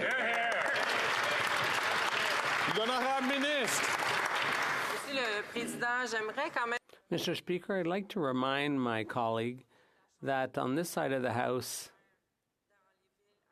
we support and work with the mayors in Quebec and the municipalities. On this side of the House, unlike when he was Minister of Housing, we're building actual housing units and we're working with Canadians to put roofs over their heads. Thank you, Mr. Speaker. The Honourable Member for La Prairie. The $60 million wasted on ArriveCan is just the tip of the iceberg. We now know GC Strategies, a company of two guys in a cottage, snagged 140 contracts worth $258 million under the Liberals. These same two rotten apples, under the name Corridal, nabbed 9 contracts worth $3.6 million under the Conservatives. Imagine 20 departments involved and $260 million in IT contracts to two guys who don't even do any IT work. When will there be an expanded investigation into the awarding of all these contracts since 2010? The Honourable Minister of Public Services and Procurement. Thank you, Mr. Speaker, and I'd like to thank my colleague for reminding us of the very difficult context we went through a few years ago in the largest pandemic in a century. Thousands of jobs were lost. Billions in economic activity were lost. We had to act quickly, and that was the main priority. That said, it's not an excuse and is still unacceptable that public servants didn't do their job properly. The Honourable Member for La Prairie. The Liberals are still looking for excuses when they should be looking for culprits. There needs to be an investigation of all contracts, but there also needs to be a clean sweep at the Border Services Agency. It makes no sense that an $80,000 app turned into a $60 million scandal without anyone cluing in. It makes no sense that public servants attended dinners and whiskey tastings with suppliers without a single supervisor twigging. This is a systemic problem. Is the government going to put CBSA under third-party management? The Honourable Minister of Public Services and Procurement. Thank you, Mr. Speaker. Our colleague is quite right. There needed to be an investigation, and that is precisely what the Auditor General did in recent months. She was able to use all the information, and rightly so. We're very grateful for her report. Of course, we're very shocked by what it revealed, and that's all the more reason to put in place the important recommendations she made. For 4 months, innocent Palestinians have pleaded for help. Close to 30,000 people, including children, have been killed. In Rafah, it is even worse. And all we hear from this Prime Minister are empty words. He's concerned, but he won't stop arms sales to Israel. He won't help Canadians fleeing Gaza, and he won't reinstate funding to UNRWA. Maybe the minister's parliamentary secretary should say publicly what he's clearly been saying privately, that UNRWA is the only organization that can help people in Gaza. When will the Liberals finally act to save Palestinian lives? Hear, hear.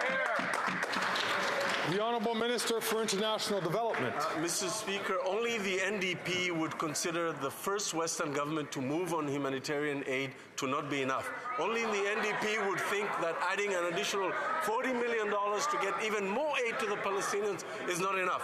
Only the NDP would think that us bringing like-minded countries to call for an immediate ceasefire is not enough. We've called for no military action in Rafah to protect 1.8 million civilians. We will take no lessons from the NDP on this. The Honourable Member from Elmwood Transcona. Mr. Speaker, being a parent is hard work. It can be exhausting, and people shouldn't be punished for having a family.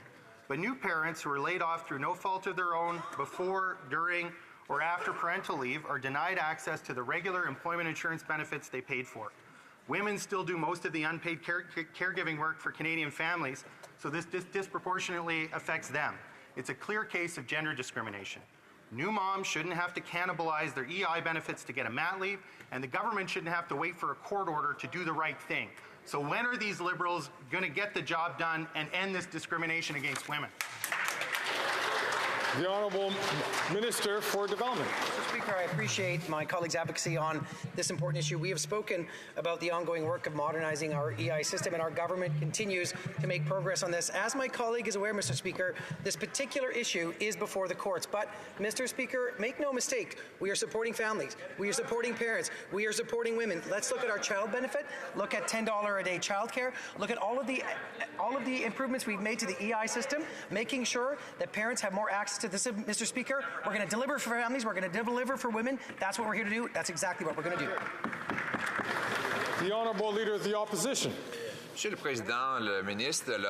Mr. Speaker, the housing minister was warned that his policies would cause a massive shortage, is in hot water again because he admitted to the Finance Committee that his $4 billion Housing Accelerator Fund doesn't actually build any houses.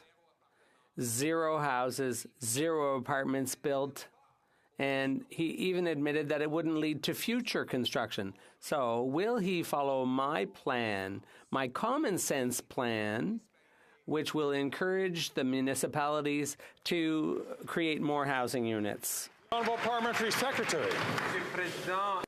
Mr. Speaker, the housing crisis requires a cooperative approach.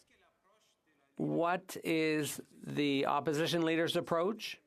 He insults mayors in Quebec City, in Montreal, and all across Canada.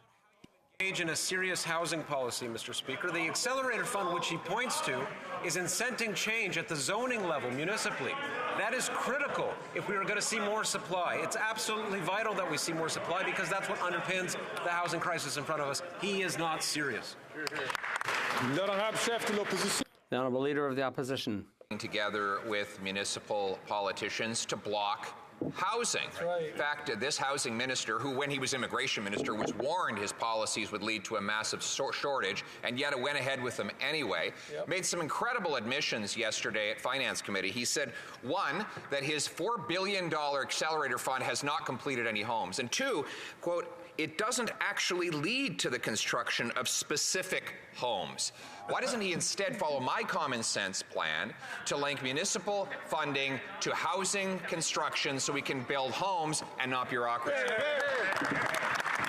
Parliamentary Secretary to the Minister of Housing, Infrastructure and Communities. It's a shame, Mr. Speaker. He should follow the proceedings of the Finance Committee more closely because just a few months ago, officials there testified that his private member's bill, so-called, meant to build more housing, does exactly the opposite. He wants to tax home builders, Mr. Speaker. He wants to cut infrastructure that communities would require for housing purposes. His best idea, it would seem, to build more homes is to create some sort of 1-800 number where neighbors can rat on each other if they have concerns around NIMBY. It's not a serious approach, Mr. Speaker. He's never been serious about housing. He's playing games. member from Regina Capel. This Prime Minister is not worth the cost or the corruption, and his Arrive scam app is just like the Liberal government, costly and corrupt. Look at the facts. Two buddies, a basement office, an IT company that does no IT work yet got a $20 million contract for IT, and now the Auditor General tells us that she can't track all the costs. Quote, "We didn't find records to accurately show how much was spent on what, who did the work, or how and why decisions were made." Will the Prime Minister order his officials to turn over all the documents, stop blocking this investigation, and call for a full RCMP investigation? The Honourable Minister for Public Safety. Mr. Speaker, it may surprise my honourable friend, but the government doesn't actually direct the National Police doesn't know that. In terms of investigations. We have confidence, Mr. Speaker, that the RCMP will take the important responsibility they have seriously and do all the work that is required. We have complete faith in the RCMP's independence and in their ability to look into all these matters. And more importantly, Mr. Speaker, our government is also always available to work with parliamentary committees, the Auditor General's office, to ensure that every document is available so that this important matter can be resolved. No other government. The Honourable Member from Regina Capel. They voted against calling in the Auditor General in the first place and blocked multiple attempts at committees to get to the truth. And while the rest of the country viewed the pandemic as a difficult time full of hardship, the Liberal government saw it as an opportunity to enrich their friends. They got caught funneling $1 billion to the We organization. A former Liberal MP got a sole source contract worth millions for the pandemic, and now we find out that their app cost 750 times what it should have, didn't work, and wasn't needed. The Auditor General says the RCMP is going to have to get a court order to get the documents. Why should it take a warrant for Canadians to find out what they did with their money? The Honourable Minister for Public Safety. Mr. Speaker, it doesn't take a warrant for Canadians to see that our government has been transparent both with the Auditor General and our government has been transparent, Mr. Speaker, with parliamentary committees. The facts may bother my friend, but he knows very well that the Auditor General is empowered to do all of this important work. We've accepted the report of the Auditor General. We'd acted on a number of recommendations before receiving the report because we'd asked the procurement ombudsperson to look into this matter. And, Mr. Speaker, we value the importance of respecting taxpayers' money and will always do that. The Honourable Member for Louis Saint Laurent. Mr. Speaker, where was the minister on November 1st, 2022? Because here in the House there was a vote. The official opposition, the member for Carleton, the leader of the Conservatives, asked that the Auditor General examine the situation at Arrive Can. And what did the Liberals do? What did the minister do? They voted against that motion. Now today, we're calling for access to all the documents. And if the minister wants to hide from that request again, he should do the opposite. The government should show some dignity for once and allow full light to be shed on the Arrive scam scandal. The Honourable Minister of Public Services and Procurement. Thank you, Mr. Speaker. My colleague is quite right to insist on how important the Auditor General's work is. She released a report with some troubling findings and some solid, sound recommendations. He says we're hiding behind something, but that's not true. We shared all the information with the RCMP and the AG, and we will with any other organization that needs access to that information. The Honourable Member, the good news is that, yes, the Auditor General was able to do her job. But the problem is that this government didn't want her to. Imagine if she hadn't been able to do her job. People might have thought Arrive Can was no big deal. But no, it's the biggest scandal in Canadian history. That's the reality, Mr. Speaker. An $80,000 contract wound up costing at least $60 million. And it makes no sense. Where was the minister in November 2022 when we were calling for an investigation into this? The Honourable Minister of Public Services and Procurement. Thank you, Mr. Speaker. Not only did the Auditor General do her work, she did an excellent job of it, and we appreciate it. And it will help us to continue to put in place whatever we need to, even though it was a crisis and there was a requirement for urgent action, but a crisis is no excuse for not following the basic rules. Those should have continued to apply. The Honourable Member for Lac-Saint-Jean. Mr. Speaker, yesterday the Quebec French Language Commissioner released a report that may shock the immigration minister, but will surprise no one in Quebec. Temporary immigration played a central role in the decline of the French language in Quebec. According to the commissioner, it would cost between $10 and $13 billion to integrate all newcomers.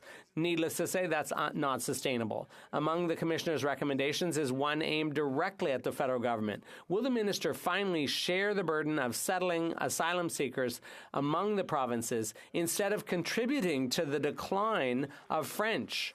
The Honourable Minister of Immigration. Thank you, Mr. Speaker. First of all, I'd like to point out that we already are transferring $5.2 billion to the government of Quebec, including for enculturation and language training. I hope the minister is not talking about deporting people who don't speak French to other parts of Canada. That would be illegal and inhumane. We know full well that we have more work to do and that Quebec's burden needs to be shared, and we will keep working at that. The Honourable Member for Lac-Saint-Jean. That's not credible. Those answers are not believable anymore. The commissioner went even further and proposed that the federal government redistribute asylum seekers among provinces on the basis of their language. Ottawa could encourage people with a knowledge of French to stay in Quebec, or, as the Bloc proposes, to head for French language minority communities. As for Anglophones, Ottawa could encourage them to move to an English-speaking province. That would facilitate their access to the job market, in addition to reducing the cost of language training. Doesn't the minister think that's an excellent idea? The Honourable Minister of Immigration, Refugees and Citizenship. Thank you, Mr. Speaker. That's a slap in the face of all our efforts to resettle asylum seekers. This has to be done in a humanitarian and consenting way. Language is one factor among others. It shouldn't be the main factor. We all have more work to do. The federal government has a role to play. Ontario, Quebec, and all the other provinces as well. Thank you. The Honourable Member for La Pointe de l'Île. If French is on the decline at the federal level, it may be because the Liberals have never appointed so few Francophones to key positions, decision-making positions. Of supposedly bilingual positions, only 21% went to Francophones last year. That's the worst record since 2015. When the Liberal ministers make political appointments, they name unilingual Anglophones, and you wonder why French is disappearing at the federal level. Will Liberal ministers stop setting the example that it's okay to forget about French? The Honourable Minister of Transport. Mr. Speaker, defending French and promoting French is a priority for all Liberal members from Quebec and from outside Quebec, too. We made a lot of appointments to ensure that there are more women and Indigenous appointments, and we're doing more for French, and we're going to do more to promote Francophones. And why is that? Because it's fundamental to us. So while the Bloc is bickering and picking fights, we will proceed with what needs doing, and that is appointing more Francophones. Brantford Brant. Mr. Speaker, the Prime Minister stated that his Arrive scam app would cost taxpayers $80,000. But in fact, it's 750 times more, over $60 million and climbing. Now, committees studying this scam have heard evidence of forgery, fraud, obstruction of justice, and breach of trust by government officials. The Arrive scam is just like the Prime Minister, not worth the cost, not worth the corruption. Will the Prime Minister finally stop the cover-up and join us to call on the RCMP to expand the investigation? Hear, hear. The Honourable Minister for Public Works and Procurement. Thank you, Mr. Speaker. And the member is correct to pointing to the important work of parliamentary committees, which are called to do valuable work to support that of the government in making sure that even in times of crisis like the pandemic, proper rules are followed and known and monitored by all public servants, including those at the CBSA. The Honourable Member from Brantford Brant. What a complete, insincere answer. And it's a fraud on the Canadians. Since the Prime Minister took office, over $250 million have been given to GC Strategies, two guys working in their basement. $20 million alone for the Arrive scam. Criminality is rampant, with evidence committee has recently heard. The Arrive scam is just like the Prime Minister, not worth the cost, not worth the corruption. Fleeced taxpayers want an honest answer. Will the Prime Minister finally call on the RCMP to expand the investigation? Yes or no? The Honourable Minister for Public Works and Procurement. Thank you, Mr. Speaker. The member pointed out again correctly to the importance of investigations. The good news is that there was investigation by the Auditor General just a few weeks and months ago, and there was an important report tabled on Monday with findings that are totally unacceptable, even in the context of the worst pandemic that we have seen in over a century, the worst economic crisis that we've seen since the 1930s. The findings are unacceptable, and that's why we're going to keep implementing all the recommendations of the Auditor General's report. Good answer. The Honourable Member for Montmagny, Lillet, Kamouraska, Rivière-du-Loup. Mr. Speaker, after 8 years, this government is not worth the cost or the corruption. It gave the Arrive CAN contract to GC Strategies, a company with 4 employees that doesn't do any IT work, for an app that was supposed to cost $80,000 but may have cost over $60 million, 750 times more. That's what I call gross incompetence. But politically, Mr. Speaker, who's going to take responsibility for this incompetence? And when are we going to get our money back? The Minister of Public Services and Procurement. Thank you, Mr. Speaker. The member mentioned responsibility or accountability. In times of crisis, a responsible government has 2 duties. One, to protect the health and safety of people, including tens of thousands of Quebecers and Canadians during the pandemic. And secondly, to ensure that goods and services could cross the border. There was international trade, billions of dollars worth of trade at stake, and we needed to make sure that that could continue to flow efficiently and usefully. When the Minister of Environment said the government will stop investing in new road infrastructure, he made it very clear that he never considered northern communities. Many Indigenous communities still lack all weather roads. In fact, most of the communities in my riding are still using dust roads. For years, they have been calling on the government to invest in road infrastructure. I have a simple question. Why is the minister against Nunavut getting their roads paved? The Honourable Parliamentary Secretary to the Minister of Housing, Infrastructure and Communities.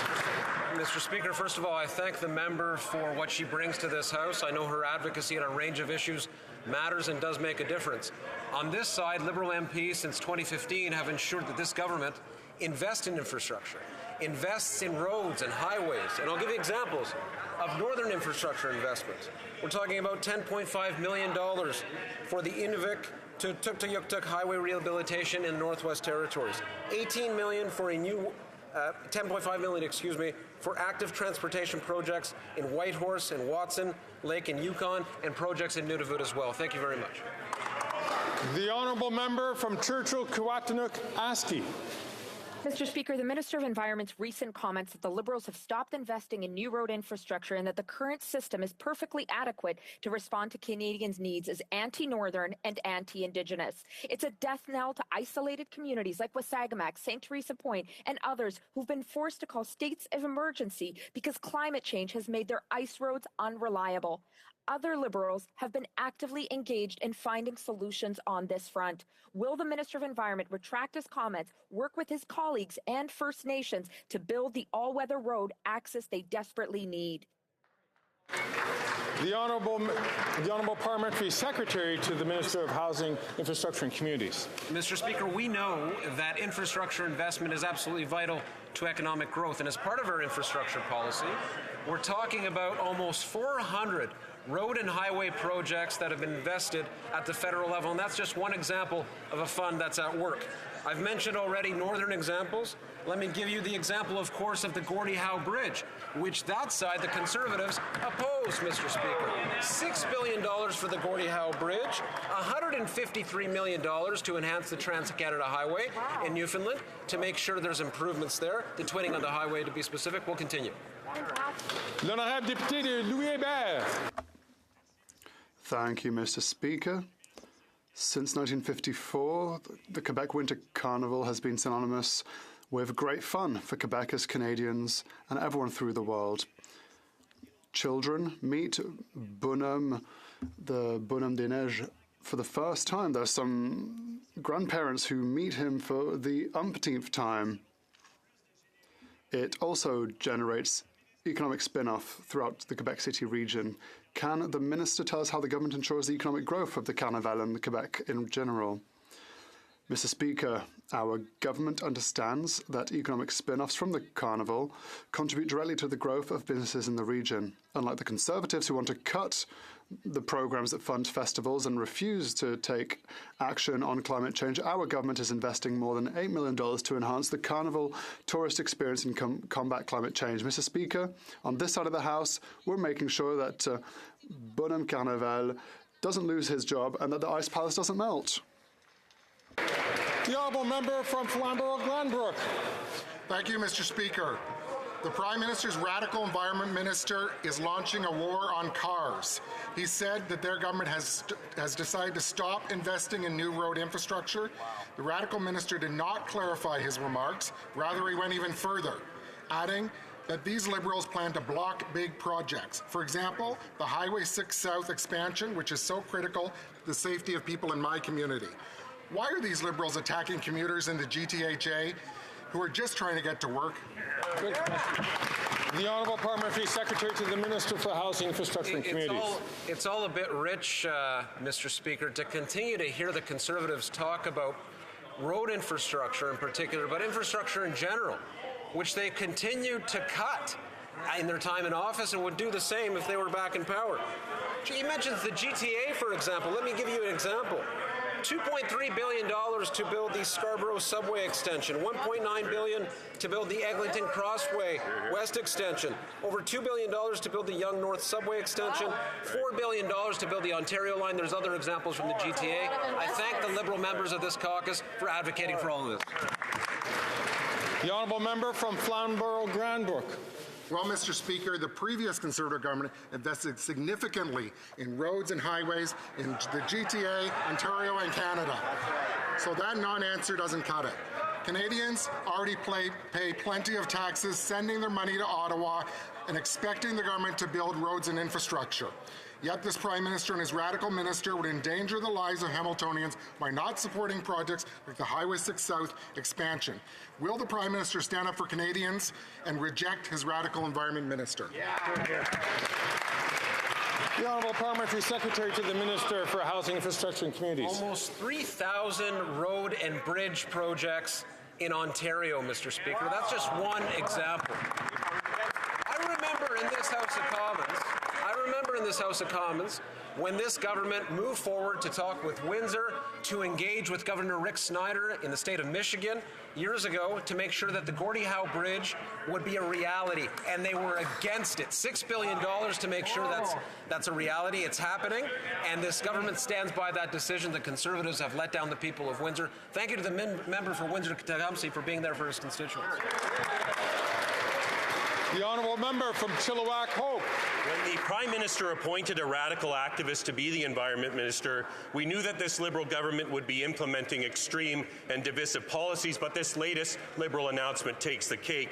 This may be the first time that any government anywhere at any time has promised to stop building roads, but that's exactly what the Liberals have done. This extreme new policy means that these Liberals are against adding more lanes to the Trans-Canada Highway between Metro Vancouver and the Fraser Valley. Why do the Liberals want to kill these projects, which will help end gridlock and get people to work?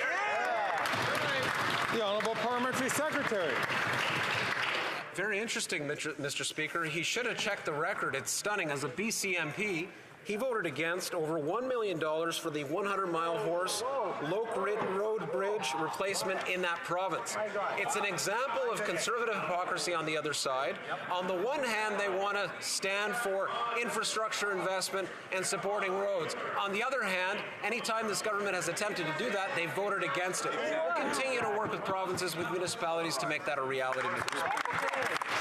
The honourable member from Chilliwack Hope. This radical minister made it very clear that this Liberal government will no longer allow funding to go towards building roads. And it's no surprise that a guy that scaled the CN Tower or climbed on top of a premier's roof would come up with an extreme policy like building no more roads in this country. We need a strong road network to move our goods, to get our kids to school, and to get our workers to their jobs. So when will the Prime Minister condemn this radical policy from his extremist environment minister and stop punishing Canadians who need to drive their cars to live their lives?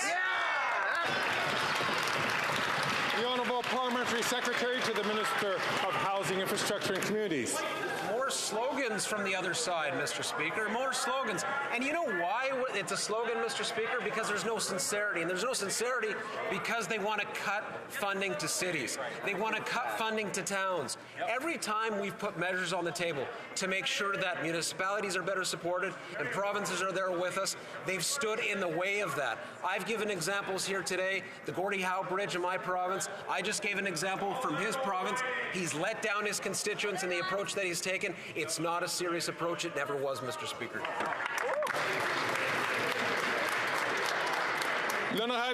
The honourable member for Repentigny. The proposed nuclear waste disposal site in Chalk River is an environmental abomination and pure social injustice. But I'm proud that the Bloc Québécois yesterday allowed Chief Lance Heyman to express the opposition of the Anishinaabe communities affected. And I'm proud to add the voice of the representatives of 4.5 million concerned Quebecers. Will the government finally say no to Chalk River and ensure that any project to bury nuclear waste does not unnecessarily threaten Indigenous peoples and Quebecers? The Honourable Parliamentary Secretary. Mr. Speaker, the Independent Commission only approves projects if they are safe for Canadians and safe for the environment. We've consulted Indigenous communities and others.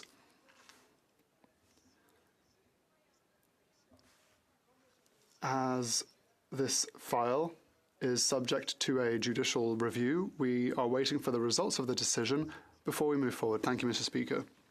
The honourable member for Repentigny.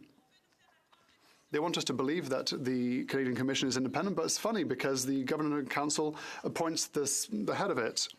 Burying nuclear waste 1 kilometre from the Outaouais River is putting the drinking water of the Anishinaabe and half of Quebec's population at unnecessary risk. We're talking about 1 million cubic metres of radioactive waste. It's not a compost bin in your backyard. The Montreal Metropolitan Community is against Chalk River. The city of Gatineau is against Chalk River.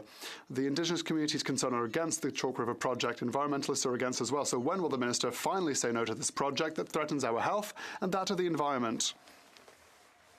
The Honourable Parliamentary Secretary to the Minister for Natural Resources. Mr. Speaker, it's incredible that the Bloc Québécois doesn't want to recognise the independence of a nuclear safety commission that approves only projects that follow consultations, including with Indigenous peoples. Natural Resources Canada has no role to play, and so consultations have occurred. If this file is approved, we will move forward. We continue to work together with Indigenous peoples and various communities to make sure that the project is viable. Honourable member from Halliburton, Kawartha Lakes, Brock. Speaker, a few months ago I asked the Minister of the Environment why, after 3 years, has Parks Canada not replaced the federal bridge in Bolsover. The Minister, of course, answered in typical Liberal fashion, promised to get back to the House and never actually did, but now we know why. News broke earlier this week that the Liberals have decided to stop funding new roads and bridges. And just like that, Parks Canada quietly confirms that the bridge will not be replaced. Leaving this village permanently cut in half is absolutely unacceptable. When will the minister get his head out of the clouds, do his job, and get the bridge fixed? The Honourable Parliamentary Secretary to the Minister of Housing, Infrastructure and Communities. I know that member, and I've known him for many years to be someone who brings a nonpartisan approach, but such is the approach of the Leader of the Opposition that even someone like him has taken a decidedly a partisan approach to such critical issues. What do we see? 3,000 or nearly 3,000 road and bridge projects at $2.1 billion funded by this government. But they've supported none of it, Mr. Speaker. I just mentioned the Ontario example of the Gordie Howe Bridge. They're talking about building bridges. We'll continue to do whatever we can to support communities large and small throughout this province. The Honourable Member for Lévis-Lotbinière. Mr. Speaker, the Prime Minister's radical Environment Minister is waging open war on cars. He declared that his government had decided to stop investing in new road infrastructure. And he didn't clarify his remarks. He went even further by adding that the Liberal government was going to block major projects. Mr. Speaker, the radical Environment Minister is going to block major projects like the third link between Quebec City and Lévis. Why is the Liberal government attacking workers in Lévis, Quebec, who are trying simply to get to work? The Honourable Leader of the Government in the House of Commons. What the member across the way knows full well is that this government, over our time on this side of the House, has invested billions upon billions of dollars in infrastructure, in road infrastructure throughout Quebec, throughout Canada, and we will continue to do so, as we have done in Kamouraska, for example, with Road 195, and what we will no doubt continue to do so in his riding. And he'll probably vote against all these projects, Mr. Speaker. The Honourable Member for Lévis-Lotbinière.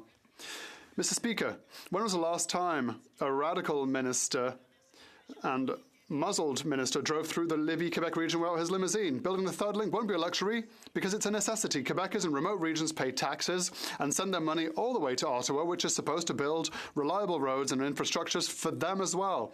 Mr. Speaker, will the Prime Minister defend the interests of Quebecers in remote regions instead of following the anti-third link folly of his radical Environment Minister?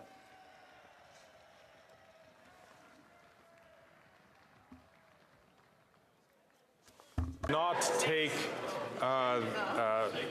please not, I would like to ask all members to make sure that they hold their tongue when it is not their turn to speak. The Honourable Leader of the Government in the House.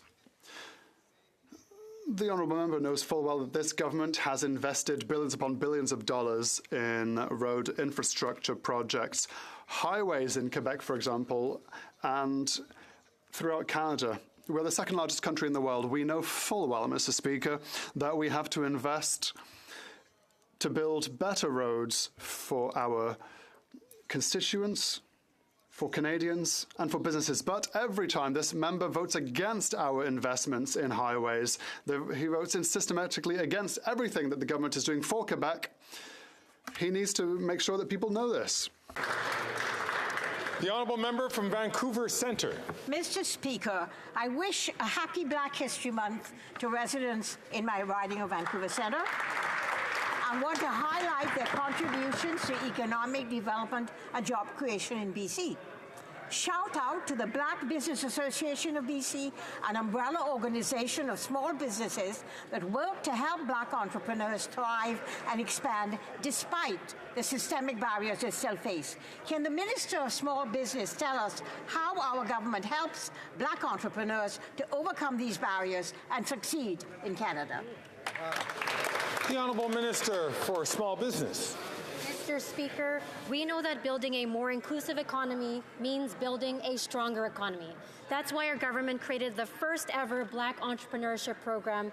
This historic $265 million investment has supported over 9,000 Black entrepreneurs across this country and strengthens the ecosystem that supports them. It is disappointing that the Leader of the Opposition and the Conservatives have voted against this support and turned their backs on Black small business entrepreneurs. On this side of the House, including the member from Vancouver Centre, we will keep being there for Black entrepreneurs. Happy Black History Month. The honourable member from Perth Wellington. Mr. Speaker, the Prime Minister easily found $60 million for his ArriveCan app, but he still wants to quadruple the carbon tax on gas, groceries, and home eating. While the typical Canadian family will pay $700 more to put food on the table this year, this Prime Minister is raising the carbon tax by 23% on April 1st. After 8 years of this Liberal NDP government, more and more Canadians are struggling to make ends meet and to pay for food, heat, and housing. This Prime Minister is not worth the cost or the tax. Will the Prime Minister give Canadians some relief and axe the tax? Hear, hear. Well done. The Honourable President of the Treasury Board. Mr. Speaker, unlike the Conservatives who want to take money away from Canadians, we're putting money back in the pockets of Canadians with rebates. So I have a question for my honourable friend. Will you cut the $1,100 for Ontario families? Or how about the $1,800 for Alberta families? How about the $1,200 that Manitoba families are going to get back? You want to deny climate change? You want to cut rebates for Canadians? That doesn't sound like common sense to me. The honourable member from South Shore, St. Margaret's.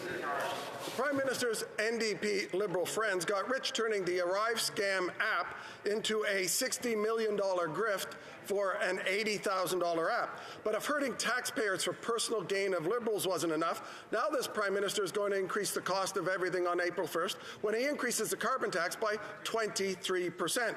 Nova Scotians will pay $2,100 more than they get back for this carbon tax. After 8 years, this Prime Minister is not worth the cost. So when will Liberals stop hurting Canadians and axe the carbon tax? The Honourable President of the Treasury Board. Mr. Speaker, let's focus on what Canadians are actually getting back. In 2023-24, Ontario, $976, Alberta, $1,500, Saskatchewan, $1,300, Manitoba, $1,000, Newfoundland, $900, Nova Scotia, $700, PEI, $700, New Brunswick, $500, Mr. Speaker. These are rebates, and the Conservatives want to...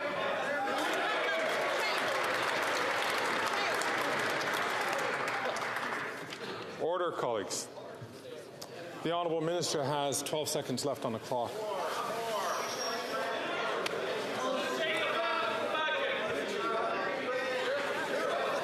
Mr. Speaker, it doesn't make sense. It's not common sense to deny climate change and to cut money from Canadian families.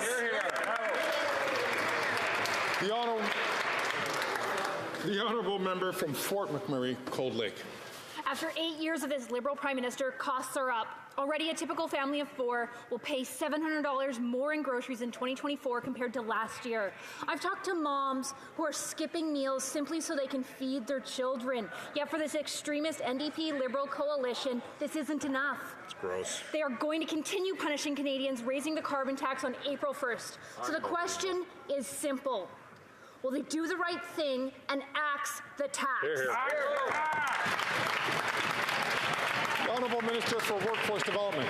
Speaker, we will do the right thing, continue to fight climate change, and make sure that Albertans have more money in their pockets than they are paying in the carbon pricing. Why, Mr. Speaker? $1,800 to a family of four, and if you get the rural top-up, 20% top-up, $2,160. Let's dial that back, Mr. Speaker. $450 every 3 months into the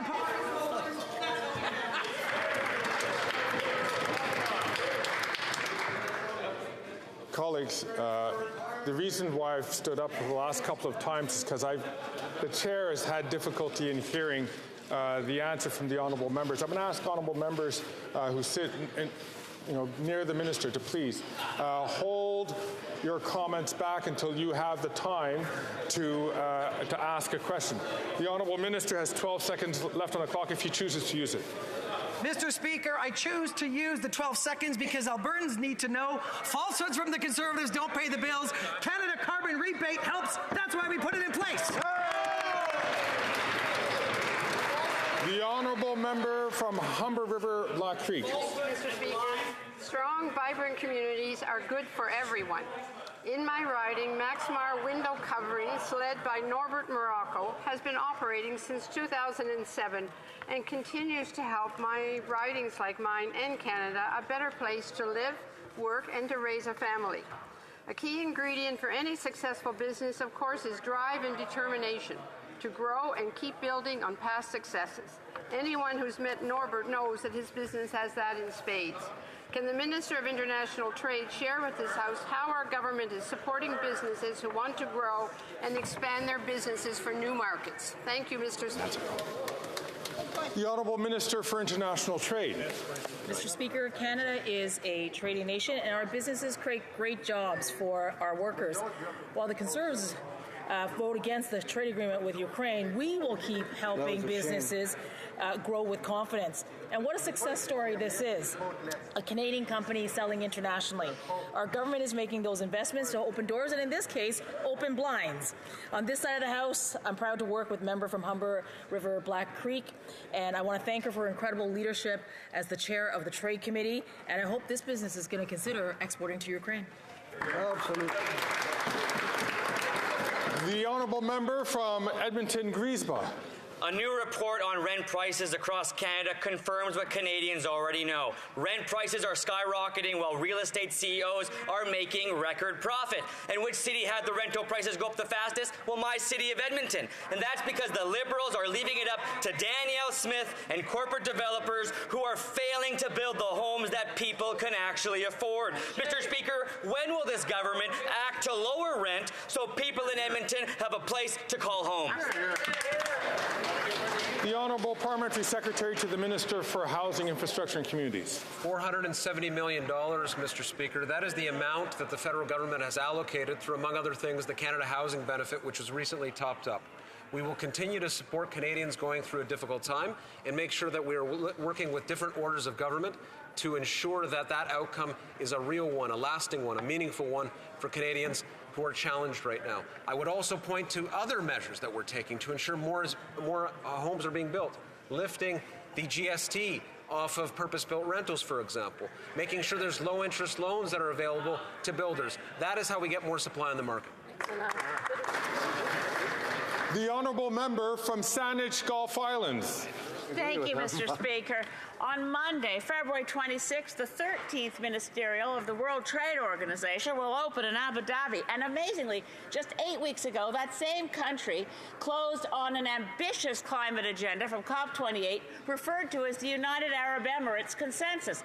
Will this government use that synchronicity, get in there and make sure that the 13th Trade Ministerial is a climate ministerial that makes the WTO back off climate deals and let us do the work to deliver on Paris commitments?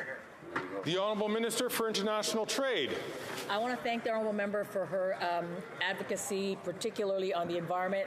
Canada is a trading nation, and later this month I will be representing Canada at the World Trade Organization Ministerial. And as a trading nation, our businesses and our investors and our workers depend on a rules-based trading system with the World Trade Center at its core. While there, I will continue and always fight for climate change while we grow the economy and create great green jobs.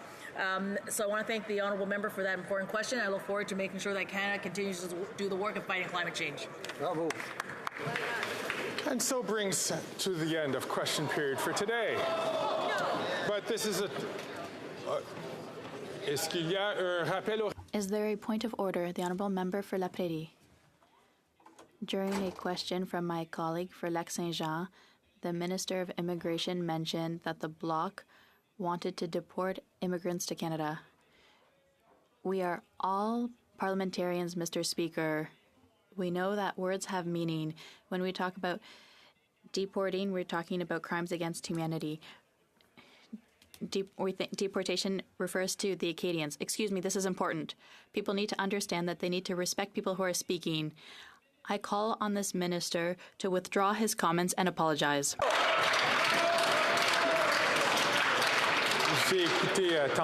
I listened attentively to the member for La Prairie for his point of order. It seems to me that this falls under debate. What is acceptable here in this House? The honourable member for La Prairie is rising on is it on the same point of order? The member for Salaberry-sur-Roi made a point of order on February 1st regarding the Minister of Immigration, who said that the leader of the Bloc Québécois had compared immigrants to heat pumps.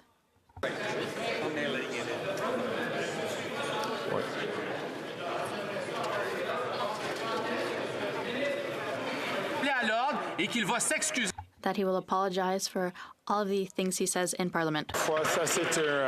Once again, that request was made to the Speaker.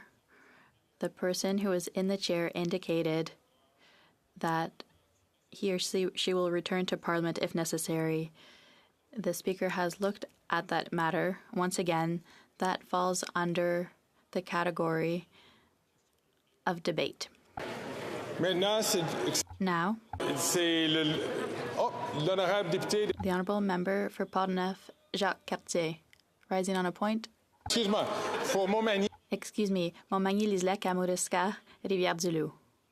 Mr. Speaker, earlier the leader in the House, the government House leader, said in his response that the 185 was in Kamouraska. I want to correct him. It's in Témiscouata. And the Conservative government, the previous government, approved that project, Mr. Speaker. I appreciate the clarification, but unfortunately, that falls under debate. I see that the member for Mégantic-L'Érable is rising to ask the weekly Thursday question. Thank you very much, Mr. Speaker. Mr. Speaker, after a week that has been difficult for the government, I know, we can say that next week might be welcome for the government representatives. But in the meantime, there's a day tomorrow, a day of work in this House. So I'd like for the House Leader to tell us what work is planned for tomorrow and what the government plans for this House when we return after this week of rest, I hope, for the government. The Honourable Government House Leader. I can assure you, Mr. Speaker, that there's nothing more stressful than driving on Conservative highways, especially in Kamouraska and Témiscouata. They vote against funding them.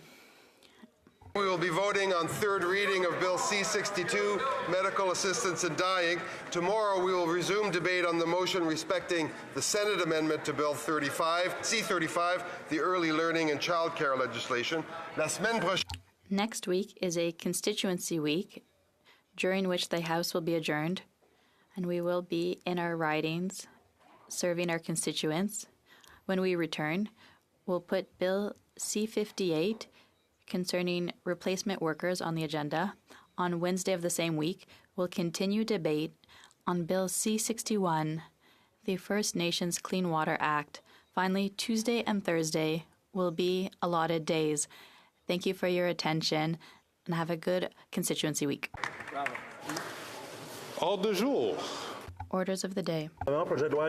Government Orders, Commons, third reading, Bill C-62, Number 2, an act to amend the Criminal Code, Medical Assistance in Dying, and the previous question. From Battle River Crowfoot has 10 minutes. Thank you very much, Mr. Speaker. And just to note that I will be splitting my time with my friend and colleague from Langley Aldergrove. Mr. Speaker, it is the responsibility of parliamentarians to, in certain circumstances, make decisions that have to do with life or death. And that is where we find ourselves today. Now, in the context of most of parliamentary history, and I know not only here in Canada, but other parliaments around the world, it has to do with times of war and conflict. But today it's unique when we discuss the context of determining the status of of what has been come to be referred to as medical assistance in dying. An incredibly delicate issue that has brought forward a huge range of emotions and opinions from across the country, from across the political spectrum, and certainly is something that requires thoughtfulness when being addressed. But, Mr. Speaker, I do want to very specifically address something that has been very concerning to me in this discussion. And I'll get to the substance of C-62 here in a moment. But it has been brought forward and demanded by other political parties in this place that one's faith and the values on which they build their moral system should not be included in this discussion. That somehow as parliamentarians we should separate those things from the discussion. And Mr. Speaker, I would assert to you today on behalf of many of my constituents who have reached out to me on this matter, many of whom agree with me, some of whom don't. But the basis of our moral system, whether that be myself as a Christian, whether that be other people of faith, whether that be Muslim, Jewish, otherwise, or no faith at all, whether it be the experience that one lives, that all plays a role in us as parliamentarians and us as a society being able to make decisions. So, Mr. Speaker, my message to you, to this House, and to all Canadians watching is that we should never try to remove one's faith from the conversations, one value system from the conversation, but rather it should be a part of it. Thoughtfully, of course, but it should be a part of it. And that certainly is the case when we are discussing something as important as medical assistance in dying. So let's take a step back. What does Bill C-62 mean? It is a delay on the bringing into force an aspect of the medical assistance in dying regime that has been, and all parties actually, at different points in time, although that's certainly not the status of this debate today, but at different points in time, have said there is tremendous concern about the widespread expansion of a system that could put Canada's most vulnerable at risk. And certainly that's something that should force all of us to take pause. Now, it has been asserted very, very clearly by myself and many of my colleagues that this has gone simply too far when the regime that we're talking about is truly putting Canada's most vulnerable at risk. But the specifics of this bill today is a needed pause. And my assertion would be so that we, when I voted in favor of my colleague from Abbotsford's bill that would remove the provisions of medical assistance in dying that would could lead very well, and we hear examples of it, Mr. Speaker. This is not simply an allegation. We hear very clear examples of that, and I'll get into some local examples here in a moment. But we have to ensure that we protect those most vulnerable. So a pause, and that's why I will be supporting putting a pause on this expansion of MAID. But, Mr. Speaker, I believe that we need to go much further than that. And I'll get into a few of those reasons here in a moment. But I would, Mr. Speaker, it was brought to my attention, and as a Christian, taking seriously God's Word, the Bible, and I would reference a Bible verse in my debate here today. And it is 1 Peter chapter 4, verses 10. It says this: "As each has received a gift, use it to serve one another as good stewards of God's grace."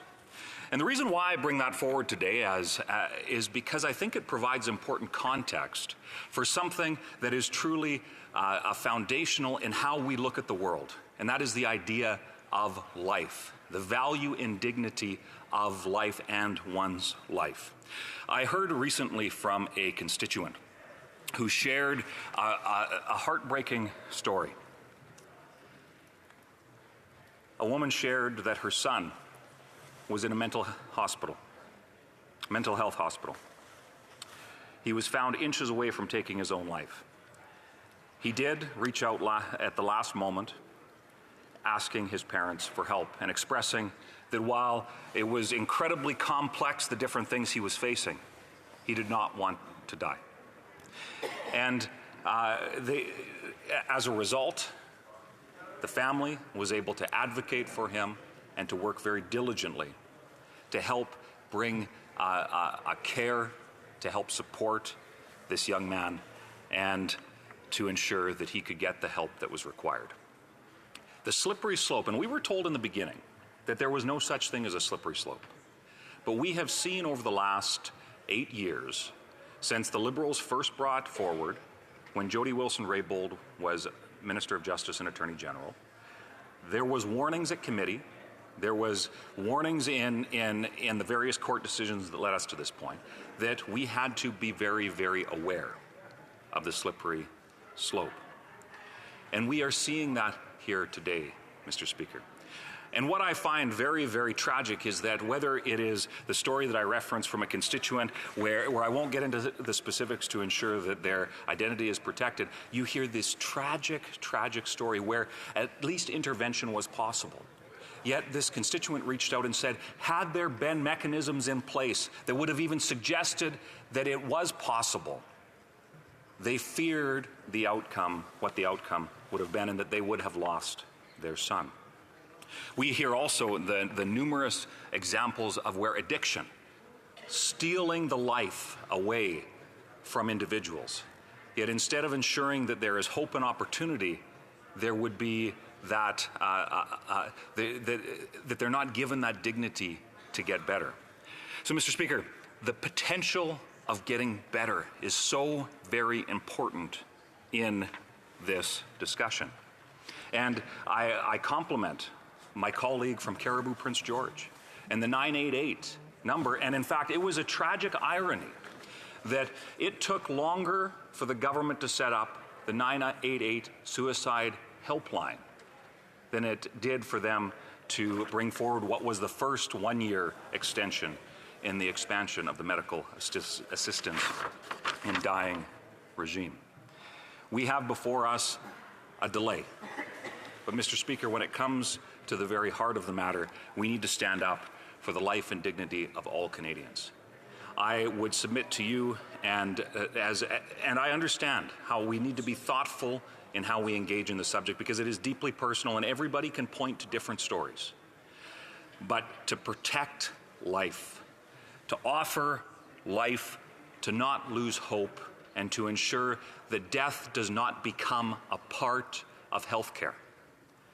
We heard tragic examples of where, whether it's veterans being offered medical assistance in dying instead of mental health support, where Canadians who are hungry, instead of having to battle through difficult times economically, that they start pursuing some of these things. And we've heard, and I referenced a number of times the committee.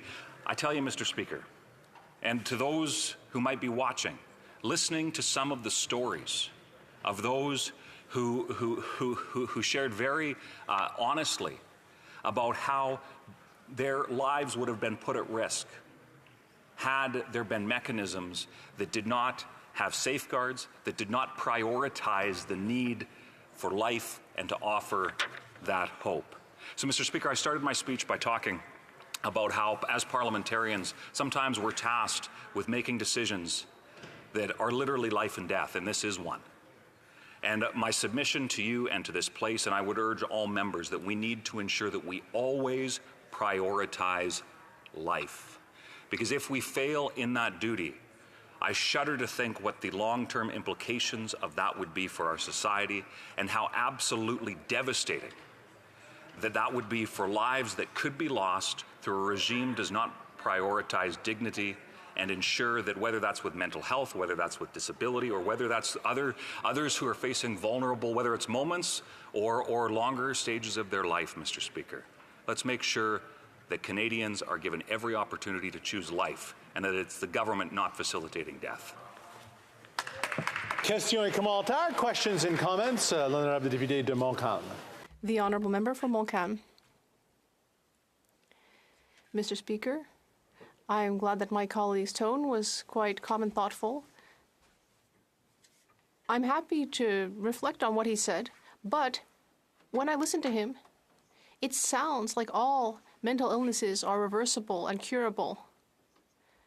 But all experts, whether for or against these measures, They may agree that it's difficult to bring in these irredeemability provisions, but they agree that people may suffer for decades. I agree with him. We need to be careful, kind, and we need to give importance to the quality of life and to life. What is his proposed solution? Thank you very much, Mr. Speaker. And certainly there is a wide range of what could be considered mental illness or psychological disorders or neurological disorders that in some cases are, in fact, terminal. But, Mr. Speaker, I think part of the reason why we need to be so very, very careful and why I am concerned about the direction that this government has pursued, but also some of the other conversations that have taken place in relation to this, is that we are not ensuring that we are prioritizing the ability and the hope that there is, in so many circumstances, Mr. Speaker, that opportunity to get better and provide a dignified quality of life that would allow people to truly live their best life no matter what circumstance. Prioritizing life as opposed to a circumstance where those who could get better are not given that opportunity. Questions and comments? Question ou commentaire? The honourable member for Esquimalt, Saanich Sud. Thank you very much, Speaker, and I very much appreciated my colleague's comments. I wonder, since it's very clear that there's a class and racial and a geographic aspect to being able to access mental health services. So we have a problem for rural and remote communities, we have a problem in Indigenous communities, and we have a problem for those who can't pay for their services. So as a way of also attacking this problem, would the member support making mental health services fully a part of the Canada Healthcare Plan? Honourable member for Battle River Crowfoot. Thank you very much, Mr. Speaker. And as a rural member of Parliament, I have long fought for and will continue to fight for ensuring that rural Canada, whether that's East Central Alberta, where I am proud to represent, or across rural and remote, across Canada and in our north, have access to both the mental health services that they need. And Mr. Speaker, I have long since, from my early days in the nomination to become the Conservative candidate prior to the 2019 election to since, I've long said that mental health is, in fact, health. And we need to ensure, and that's why I was so proud to stand in support of and continue to call for the 988 suicide helpline. That's why in the last election I was proud to support a platform that had significant mental health investments. And Mr. Speaker, I believe that the idea that mental health is that basis of ensuring that every Canadian has dignity and every opportunity to succeed and the chance to get better. Because, Mr. Speaker, we cannot forget that there is always hope. Commentaire, questions and comments. The honourable member for Caribou Prince George. Thank you, Mr. Speaker. I thank my honourable colleague for his intervention and indeed the shout out that he gave. I will remind the House that it was not just myself that did this, it was a team effort. We all chipped in to get bring 988 to Canada.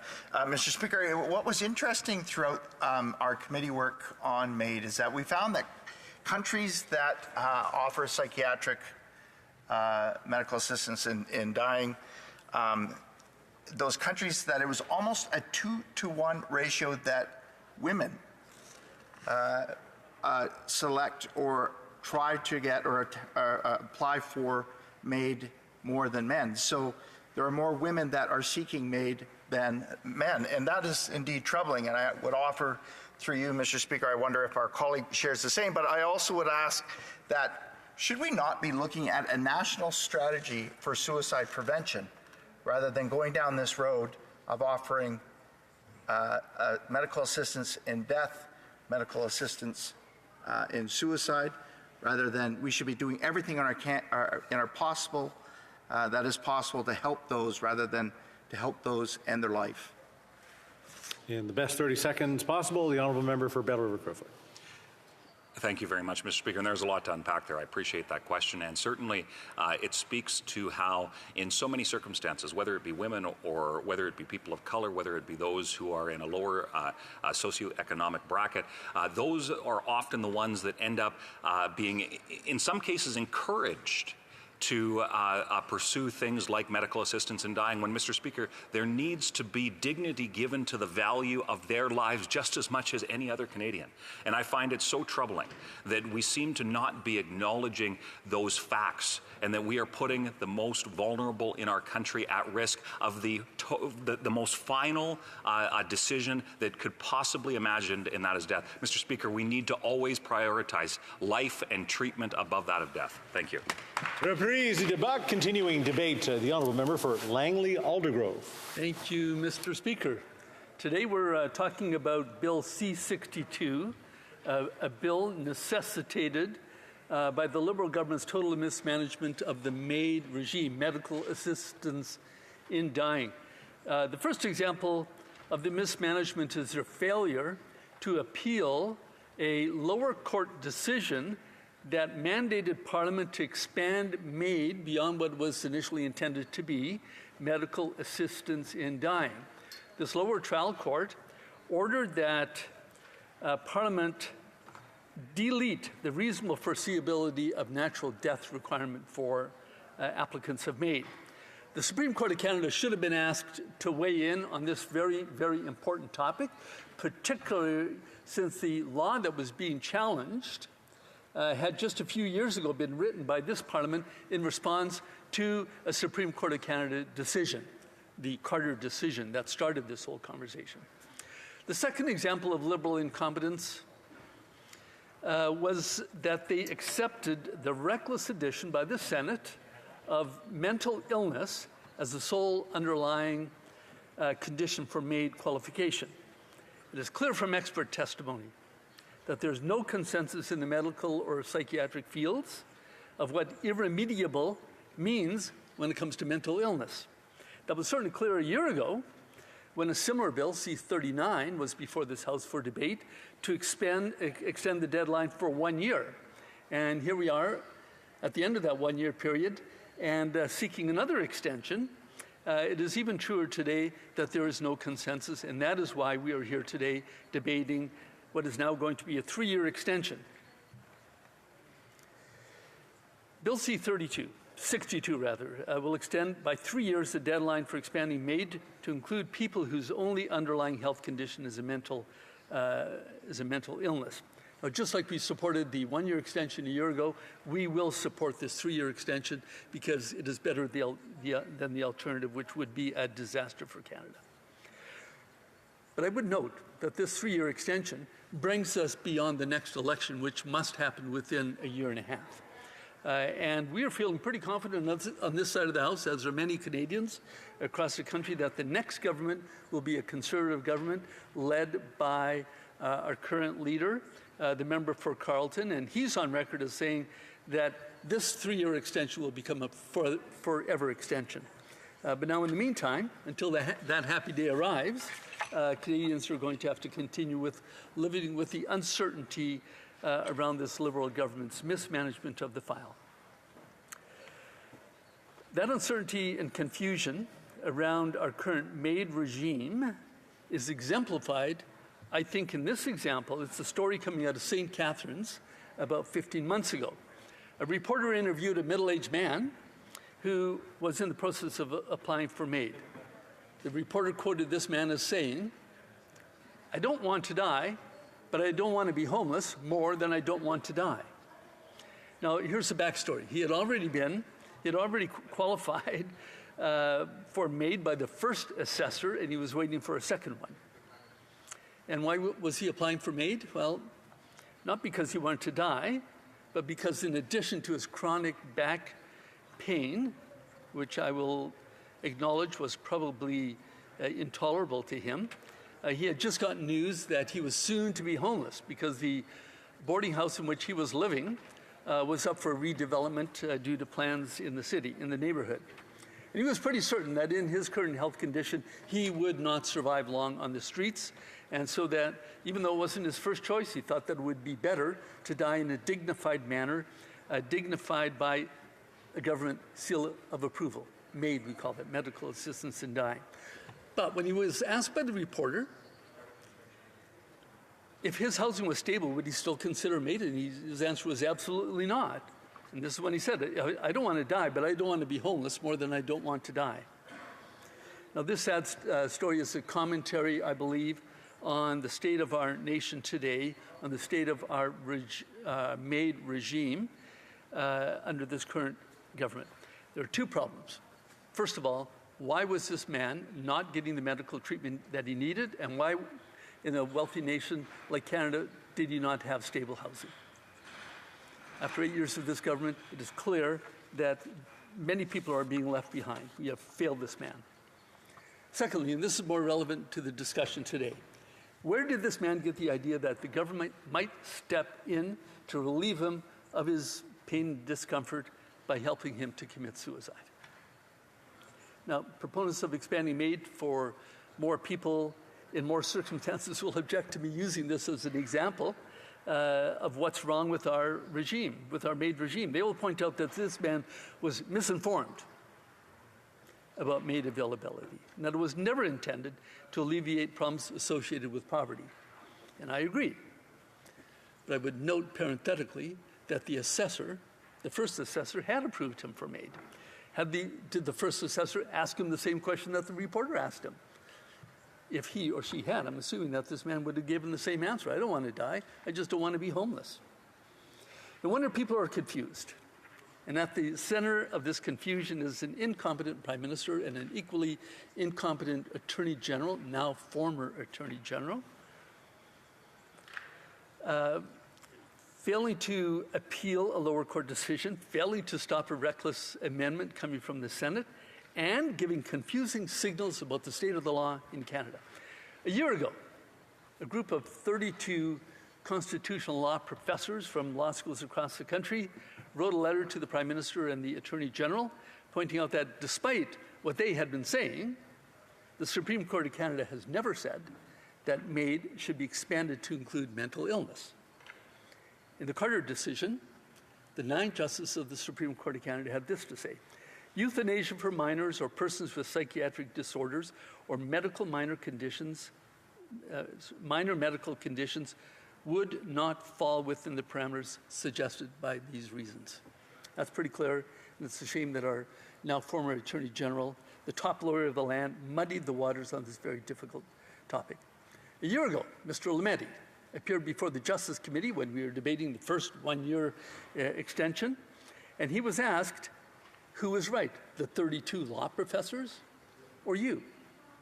And he said quite arrogantly, he said, quite frankly, I am. Well, I'm telling you, Mr. Lametti, you were wrong then, you were wrong today. And this clouding of what the courts have said has led to confusion for Canadians. Now, the story about the man from St. Catharines has a happy ending. Some community leaders reading the story about him in the news were heartbroken by the story and started a GoFundMe campaign that raised more than enough money to stabilize his living conditions. This is what he said just a couple of months later. Quote, I still continue to get many offers of help, but as my situation is now stable, I have asked that the fundraising pages stop accepting new donations. In a later interview, he told the reporter this, quote, I'm a different person. The first time we spoke, I had nothing but darkness, misery, stress, and hopelessness. Now I have all the opposite of these things. Mr. Speaker, a happy ending. I like happy endings, and here's another suggestion for a happy ending, and that is don't delay just for 3 years, but delay it forever. Stop the expansion of MAID altogether, and instead build on the hope that this ordinary common sense person expressed so clearly. Mr. Speaker, Conservatives want to turn hurt into hope. We want to deliver on, we're going to hold the government accountable to deliver on their promise to fund Canada mental health transfers. Let's give hope for a better tomorrow and the support needed to live through today. Thank you. Questions et commentaires. Questions and comments. The Honourable Member for Montcalm. Mr. Speaker, I have 2 comments. The first one is the colleague says that Baudouin is, we should have gone to look at Baudouin, but Baudouin is inspired by Carter. And in Carter, they say that people dealing with a degenerative illness have a shortened life. Now, the right to life is not meant to allow these people to have to commit suicide when they reach the threshold of what is tolerable. How can he say, on the one hand, he's denouncing or that we have to be careful about suicide? I also think we have to care about suicide, but also we should know that the people should not feel they have to shorten their lives themselves. Now, the example he gave, Mr. Speaker, well, I would want to say him because he comes to a certain conclusion, and that is under Recommendation 6 of the experts group, the Mental Conditions Experts Group. It recommends that community services under safeguard measures be interpreted as including housing, income support, and means available to alleviate suffering. Now, would his government increase health transfers? Because I didn't hear that, because this very stingy government isn't really doing anything to help us in the situations he's mentioned. Good. Yeah, there were a couple of good questions in that. Thank you very much. I would point out that the Carter decision was about medical assistance for those people who were dying. The condition had to be irremediable, the suffering had to be intolerable, and natural death had to be reasonably foreseeable. That was the law that people thought, that Canadians thought was going to be our law going forward, but it wasn't long before that was overturned by a lower court decision. That should have been appealed. Now, as for transfer of funding, I just underlined that this federal government has promised health transfers to aid those suffering of mental health, and they have not delivered on that. We're holding the government to account for that. Question et commentaire, questions and comments. The honourable member for London Fanshawe. Thank you, Mr. Speaker, and I thank my honourable colleague for his speech. A great deal of it, of course, and I listened with great care. A lot of it was about housing. It is false to ascribe, though, that this housing crisis that we are in now has started only a year ago, 8 years ago, and the length of this government. It was certainly, it's been caused over, I would say and argue, the last 30 years of governments, consecutive, both Liberal and Conservative, ignoring the investments that they needed to make into housing. So I would love to hear his explanation for that. However, we are now at this 30-day arbitrary deadline, and there are other things that governments were totally in support of, apparently, but they didn't do. And I think of what my colleague from Timmins James Bay brought forward in terms of a national palliative care motion. Everybody supported it. Nothing was done. In 2019, in this place, we brought forward the National Suicide Prevention Strategy. Everybody believed in it. Nothing's been done. And so now that we have these 30 days, we are in, again, a crisis. What does he have to say about those other protections that we need to bring forward that have been presented in this place? Thank you, Mr. Speaker.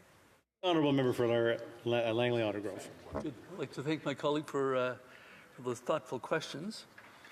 First of all, about housing, I would point out that under a Conservative government, housing was difficult, but it wasn't the crisis that it is today. That's the point that we have been making, that the leader of the Conservative Party has been making time and time again. The crisis has been brought on by mismanagement by this Liberal government. I would also say about housing for the most vulnerable, provincial governments around the country have cut back on psychiatric hospitals and put people into the community, which sounds like a great idea, except the community supports aren't there. And that, I think, is what's fundamentally at risk here. And the example that I gave us an example, I think fits right into that. His concern was the lack of stable housing. If he had housing, he wouldn't have asked for MAID. That's the point I'm trying to make. Thank you. And we're out of time. Continuing debate. To the prise de débat, the honourable member for Scarborough-Guildwood. Thank you, Mr. Speaker. And I am splitting my time with my colleague from Thunder Bay, Rainy River. And as he's indicated to me, any mistakes I make, he'll clean up afterwards. So I feel much better giving this particular speech. Well, Mr. Speaker, here we are down to the last minute, and we're all going to support this bill. Not that we think it's a great bill, but because it postpones this decision for 3 years, puts it down the road, puts it in another parliament.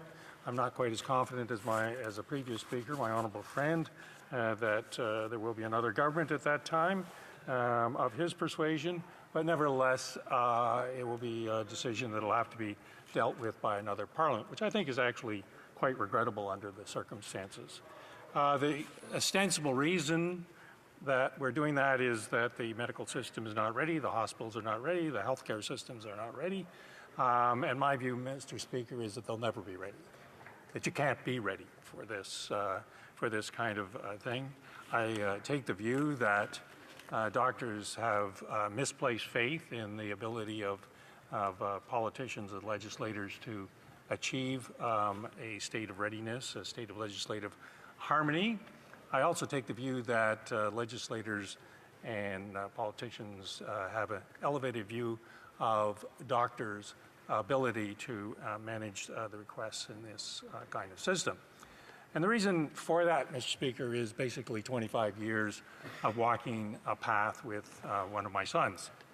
I am blessed, Mr. Speaker, to have 5 children, 5 grandchildren, which are the reward for the 5 children in the first place, and they are a delight for both Carolyn and myself.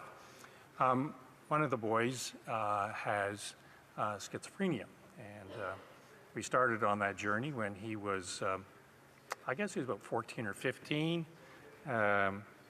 He was acting out, shall we say. Took us 3 years to actually get a diagnosis. Pretty tough on the family. Not optimum when you come home from this place and there's a police car parked at the driveway. And we had quite a number of incidents. Took us about 3-4 years to actually get a proper diagnosis. And I want to emphasize, Mr. Speaker, we live in the greater GTA area, one of the most, if not the most prosperous area in the country. We have access to the best doctors. We are a well-resourced family, and we were flummoxed as to what to do. Then Nathan had a psychotic break. He's a bright lad. He was in university, but consistent with the literature, actually, he had a psychotic break in his first year of university, and then we went into this deep, dark hole of the mental health system in the best resourced area in all of the country. So Nathan spent time at CAMH and quickly figured out how to scam the system, how to get out onto the street, onto Spadina Avenue, get what he thought he needed. He also figured out how to play the emergency system. And all you have to do, Mr. Speaker, is say that you're thinking about suicide, or you're having suicidal ideation. That's the phrase. And so that gets you into the system. And when you think you need access to meds and you can't get them, particularly street meds, medications, drugs, that's a good way to get in. And of course, you get a meal and people caring for you, you get a clean bed, all that sort of stuff. And then the family starts to walk this journey. And it's not a pretty journey because the nurses are harassed, they are overworked, they are exhausted, the doctor's not too far behind. There are meds that kind of calm you down, but frankly, don't actually deal with the problem. It takes you a while to get your body adjusted to the medications you need. And of course, Nathan had some resistance to being in that regime. Finally, agreed upon it, and then you'd have a period of time where he was fine, or as fine as you can be, given that you are having these voices in your head all the time. And so we went from CAMH, and then we went to Whitby Psych. Again, great people, great facility, overworked people who are trying their best, but frankly have limited tools. And we went from there to Scarborough Health Network, again, third largest medical facility in Ontario.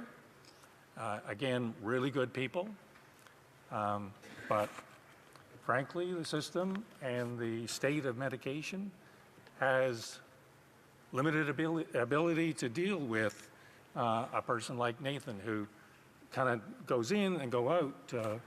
He's been irremedial for 4 or 5 times in the past 25 years. And at any one time, he frankly would have figured out how to shop the doctor. And that's what we fear, based on our experience. And I perfectly understand that when medical systems say they're not ready, they have to write their protocols. Well, protocols are subject to interpretation. And the interpretations by physicians can be pretty extensive in their variations. And Nathan, being a bright lad, he figured that out pretty quickly. And then some doctors are more enthusiastic about this procedure than are others. And he'd have that figured out pretty quickly. And if he was determined, and he is irredeemable, and he can, this is a medication, or this is a condition that causes a lot of suffering, he would have figured it out. And that would have left us pretty bereft. As a family, a lot of guilt. But I think I have to, at this point, say there are 2 saints in our family. Nathan's mother, my wife, and his stepmother. And but for them, I don't think he'd be here today. And so I want to go back to the point. We are a well-resourced family. We live in the most affluent areas of Canada. We have access to the best. And we have 2 saints in the family, one of whom is a physician. And that's probably why he's still with us.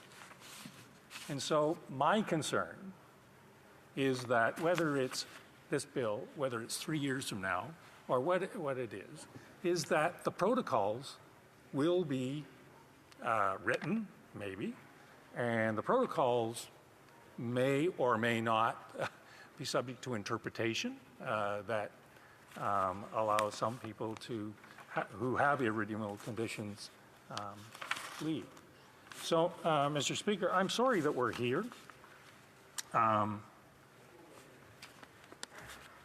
This is one of the more critical decisions of legislators. It's one of the more critical decisions of the healthcare system writ large. The problem is that the consequences are irreversible. And within our family experience, there are several points along the way where that kind of irreversible decision could have been made. It's entirely plausible, and we'd be in an entirely different situation than we are today as a family. So thank you, Mr. Speaker, for your time and attention. I regret to be in this situation where we're dealing with this legislation, which I think is just postponing But I will support the legislation because that's what's on the table. So thank you, Mr. Speaker. Questions and comments? Question et commentaire. The Honourable Member Caribou Prince George. Mr. Speaker, I want to offer from myself, who has spoken and shared probably a little bit too much at times in this House regarding our own family struggles and my own struggle with suicide and why I fight so passionately on this issue and others.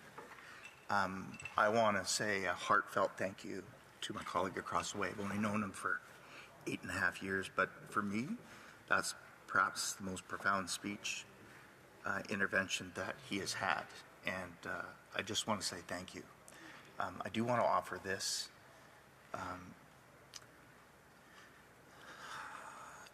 The testimony that we have within the medical community, we know that the provinces, 7 provinces, 3 territories have asked this government not for a 3-year pause, but an indefinite pause. And I want to know if, through you, Mr. Speaker, how our colleague would feel about that, and if that's something that we should look at. Thank you. Member for Scarborough-Guildwood. Thank you, Mr. Speaker, and thank my colleague for his sharing. Really only families that have gone through this actually understand the reality of the situation. One of the frustrations we ran into was Nathan's an adult. Family's cut out. You can't tell the physician, if the physician doesn't want to listen, about what you're observing. And so getting one side of the story, but which is another problem that we can deal with. But having, if it was up to me, we wouldn't be dealing with this 3-year postponement. It would be otherwise. My view is that you can never write a protocol that covers all contingencies. You can never assure yourself that a physician cannot be persuaded to do whatever needs to be done, and it's a decision that you will never recover from. Question et commentaire. L'honorable député de Mirabel. The Honourable Member for Mirabel. Thank you, Mr. Speaker. First of all, I'd like to thank my colleague for what he's had to say. It was very moving. Now, medical assistance in dying already exists for certain pathologies, especially those in which death is foreseeable. And there are other circumstances where it's acceptable, but in the case before us, we talked about mental illness and neurodegenerative diseases.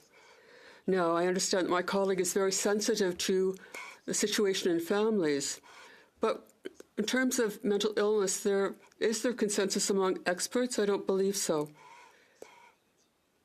But what about neurodegenerative illnesses? Diseases of the central nervous system that are incurable, and some, like Alzheimer, lead to certain death. Would it not be possible that there are cases where medical assistance in dying would be acceptable, where there is consensus in Quebec society? Can we distinguish between cases of mental illness and those of neurodegenerative diseases, which are now being studied in Parliament? The Honourable Member. Of expertise, Mr. Speaker, I live in a world of family experience. And the distinction between a mental illness and a neurodegenerative disease is one that my colleague coming next would probably be able to answer much better than me. I do think that members need to be cognizant that the transference from physical infirmities, pathologies, and the access to medical assistance in dying, and a mental illness, pure and simple, a diagnosed mental illness, pure and simple, I think there's a red line there. And that's what we're dealing with today, is what's on the other side of that red line. So I take his question as a good question, my colleague from Thunder Bay, Rainy River, maybe can answer it much better than I. Questions and comments? The Honourable Member for Vancouver East. Thank you very much, Mr. Speaker. And I also want to thank the member for sharing his family story, his personal story with us. It takes a lot of courage to actually do that, and I really do appreciate it. On the issue, and in part of his speech, he also noted that his family is well-resourced, and both from the heroes in his family as well as financial resources, which is fantastic to be able to support a family member in this way. With that said, from my community of Vancouver East, we have many family members who do not have those kinds of resources. And so what I fear, of course, is that people might look at MAID as an option, which, of course, is not an option. What we need to do is to ensure that the proper resources are in place to support people through difficult times. So to that end, I guess my question is this, for the government to consider all of these issues, how important is it to ensure that all families have access to resource to properly support them through difficult times? As I know the Honourable Member knows, we're out of time, but I'll allow him to answer. The Honourable Member for Scarborough-Guildwood. Thank you for your generosity, Mr. Speaker, but the point, I was trying to make the point that we are a well-resourced family living in a affluent community with access to the best. And I'm perfectly cognizant that thousands and literally millions of Canadians are not, in which case they would not be able to explore all of the other options that, well-resourced families can. So which is, I take your point entirely, and arguing again a good reason why this should not be accessible for people with mental illness under the present circumstances. Reprise du débat, continuing debate. The Honourable Member for Thunder Bay, Rainy River. Thank you, Mr. Speaker. And let me start off by apologizing to the 4 or 5 people who might have listened to my last speech who are actually here again today listening, because this is going to be sounding a little bit repetitive. Now, I certainly support this legislation, and I know there are a lot of people out there who are really worried about allowing MAID for mental illness. There are people who are worried about their friends.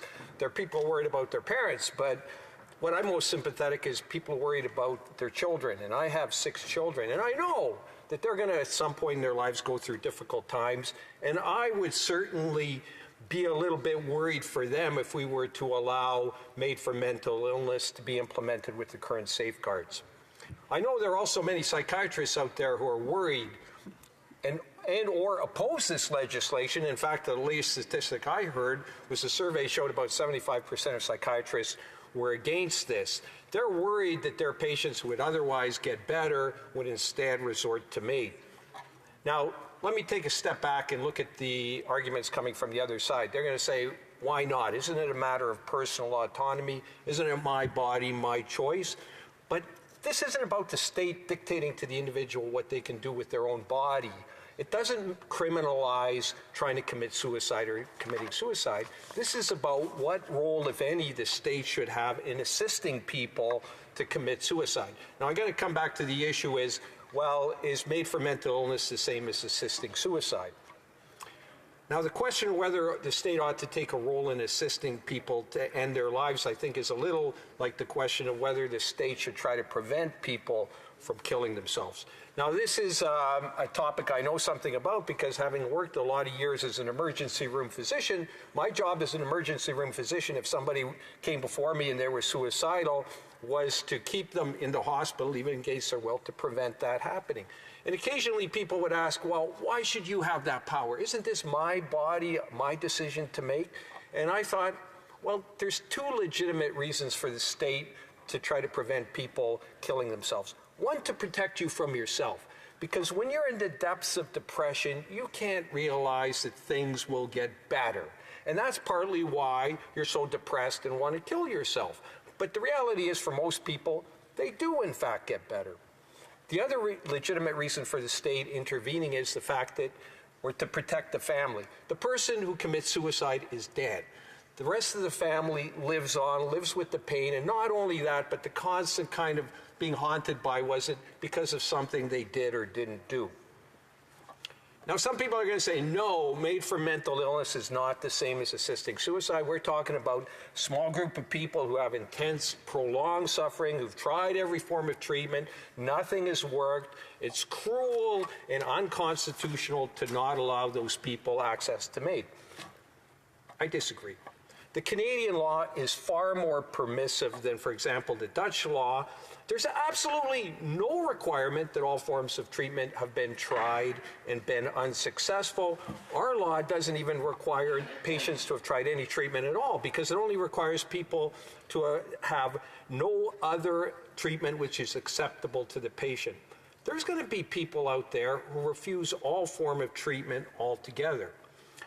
I know there are people who support MAID for mental illness who will say, well, okay, those safeguards are going to come from the medical profession. They're going to require you to have tried all forms of treatment beforehand. However, unfortunately, I don't have the same sort of faith in the medical profession to do that.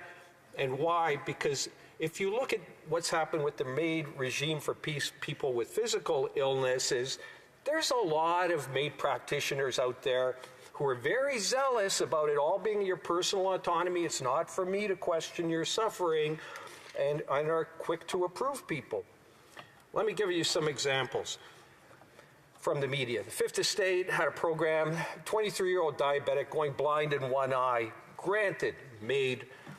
Another 54-year-old man with back problems, but his main problem seemed to be he was worried about losing his housing and ending up on the street. He too was granted MAID.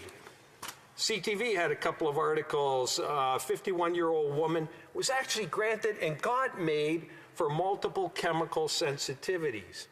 Again, from CTV, 31-year-old woman, seemed like she used a wheelchair from time to time, multiple environmental allergies, applied and approved for MAID, but again, her main problem seemed to be she couldn't find suitable housing. So for those who have such faith in my fellow doctors to come up with the system and all the safeguards, I don't share the same sort of faith. I, as someone with a lot of children, realize that it's inevitable that sometimes in their lives they're going to go through a hard time. They're going to go through a breakup of a relationship. They're going to go through financial hard times. I'm really worried they'd walk in the door of one of these zealous practitioners and say, well, it's all about personal autonomy. It's your decision to make. And who am I to question the suffering? There isn't any requirement in the current legislation that the MAID practitioner talk to the family or the previously treating practitioner to find out whether the fact their depression wasn't motivated, for example, by a breakup of a relationship. I also want to talk about, I think, a really fundamental and perhaps the fatal flaw in the current regime with allowing MAID for mental illness, and that's the problem, the impossibility of determining irremediability.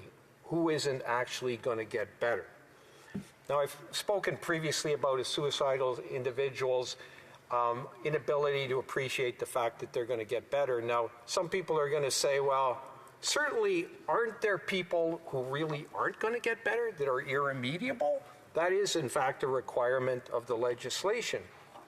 However, the problem is doctors don't have a crystal ball. They're not really good at being able to determine who, in fact, is really irremediable. In fact, a recently published study looking at clinicians' ability to determine irremediability for treatment-resistant depression concluded, our findings support the claim that as per available evidence, clinicians cannot accurately predict long-term chances of recovery, in particular patients with treatment-resistant depression. This means that the objective standard of irremediability cannot be met.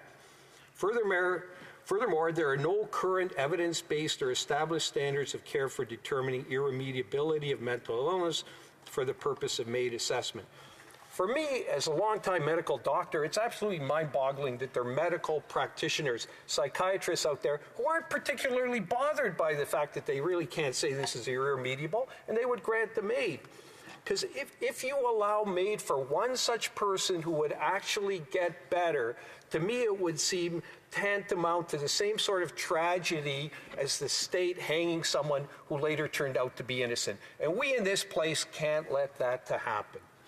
Lastly, let me address the assertion of proponents of MAID who say that it's inevitable that the Supreme Court would find that not allowing MAID for mental illness was unconstitutional because they allow it for physical illness but not mental illness. Now, I do think that, yes, there would be a finding that such a provision would violate Section 15 or Section 7, but as always, the question comes down to the Section 1 analysis and whether the state's actions constitute a reasonable limitation as prescribed by law that can be demonstrably justified in a free and democratic society. I don't think the answer to that is clear. Moreover, not just myself, but there was a letter written by 32 law professors who came to the same conclusion. It wasn't clear whether this would be found unconstitutional. I don't think that, I'm not going to say we should never allow MAID for mental illness. In fact, I know personally of a case whether this might have been the ethical thing to do, but I think we're a long way now from being in a situation where we should start to allow it. I would prefer that this pause be indefinite, but so be it.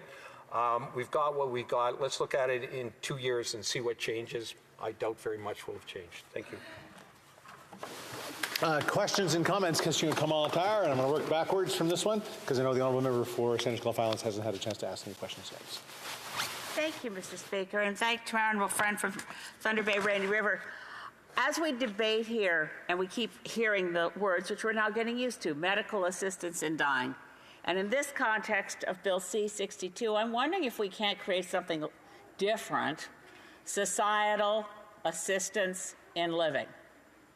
We desperately need things like a guaranteed livable income. We need better access to social supports and mental health provisions and addictions counseling and a panoply of things that would make us feel more confident that no one would opt for medical assistance in dying if Canada, if we, as neighbors and friends to the family of all Canadians, and we said, we're here for you. You can count on something. It's a guarantee, social assistance in living. Would the honourable member think that was a good idea? The honourable member for Thunder Bay, Rainy River. I absolutely support that. And what a humane society does when someone comes before them who's suffering is try and help them. And maybe that means better psychiatric care, but maybe it means addressing their socioeconomic problems.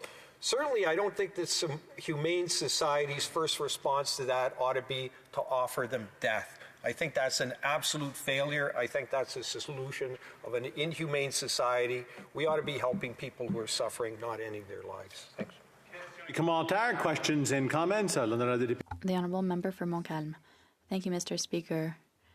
During the debate, we've heard often no one can be against improving socioeconomic conditions. While structural vulnerabilities are taken into account in the expert report, and no assessor is authorized to accept a request for medical assistance in dying if there is a simple doubt that a structural determination, a structural vulnerability is at the basis of the request. But I listened to my colleague's speech, and in his examples, it seems that he was for C-14 for reasonably imminent deaths, but that he's against C-7 in the case where there's a degenerative, incurable disease, and the person will have to shorten their lives by suicide because they're no longer able to tolerate their suffering.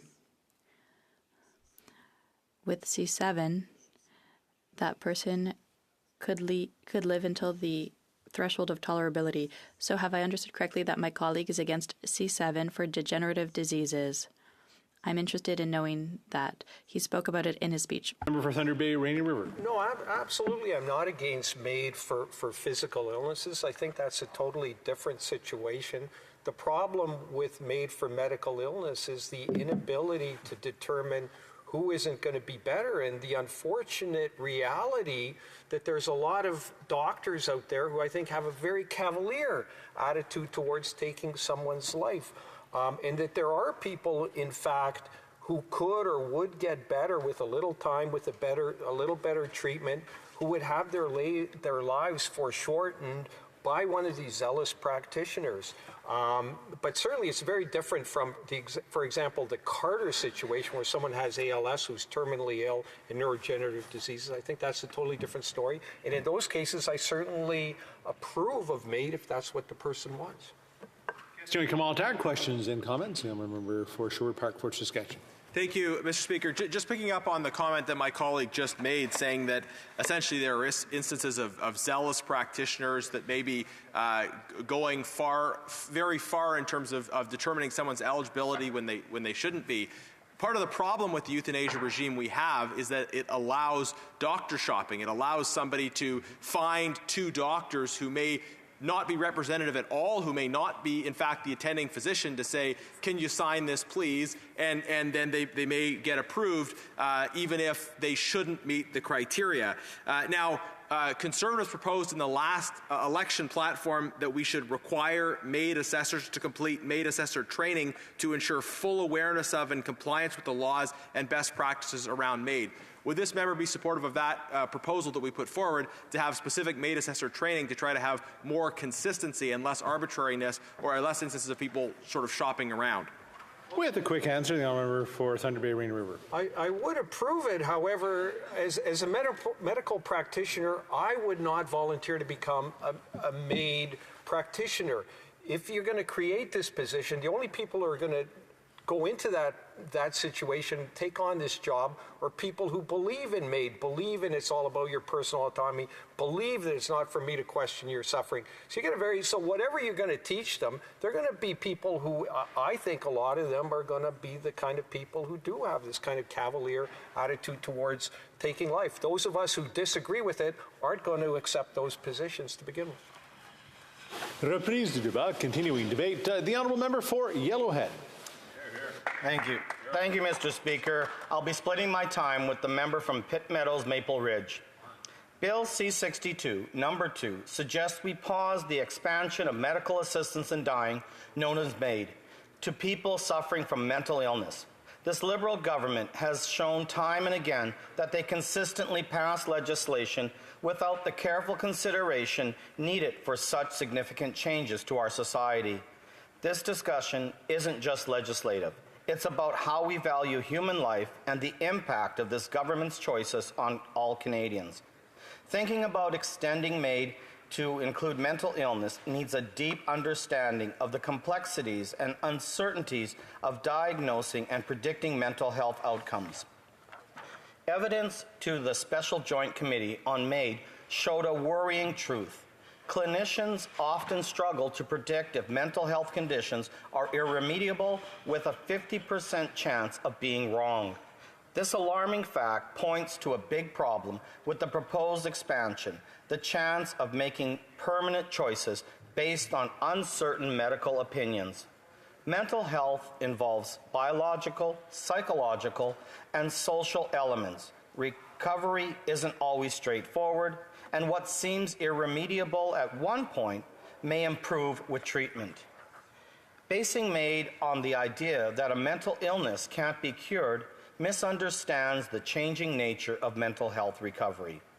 As the member for St. Albert Edmonton put it, it's like flipping a coin on matters of life and death, a practice that's ethically troubling and goes against the idea of patient-focused care. Moreover, we can't discuss MAID and mental illness without considering the wider issues of access to quality mental health care in Canada. When people like Canadian Paralympian and veteran Christine Gauthier are offered MAID from this government when simply requesting help with a wheelchair lift, it shows a worrying trend.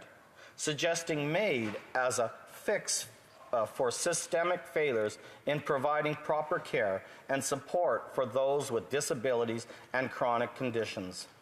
This isn't just one case. It reflects a larger problem where essential services and supports are lacking, driving people to consider MAID, not because they want to, but because they feel neglected by this Liberal government. The risk of broadening MAID to include mental illness alone are complex, going beyond clinical doubts to wider social and ethical issues. It makes us question our dedication to mental health care, the value we place on lives touched by mental illness, and the kind of society we want to be? Do we face challenges with empathy, support, and a commitment to better care? Or do we settle for solutions that ignore the struggles Canadians face?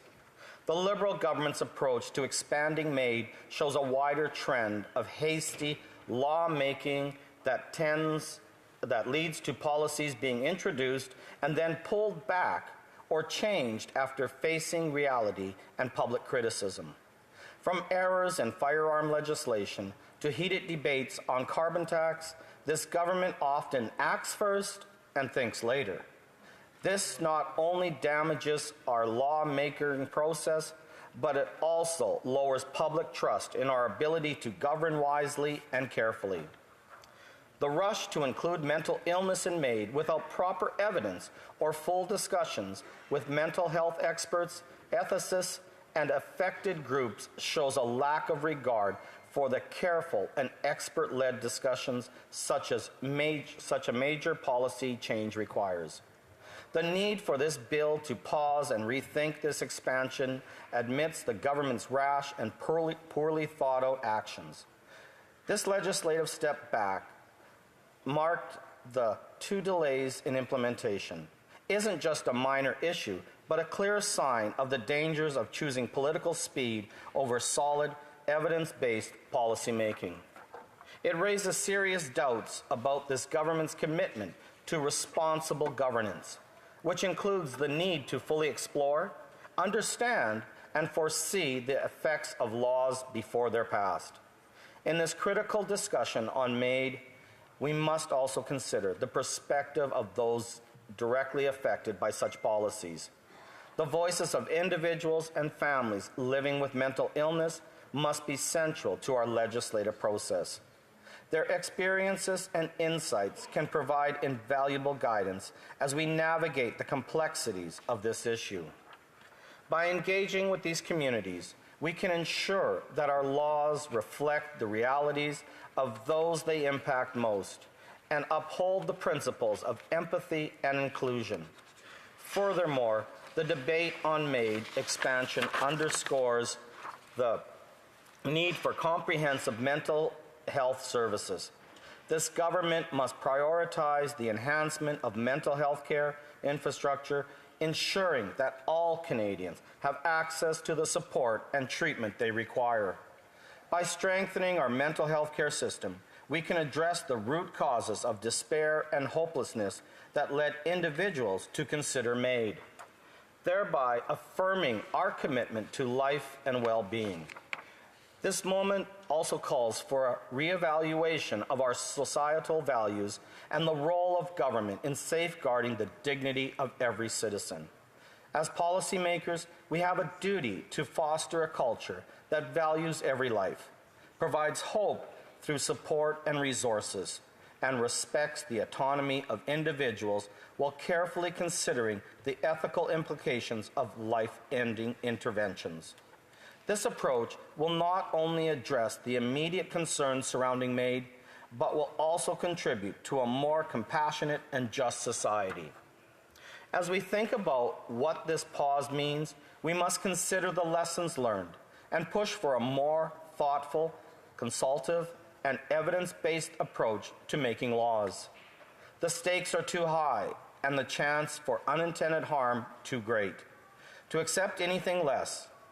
In MAID's case, where ethics, law, and personal choice intersect delicately, our responsibility to be extremely careful and considerate cannot be overstated. Proposes a pause on MAID's expansion clearly shows the Liberal government's quick and poorly thought-out policy making. While this pause is needed, it points to a bigger issue of governance where major legislative changes are made without enough foresight, discussion, or understanding of the deep ethical implications. This pause reminds us of the dangers of enacting laws that deeply affect Canadians' lives and well-being, especially the most vulnerable. It shows the current Liberal government's failure to engage in a careful, evidence-based legislative process preferring instead policies that match ideological aims rather than the complex realities of issues like MAID and mental health. This should be more than a brief stop.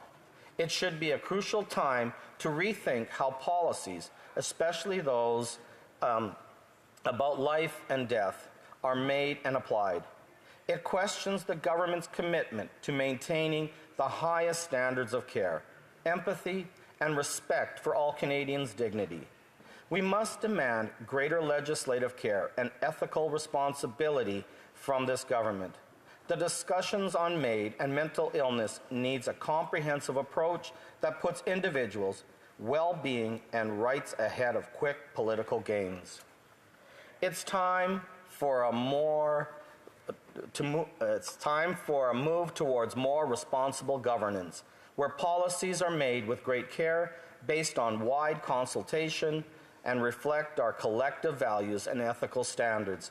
Sadly, this Liberal government seems to lack concern for any of these values. The way forward should be marked by a dedication to thorough research, wide involvement, and a deep respect for life sanctity. Only by such a comprehensive approach can we ensure our legislative actions truly serve all Canadians, embodying the justice, empathy, and respect that define our nation. Thank you, Mr. Speaker. Questions et commentaires, questions and comments. L'honorable député de Mirabel. Monsieur le Président, on est dans un débat d'extrême importance. Mr. Speaker, this is a very important debate, but I don't believe we have quorum. Yes, we're going to count and see if we have quorum. I'm here.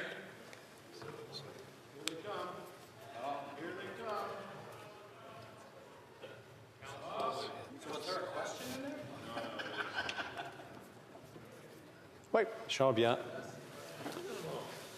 Yes, it's all good. Questions et commentaires, questions and comments. N'est-il quelqu'un? The honourable member for London Fanshawe.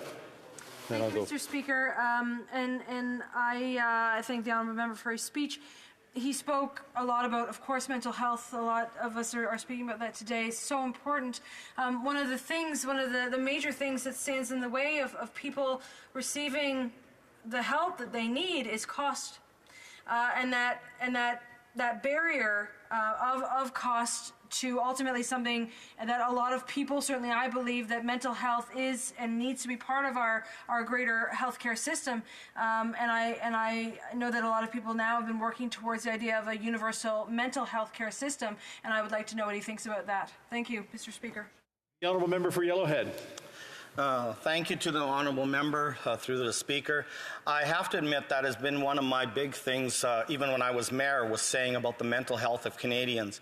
We can solve a lot of societal problems if we have a better handle on the mental health of Canadians. And in order to do that, yes, we have to fund appropriately and properly. One of the big challenges, though, is that when you start looking at mental health, it's probably going to take at least a 20-year period before you start seeing some real benefits to your society. And unfortunately, governments are only elected every 4 years, so therefore they're not willing to put in the real money that's needed, and they just do band-aid approaches. And we need to start looking at a long-range plan to enhance and assist our mental health in Canada. Questions and comments? Questions et commentaires. L'honorable député de Montcalm. The honourable member from Montcalm. Thank you very much, Mr. Speaker. Frequently, we hear this argument that we should invest in mental health in order to prevent mental disorders and mental illness that is severe. But I have not heard my colleague's leader say that he was going to go further than what was put on the table with the health transfers. Will the Conservatives offer a substantial increase to the health transfers? For Yellowhead. Thank you, Mr. Speaker, to the honourable member through you. I think there's a big misconception in this House as the opposition. We are not going to come forward and start laying out our plan for their next election as to everything we're going to do, because believe it or not, the Liberals will steal everything that we are proposing. So that is why I have to admit that we are not going to lay everything out. Thank you, Mr. Speaker. Questions and comments? Question commentaire. The honourable member for Kingston Islands. So if I understand this correctly, from what I just heard, the most important thing for this member is for political opportunity and gain, not to advance the best interests of Canadians. Well, I got news for that member. He wasn't elected here to come and spend 4 years. Point of order from the honourable member for Sherwood Park, Fort Saskatchewan. Mr. Speaker, the member opposite of course, breaking a number of rules all at once as he does. He is far afield. Mr. Speaker, if I may finish. Okay, get to a point of order. We're going to have a point of order. Let's have a point of order. He is far afield of the topic, number one. Number two. That sounds like debate. I will give everybody the amount of time that they require. All right, the honourable member for Kingston Islands. He was not elected to come here and then develop plans for 4 years to run on 4 years later. He was elected by his constituents to come here and try to put forward policies to make their lives better. The idea is not, when you're in opposition, to just stay there and do absolutely nothing, hoping that you get a turn to be on this side of the house. What you need to do is actually start trying to influence policy and make it better. Can the member not understand that? The honourable member for Yellowhead. Thank you, Mr. Speaker, for that very delusional member of not understanding what the role of the government is to make sure that the government provides what Canadians need and want. Unfortunately, they're finding this Liberal government is failing on so many fronts. That's why he's being desperate tonight and trying to say that, no, it's your problem, it's not ours. Trust me, when we form government, we will fix a lot of the issues that this Liberal government has put upon Canadians. During our election, we will allow everything to come out at our platform, and I look forward to releasing that when there is an election in the future. Commentaire, the honourable member for Barrie Innisfil. And I, for one, can't wait for the next election. I hope it comes sooner than later, Mr. Speaker. Important subject here, Mr. Speaker. With respect to the postponement of this legislation, postponing medical assistance in dying for mental health related issues for 3 years, does the member believe that it should be stopped permanently? Thank you. Honourable member for Yellowhead, quickly. Thank you, Mr. Speaker. Through you to the honourable member. There is a very big concern when you're dealing with mental health, because how do you determine someone that has a mental health condition is in their mental health state to make sure they understand everything that they're doing. This isn't something where you're going to buy a vehicle and say, I don't really find out I like the color or whatever else. No, that's something that's okay, I know I'm going to have time, but definitely we need to re-examine this and make sure we do a logical approach to mental health. Reprise du débat, continuing debate. The honourable member for Pitt Meadows, Maple Ridge. Thank you, Mr. Speaker. Today's debate concerns extending the pause for assisted death for people with mental illness and disabilities as the sole underlying condition. The Liberals' original bill last year included this expansion. However, public and professional backlash towards their measures caused them to hold back for 1 year. And this deadline is fast approaching. The 1 year extension expires in March, at which time MAID will be accessible to very vulnerable people unless there is a change in legislation. This expansion is terrible legislation for Canadians, but it's on par for the Liberal NDP government. As someone who has taught Canadian history, I'm sorry to say, but I cannot think of a worse government in Canadian history. Why does this Liberal government pursue such harmful policies across the board? Their environmental plan is a war against our natural resource sector, which is the foundation of Canadians' wealth and prosperity, and provides the finances for health care and infrastructure and services important to Canadians. Their catch and release policies has unleashed crime and chaos in our cities. Their soft on drug approach has resulted in 40,000 overdose deaths. Record numbers died last year in BC. Some of them I know. However, today we are debating Canada's MAID regime under the Liberals and NDP. 4.1% of all deaths in Canada in 2022 were people that died from MAID. Second only to the Netherlands, who has implemented it in 2002. Euthanasia became legal in Canada in 2016. And you compare it, the numbers of Canadians that die even in 2022, that's the last statistics I'm aware of, compare the figures there, which was 13,241 people who died from MAID, with California, a population of pretty much the same as Canada, 40 million, and implemented MAID in 2016 also, and they had 853 deaths. It's quite the discrepancy. Is it because that subtly the government is promoting it, and maybe not so subtly? I think of Canadian Forces veteran Christine Gauthier, a 5-time world champion at the Paralympics, who testified that the Department of Veterans Affairs, that when she requested help from the department, she was offered MAID. They wrote a letter to her saying that if she was so desperate for help, that they could offer her MAID. I think it's disgraceful, incomprehensible.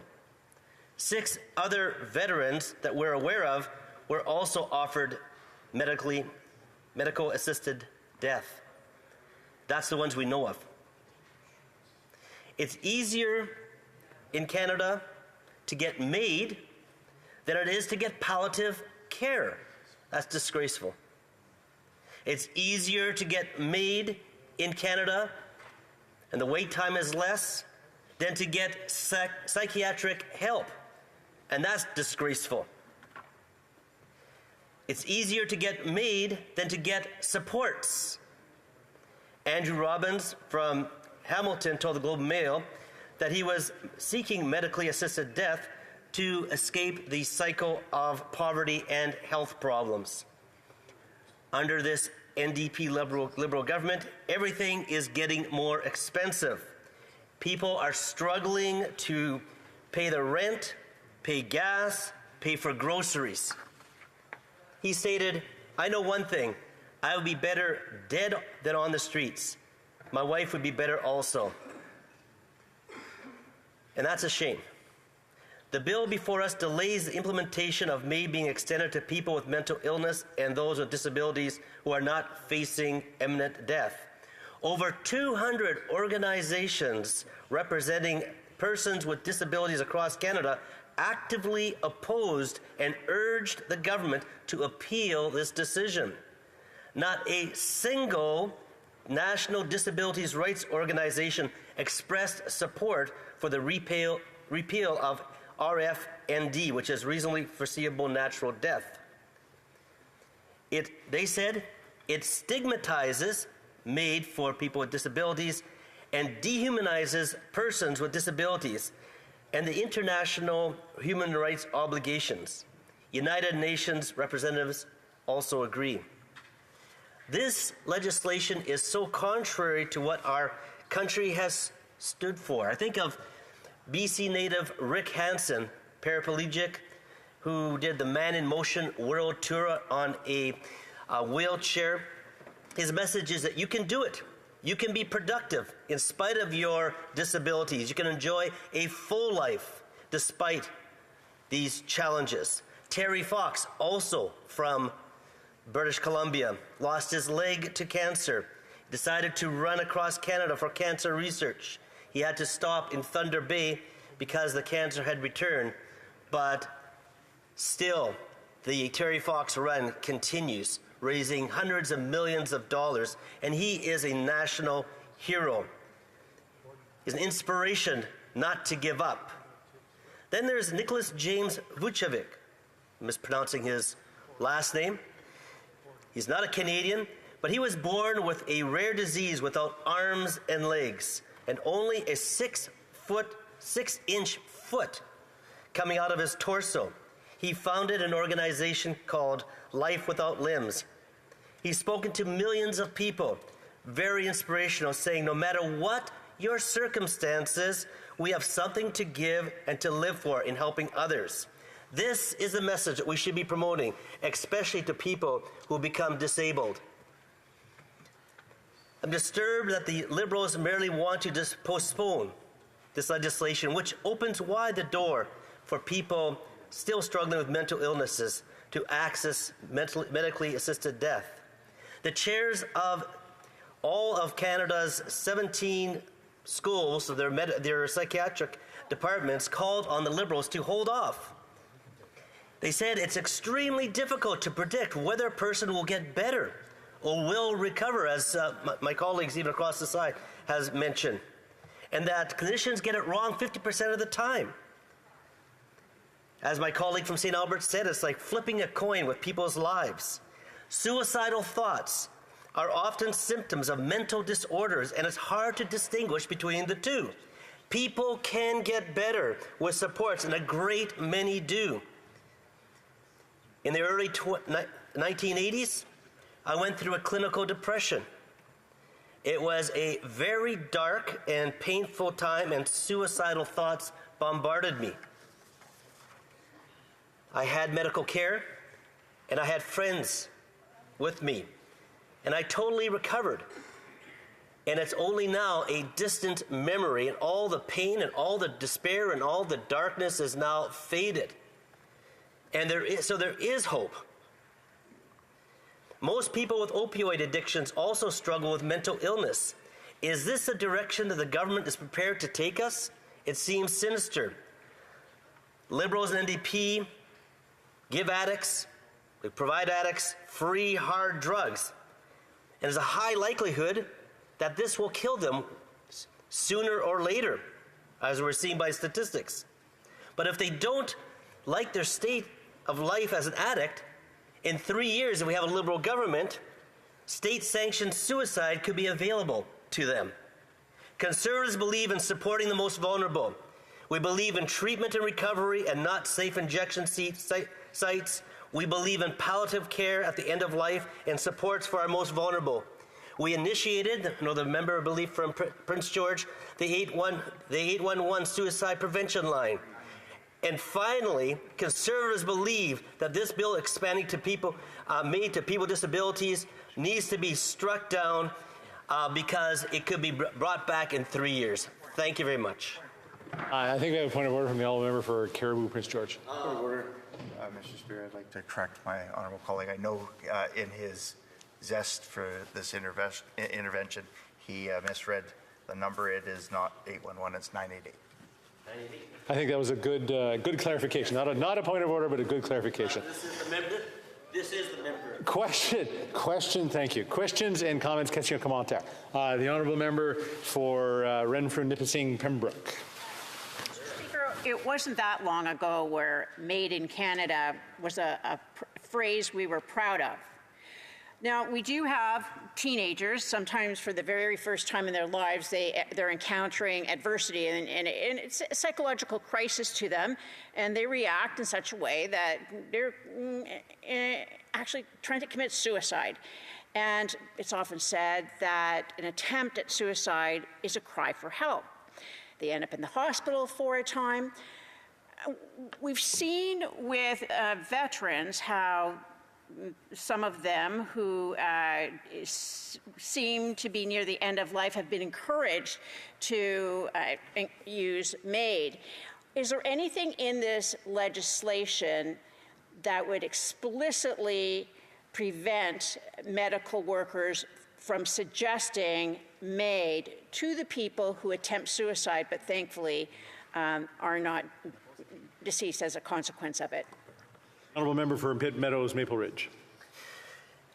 It's quite unfortunate, but even under the old regime that there were many people, and I'm aware of people that were not facing imminent death that were still received it. So I believe the member from Thunder Bay, the Liberal member, actually he talked about some of the zealous doctors that prescribe it, and so I'm aware of that this has happened. So there is nothing that I'm aware of, and there is, mentioning the member talked about youth. I know family members that have gone through drug issues, mental health issues, and have come out on the other side and now are supporting people in a similar situation.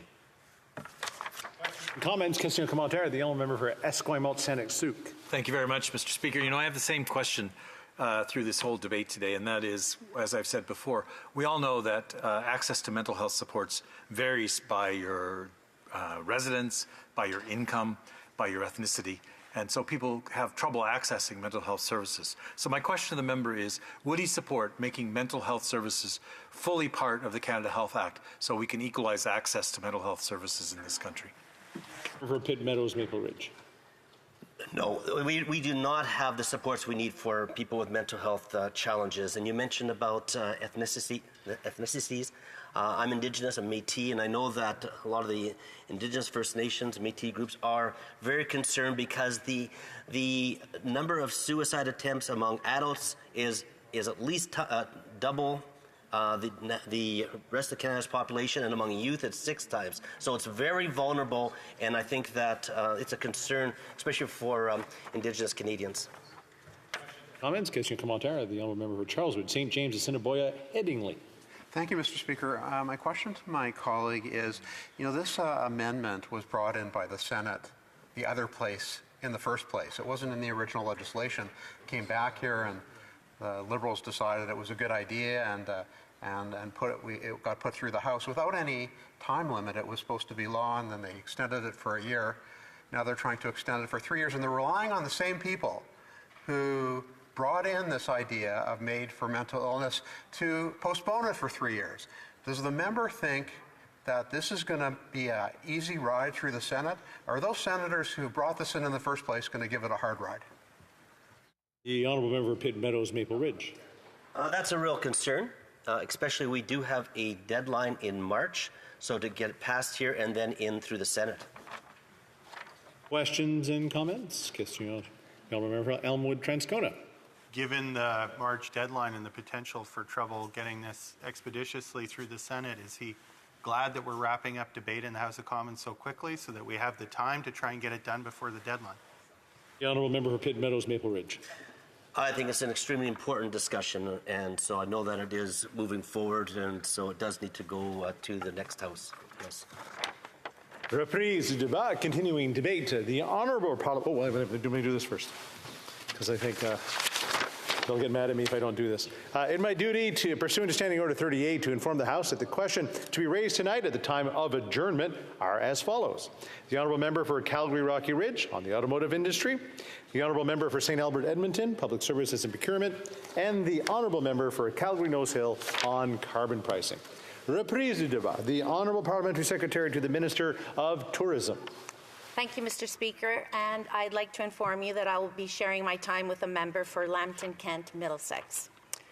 Monsieur le Président, je suis... Mr. Speaker, I'm delighted to speak in the House today to support C-62. This is a bill that proposes to extend till March 2017 or 2027. I will speak today about the importance of a pause before removing this exclusion. This will give more time to the provinces, territories, and their partners in the field of health to deal with this very important stage, what we're calling MMM in Canada.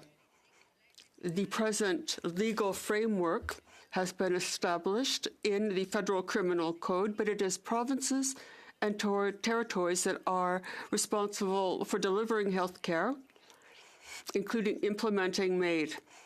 We will work in close cooperation with provinces and territories in order to ensure a smooth implementation before it enters the criminal code in 20. This is founded on the necessity of assuring quality medical care to all of Canada.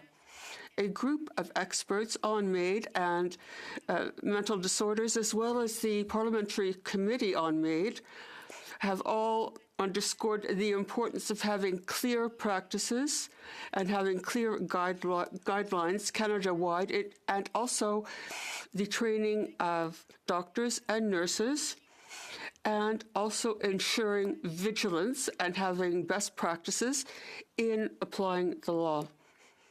The provincial and territorial governments and their stakeholders, such as professional organizations and regulatory bodies for practitioners, will work at making this a smooth implementation.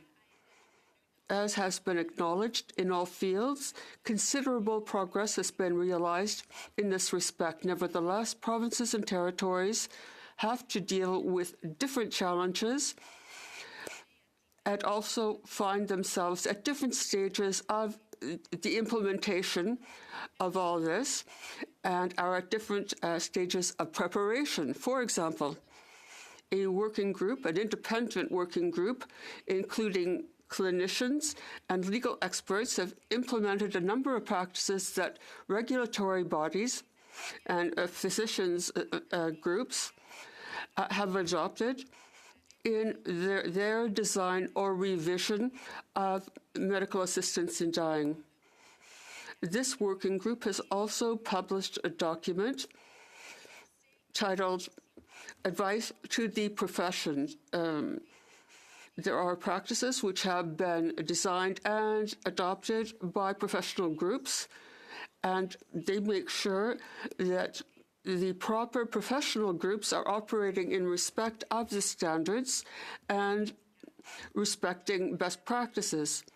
Now, some organizations, some regulatory bodies, have also included practices in MAID in their guiding document for clinicians. Others are still reviewing and updating their documents.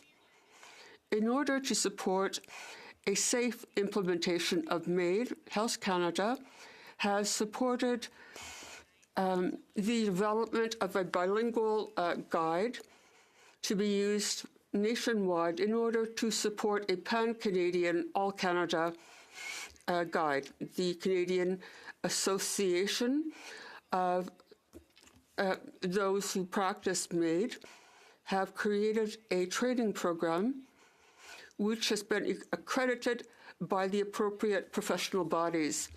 There is a study of MAID and a program that is meant to train and support clinicians in support of those persons requesting MAID, including those who suffer from mental disorders, complex chronic diseases, and those who are affected by other vulnerabilities. So this will give a legal framework to MAID, and this program will also contribute to a secure, consistent approach throughout Canada. And this will guarantee access to training in MAID, high-quality training for health professionals.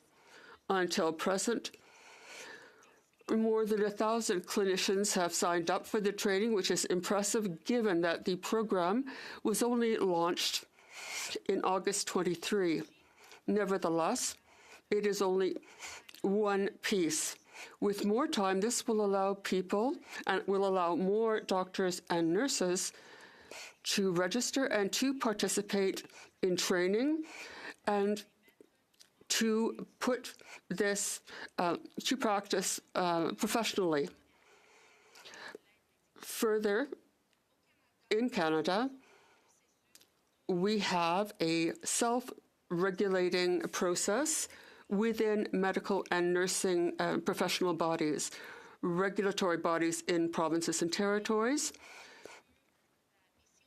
have as a mandate protecting the public in all fields of healthcare, and MAID is no exception. Apart from the regulation of health professionals, some provinces have implemented mechanisms of control and monitoring of MAID. In Ontario, for example, the chief coroner examines every case as those in Quebec who study end-of-life care. They have strict policies concerning what information has to be communicated by clinicians, and the Commission in Quebec publishes annual reports. There is an official process in MAID, and it represents the various provisions for MAID in Canada. Other provinces do not have an official process in order to complement monitoring or control processes implemented by regulatory professional bodies. There will be work done on studying how best to monitor the implementation of MAID, and there are federal, territorial, and provincial groups which will make sure that there is consistency. There has been, some people have asked for lifting of a certain exemption in order to allow clinicians who manage online questions, but there are those who need support. Provincial and territorial governments must make sure that practitioners have training to provide MAID safely, but also that the necessary support be accessible to clinicians and their patients throughout the assessment process. The Joint Committee on MAID and the experts group have emphasized the importance of interdisciplinary engagement and among the various treatments. Specialists and clinicians have expressed the necessity to have support mechanisms for providers and for those who are requesting MAID, no matter whether their case is acceptable or not. There should be coordinating processes, and there should be auxiliary services. Other administrations have adopted a decentralized approach, which can lead to a decrease in coordination among disciplines. The availability of support services is necessary for practitioners and clinicians, and sometimes this varies according to region. We've heard of difficulties in accessing healthcare services in general in isolated parts of the country.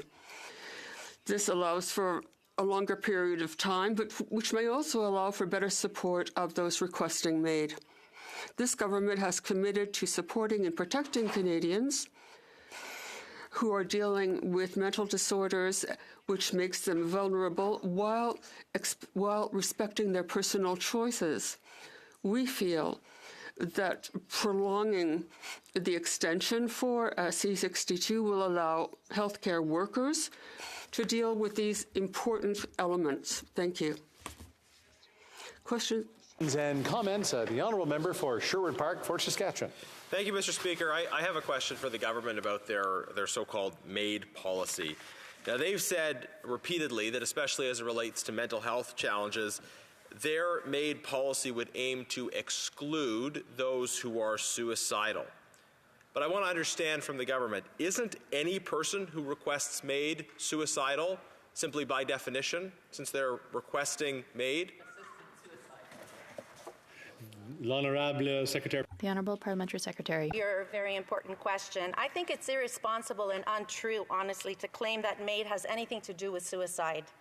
The Government of Canada recognizes the importance of all Canadians to have access to critical mental health resources and suicide prevention services. I am a member of the Special MAID Committee, and not one witness that I heard when I was there said that this is suicidal.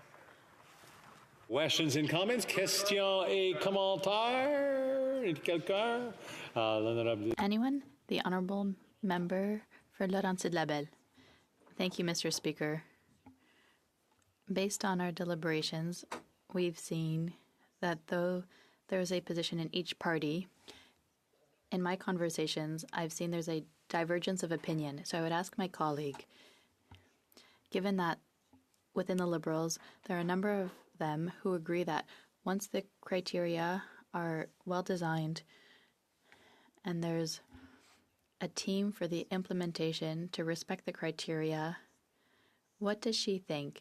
If Quebec is ready, what does she think of whether we can do something like was indicated in the motion to allow Quebec to ease people's suffering now and not in 3 or even more years? The Honourable Parliamentary Secretary to the Minister of Tourism. Thank you to my colleague for that important question. Listen, changing the criminal code is done nationally throughout Canada. We can't start changing the law for each region of Canada. We need to really be aware that a change to the criminal code give Quebec the opportunity to change their law. Well, I can only speak on my own behalf. I think that would be irresponsible. Questions and comments? We'll make sure we do the sequence. The Honourable Member for Kingston Islands. Thank you, Mr. Speaker. The member from Sherwood Park, Fort Saskatchewan, just suggested that somebody like my father-in-law, who was laying in a hospital bed with a brain tumor bulging out of his head, knowing full well that it was only a matter of days before he died, that wanted to die with some form of dignity while his family was around him. Can the Conservatives please not heckle me on just this one possible time? The member from Barrie. And I'm wondering if the member would agree that perhaps it's a little bit, extremely inconsiderate to think that somebody who realizes what the future holds for them and that they want to die with some dignity and that perhaps they can be saved from a little bit of the pain is thinking about more than just committing suicide? The Honourable Member, the Honourable Parliamentary Secretary. I thank my colleague for that heartfelt comment and question. And I think that, it is very important that in this country we speak from a place of empathy and sympathy and understanding and mutual respect. We cannot paint all situations with the same brush. Obviously, we have a Charter of Rights, and through the Charter of Rights, every person has equal rights. Personally, I can only speak for myself.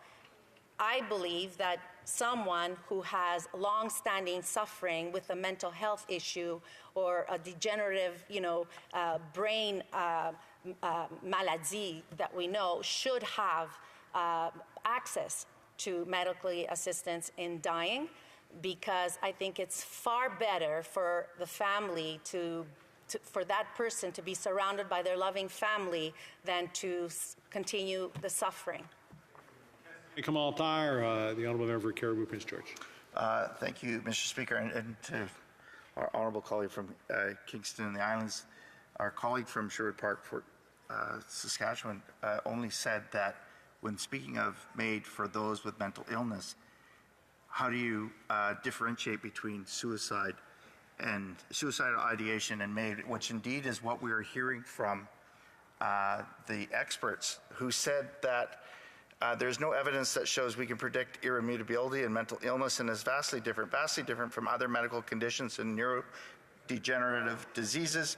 We have to remember what MAID is about, and MAID is about predicting who will never get better, and we can't do that. And if we can't do that with mental illness, we would be providing death under false pretenses. This is completely different than what our honourable colleague talked about with his father-in-law that was struggling with a brain tumor, for him to choose MAID, and those that are struggling with mental illness which has been associated with flipping a coin. Who can get better, who can't get better, Mr. Speaker? And through you, Mr. Speaker, I ask our honourable colleague if she's okay with flipping a coin when it comes to offering MAID for somebody that is wishing to die by suicide. Honourable Parliamentary Secretary.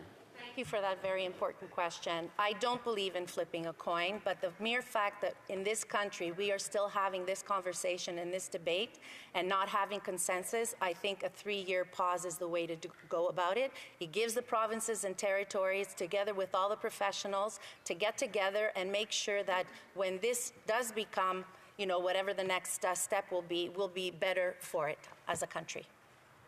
I believe you have a point of order from the honourable member for Barrie Innisfil. Thank you. I know that the member from Kingston in the Islands operates in a way that he accuses other members of heckling him. That's part of his shtick. I did not heckle him. He was telling a heartfelt story about his father-in-law who had brain tumor, and I asked him that he retract that accusation, please. Thank you. We are descending into debate. We'll continue debate and we'll keep the discussion going. The honourable member for Lambton, Kent, Middlesex. Thank you, Speaker. I rise today to address a question of paramount importance and profound concern to many of my constituents in Lambton, Kent, Middlesex. Will Canada cross the Rubicon and expand access to assisted suicide for otherwise healthy individuals whose mental disorder is the sole underlying medical condition? Or do we have enough common sense and moral clarity to stop this radical and dangerous expansion of MAID to mental health cases? The issue at hand stands at the juncture of ethics, medicine, and our societal values. This is not merely a policy decision, it's a profound moral question that strikes at the heart of who we are and how we value life and respond to suffering. The core concern here is the difficulty, if not the impossibility, of determining with certainty that mental disorders are irreversibly incurable. Unlike many physical ailments, the trajectory of mental illness is often unpredictable and can respond to treatment over time.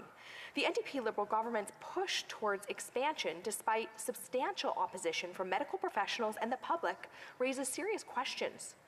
It reflects a troubling trend of policymaking that seems to prioritize ideological considerations over careful, evidence-based deliberation. How can we in good conscience move forward with a policy that many experts in psychiatry and mental health view with significant trepidation? The opposition from the medical community, particularly from mental health professionals, is not just significant, but it's deeply insightful. The expert panel on MAID and mental illness, the very panel established by the government to study this issue, acknowledged the complexities involved. They noted the difficulty in predicting the long-term prognosis of mental disorders, underscoring the near impossibility of determining with certainty whether a mental disorder is truly incurable. Leading psychiatrists across Canada have expressed reservations. The Association of Chairs of Psychiatry of Canada, which includes heads of psychiatry departments from all 17 medical schools in the country, called for a delay in implementing MAID for patients with mental disorders as the only underlying medical condition. Their concerns center on the challenges in assessing incurability and differentiating genuine MAID requests from suicidal ideation rooted in treatable mental health conditions. Surveys conducted within the psychiatric community reflect this opposition. For instance, the significant majority of Manitoba psychiatrists have indicated that Canada is not ready for this implementation of assisted suicide for patients with mental disorder as the sole underlying cause medical condition. A similar similar sentiment was echoed in a survey conducted by the Ontario Medical Association, where a 2-to-1 majority of respondents opposed the availability of MAID for such cases. These results are in line with public opinion, which has consistently shown discomfort at this expansion. In fact, I've heard from hundreds of residents of Lambton, Kent, Middlesex who are opposed to this expansion. And polls such as those conducted by Angus Reid reveal substantial public reservations about MAID for mental illness. If we ignore experts' warnings and the public sentiment and proceed with this expansion, we risk making irreversible decisions in cases where there might be the potential for recovery and improvement with the appropriate treatment. The ethical implications of such a scenario are profound and disturbing. In our examination of this issue, we must not overlook the societal context in which decisions about MAID are being made. The CEO of the Mississauga Food Bank recently issued a stark warning that the inability to afford basic necessities are pushing people towards considering MAID. This is a harrowing indication that, for some, the choice to pursue assisted dying may be influenced more by socioeconomic despair rather than by unimaginable physical or mental health conditions. This revelation is deeply troubling. It compels us to question whether we are addressing the root causes of such despair or merely offering a tragic and irreversible solution to what are fundamentally social and economic problems. This is particularly concerning in light of the ongoing mental health crisis that was exacerbated by the COVID-19 pandemic and the government's divisive response. Additionally, we must also reflect on the alarming reports concerning our veterans. There have been stories of veterans being offered MAID, which raises profound concerns about the support and care that we provide to those who have served our country. These individuals who have sacrificed so much deserve better than an expedited path to assisted death. These stories underscore the need for robust mental health support and the dangers of expanding MAID without adequately addressing these needs first. When this Liberal government has such a cavalier attitude towards assisted suicide, with a one-way slope slipping towards these access expansions and safeguard removals, is there any surprise that according to the latest available numbers, the annual growth rate of MAID between 2021 and 2022 was 31.2%? Between 2016 and the end of 2022, 44,958 people died by MAID. That's more than the number of Canadians who died in military service during World War II. My point, Speaker, is that Canada's current MAID access may already be the most discretionary in the world. That's before the proposed mental health expansion. We are the only country whose legal system does not see assisted suicide as a last resort. What can we expect to happen to the growth rate if this House enables the quote-unquote treat mental illness as assisted suicide, or with assisted suicide? We're past the slippery slope concern if that were to happen. Crossing the Rubicon here would put us closer to free fall. So why are we debating the radical expansion of assisted suicide, Mr. Speaker? Well, just 4 months ago, the honourable member from Abbotsford's Bill C-314 was in this House. Conservatives urged the House not to give up on Canadians living with mental illness. Nevertheless, the government voted against the bill, sticking to their original plan, as per Bill C-7, to expand access to MAID to Canadians who would otherwise be healthy except for their mental disorder. If it weren't for the Special Joint Committee on Medical Assistance in Dying tabling on January 29, 2024, their findings and recommendations, the unprecedented MAID expansion would be implemented within 2 months. Thankfully, the committee, after extensive consultations and review of expert testimony, concluded that Canada is not ready for the expansion of MAID to include cases where mental disorder is the sole underlying medical condition.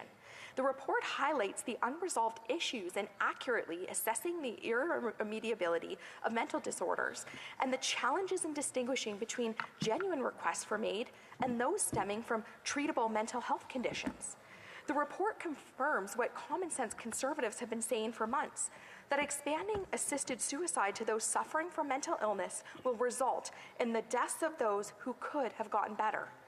That is why, Speaker, just like last year, when the government introduced 11th hour legislation to put a temporary 1-year pause on expanding assisted suicide to those suffering with mental illness, we are once again here at the 11th hour. There's no question that there's an urgent need to pass Bill C-62, delaying the implementation of MAID for cases where mental disorder is the sole underlying cause and condition until 2027. As highlighted by the report of the Special Joint Committee and the voices of experts and Canadians alike, a mere delay may not suffice. What is required is a comprehensive reevaluation of our approach to MAID, particularly in the context of mental health. The issues at stake are not just medical or legal, they are deeply rooted in our societal values and the respect we need to afford the dignity of human life, especially in its most vulnerable forms. Thank you, Mr. Speaker. It being 5:15, pursuant to order made on Tuesday, February 13, 2024, it's my duty to interrupt the proceedings, put forth every question necessary to dispose of the third reading stage of the bill now before the House. La question est suivante. The question is as follows. Mr. Moore, seconded by Mr. Cooper, moved that this question be now put. If a member participating in person wishes that the motion be carried or carried on division, or if a member of a recognized party participating in person wishes to request a recorded division, I would invite them to rise and indicate it to the chair. The Honourable Member for Montcalm. Recorded division. Call in the members.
The question is on the previous question at third reading of Bill C-62.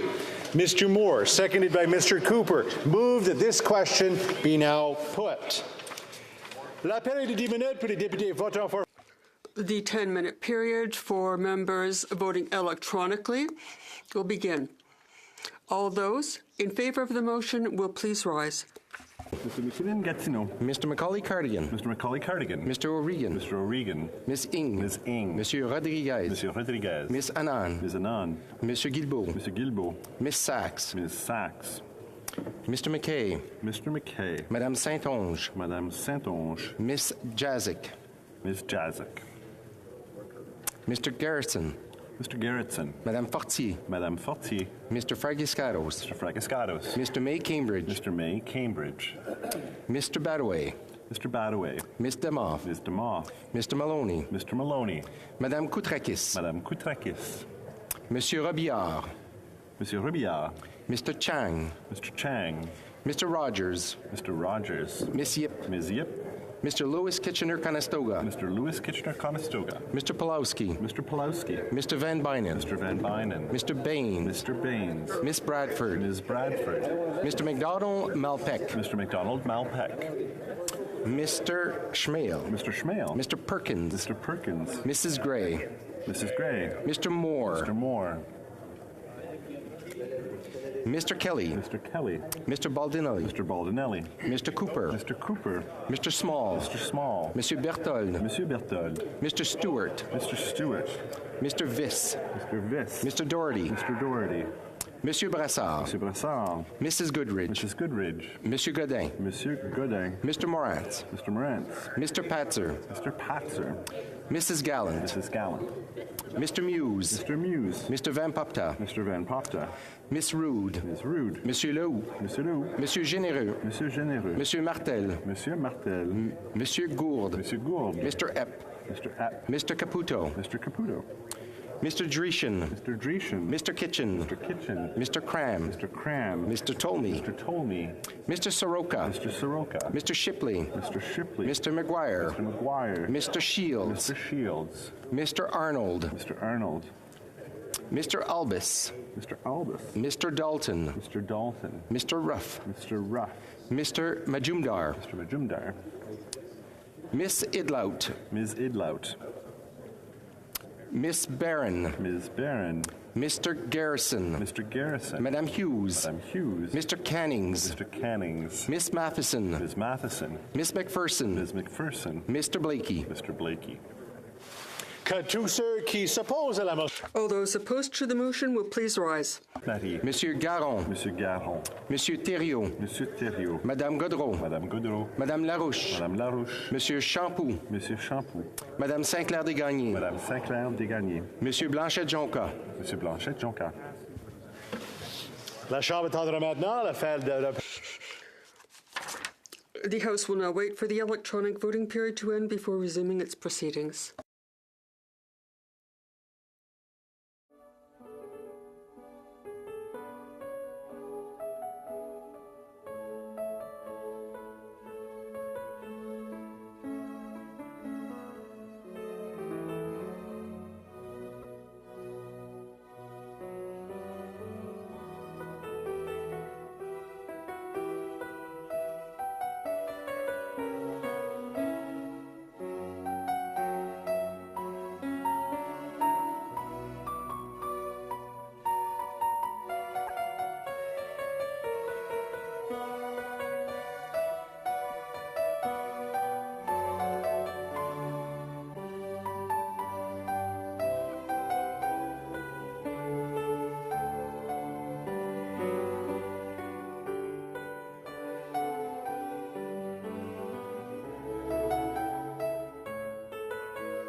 I wish to inform the House that electronic voting period has ended.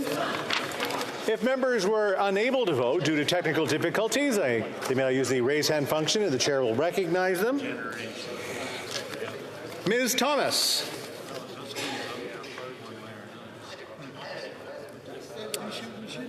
Mrs. Thomas.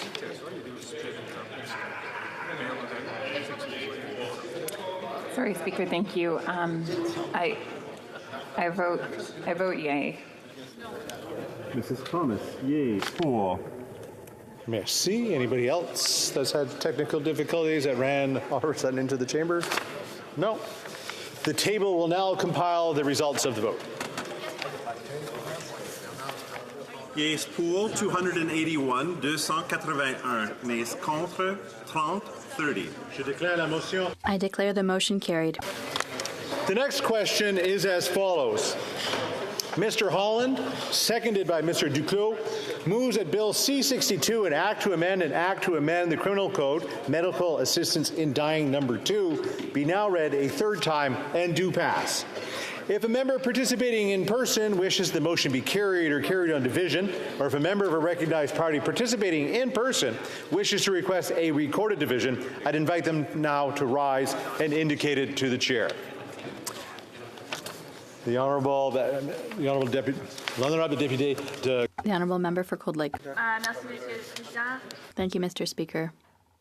Microphone, please. Appel nominal. Par vote nominal. La période de 10 minutes pour... The 10-minute period for members voting electronically has started, and the House will now proceed to the vote for members participating in person. All those in favor of the motion will please rise. Monsieur McKinnon-Gatineau. Mr. McKinnon-Gatineau. Mr. Macaulay-Cardigan. Mr. Macaulay-Cardigan. Mr. O'Regan. Mr. O'Regan. Miss Ing. Miss Ing. Monsieur Rodriguez. Monsieur Rodriguez. Miss Annan. Miss Annan. Monsieur Guilbeault. Monsieur Guilbeault. Miss Sachs. Miss Sachs. Mr. McKay. Mr. McKay. Madame Saint-Onge. Madame Saint-Onge. Miss Jazik. Ms. Jazik. Mr. Gerritsen. Mr. Gerritsen. Madame Fortier. Madame Fortier. Mr. Fragiscaros. Mr. Fragiscaros. Mr. May Cambridge. Mr. May Cambridge.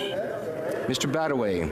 Mr. Badaway. Miss Demoff. Ms. Demoff. Mr. Maloney. Mr. Maloney. Madame Koutrakis. Madame Koutrakis. Monsieur Robillard. Monsieur Robillard. Mr. Chang. Mr. Chang. Mr. Rogers. Mr. Rogers. Miss Yip. Ms. Yip. Mr. Lewis Kitchener-Conestoga. Mr. Lewis Kitchener-Conestoga. Mr. Pulowski. Mr. Pulowski. Mr. Van Bynen. Mr. Van Bynen. Mr. Baines. Mr. Baines. Miss Bradford. Ms. Bradford. Mr. McDonald Malpeck. Mr. McDonald Malpeck.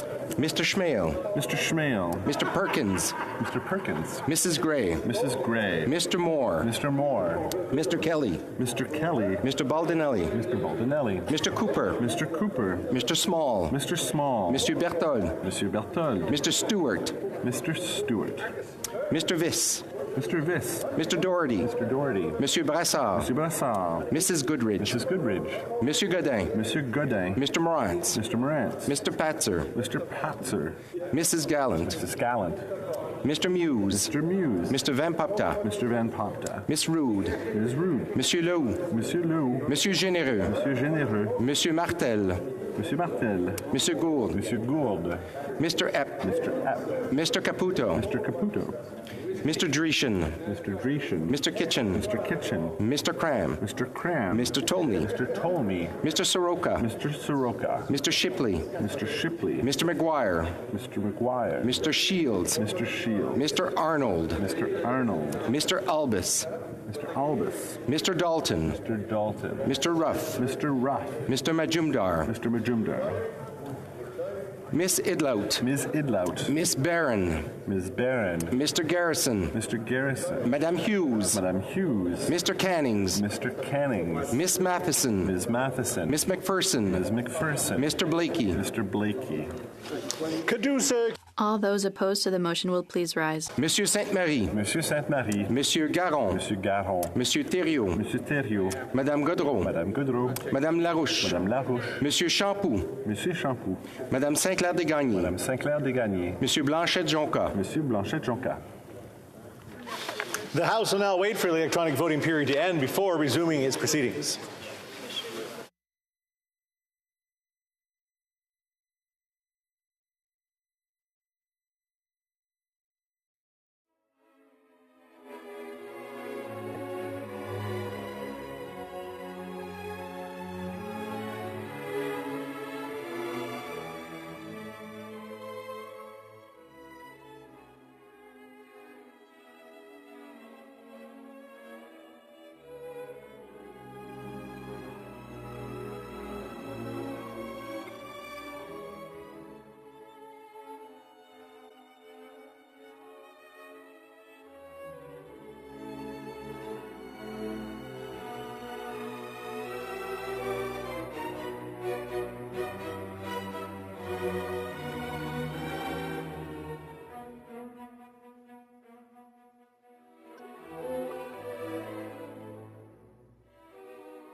House that the electronic voting period has ended.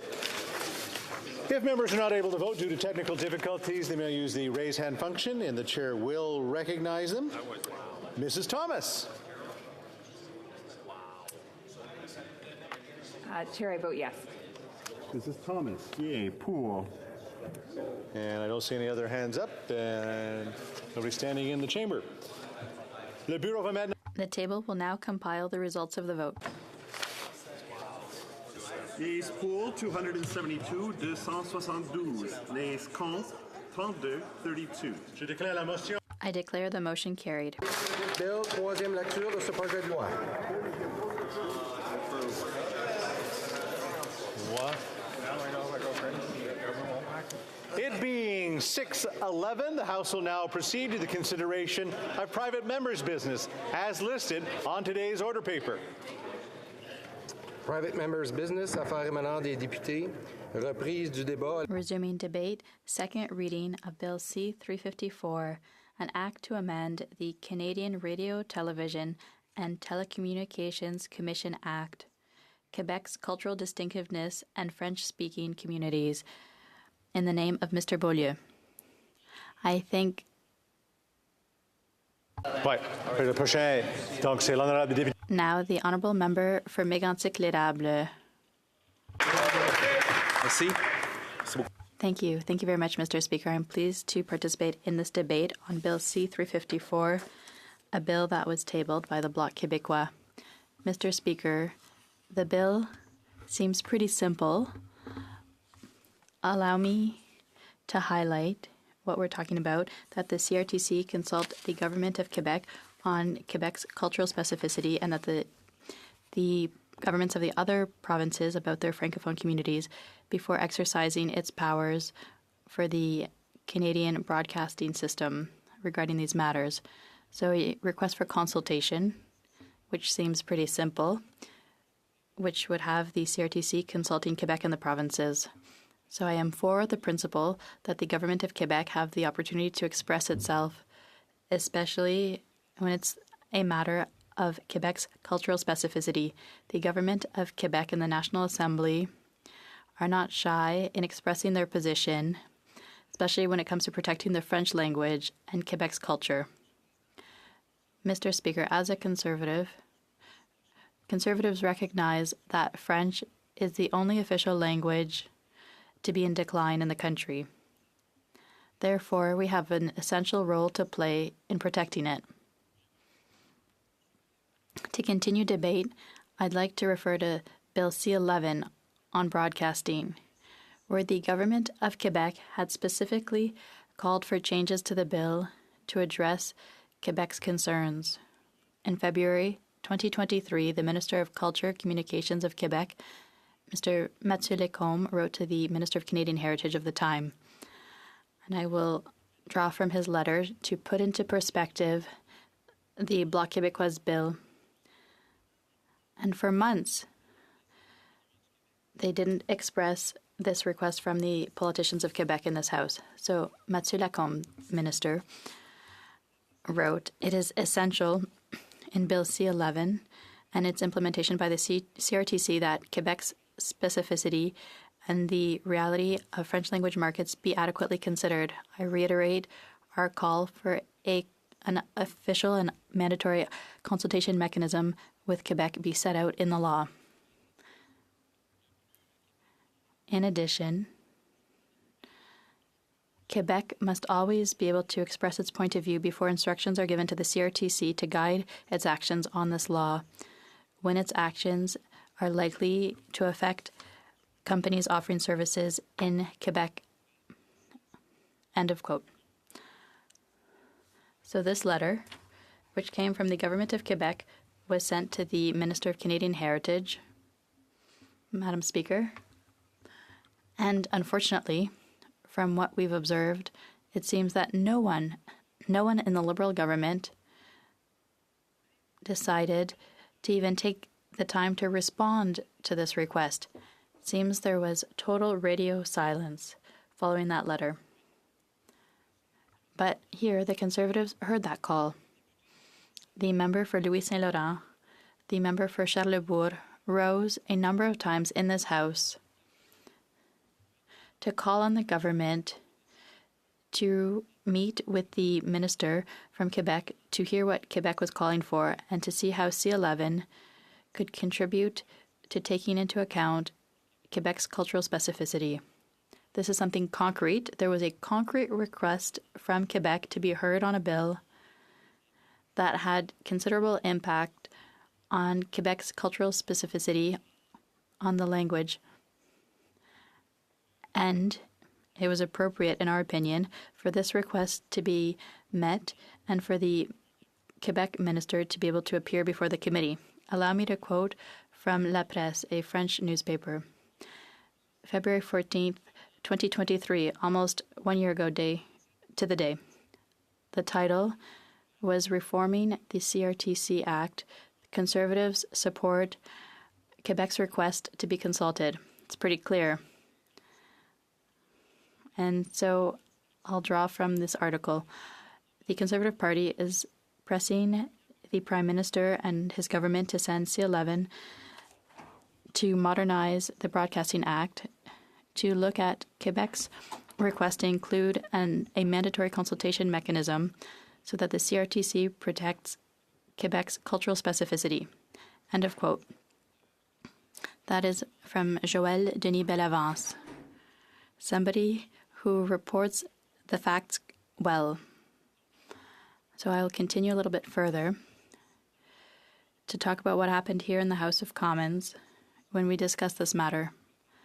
So from the article, in the Commons, on Tuesday, the Conservative member for Charlesbourg-Haut-Saint-Charles and his colleague from Louis Saint Laurent called on the Minister of Canadian Heritage, urging him to look at Quebec's legitimate request. The question that was asked at that time is the government of Quebec is calling on the Liberal government to include in C11 a mandatory consultation mechanism in C11 to protect Quebec's culture. Is there agreement from the Bloc on this? This must be sent to parliamentary committee, according to the member for Charlesbourg-Haut-Saint-Charles. This is a very legitimate question following this letter that was made public the day before by Joël Denis Bellavance, the journalist. The response from the Minister of Canadian Heritage at the time was rather muted. A response that was to distract, really. The minister sidestepped the question from my colleague and chose to go on the attack.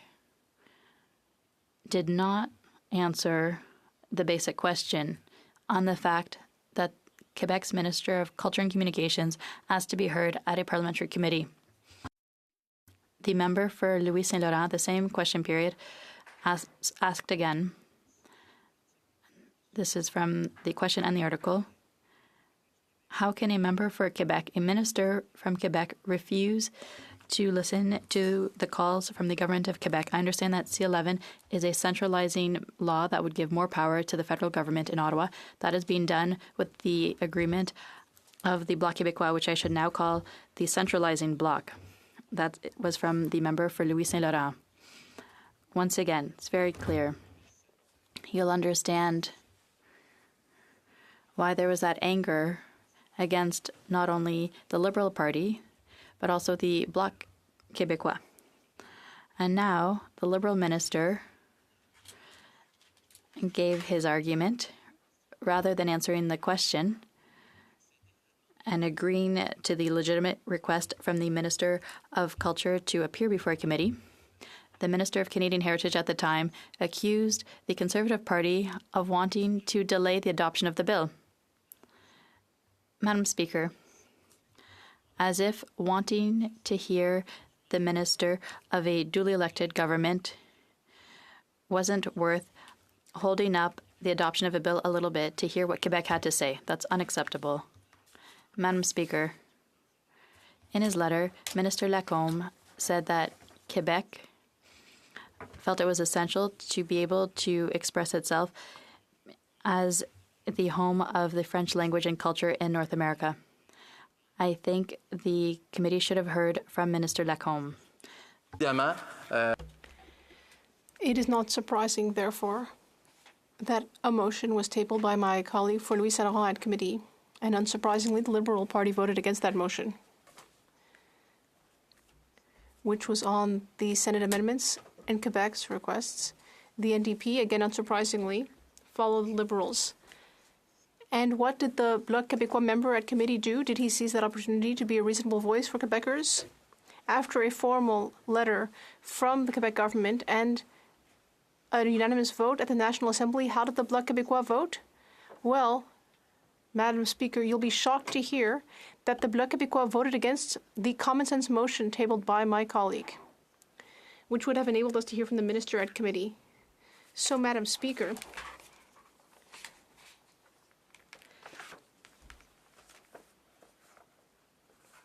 at that time, we took concrete action to ensure that the government of Quebec would be heard from.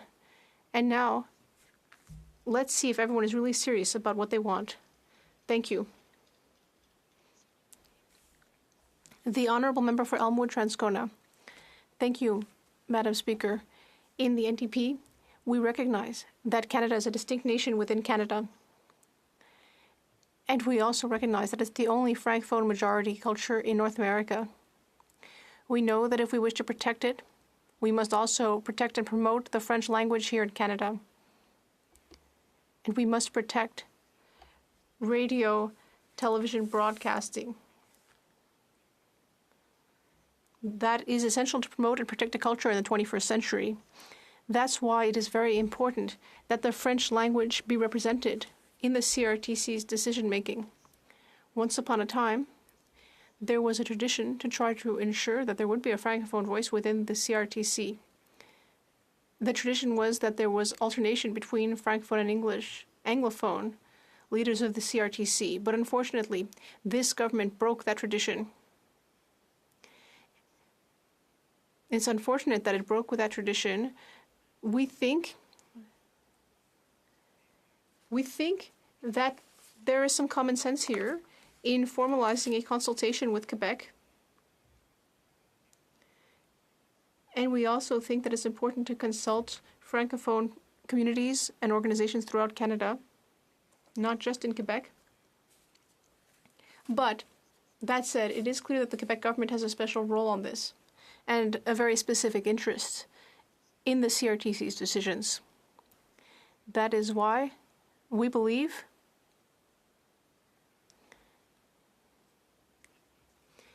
that it's a good idea to no longer place our faith in a tradition of alternation between Anglophone and Francophone presidents, but that instead there should be a formal obligation that the government of Quebec be consulted.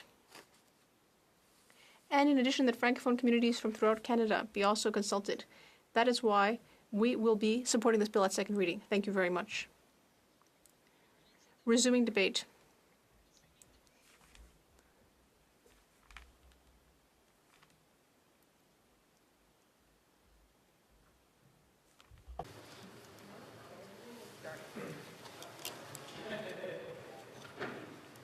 L'honorable député de Drummond. The Honourable Member for Drummond. Thank you, Madam Speaker. Thank you for your patience. I'd like to thank my colleague for Elmwood Transcona for his concision. Madam Speaker, today is February 15th. Before starting my speech, I would like to mention Charles Indelang, Pierre, François Stanislas Nicolas, and several others. These are people we think about every year and that we've thought about since 1839.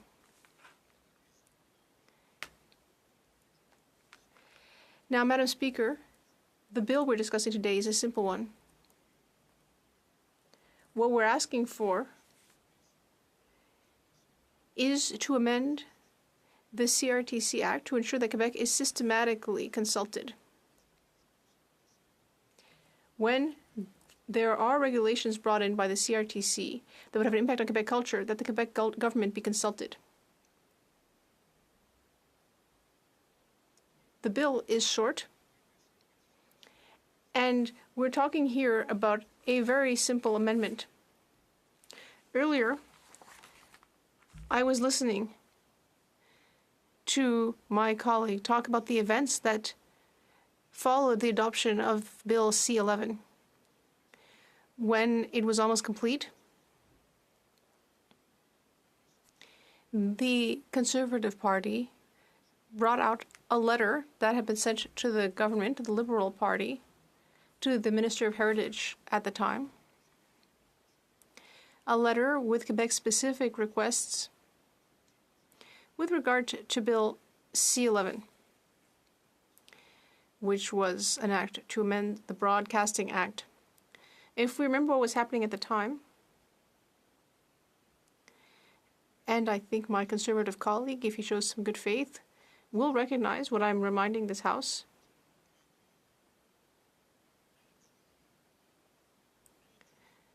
The bill was blocked and delayed by the Conservatives at committee for a very long time. Quebec had demands, and it was not consulted, not officially, while this bill was being prepared.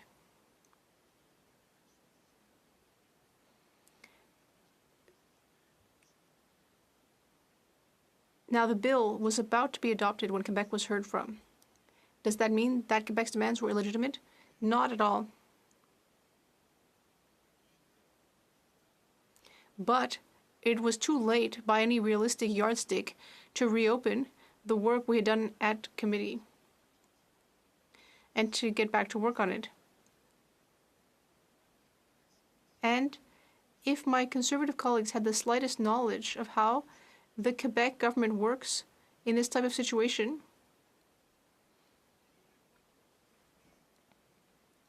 he would not have spoken of an appearance by Minister Mathieu Lacombe at committee. If he had the slightest idea how relations between Quebec and Canada work, he would know that ministers of the Quebec government do not appear at committees. They have a nation-to-nation relationship with Ottawa. They speak from minister to minister. Quebec ministers do not go to appear at committee. My colleague would know that, and yet he thought that it was a lot more impressive to say, oh, the Bloc and the Liberals don't listen to Quebec. It's a real farce, Madam Speaker, to pretend, to claim that the Bloc Québécois did not listen to Quebec, the cultural groups, and others in the industry in Quebec. It's absolutely ridiculous to suggest this.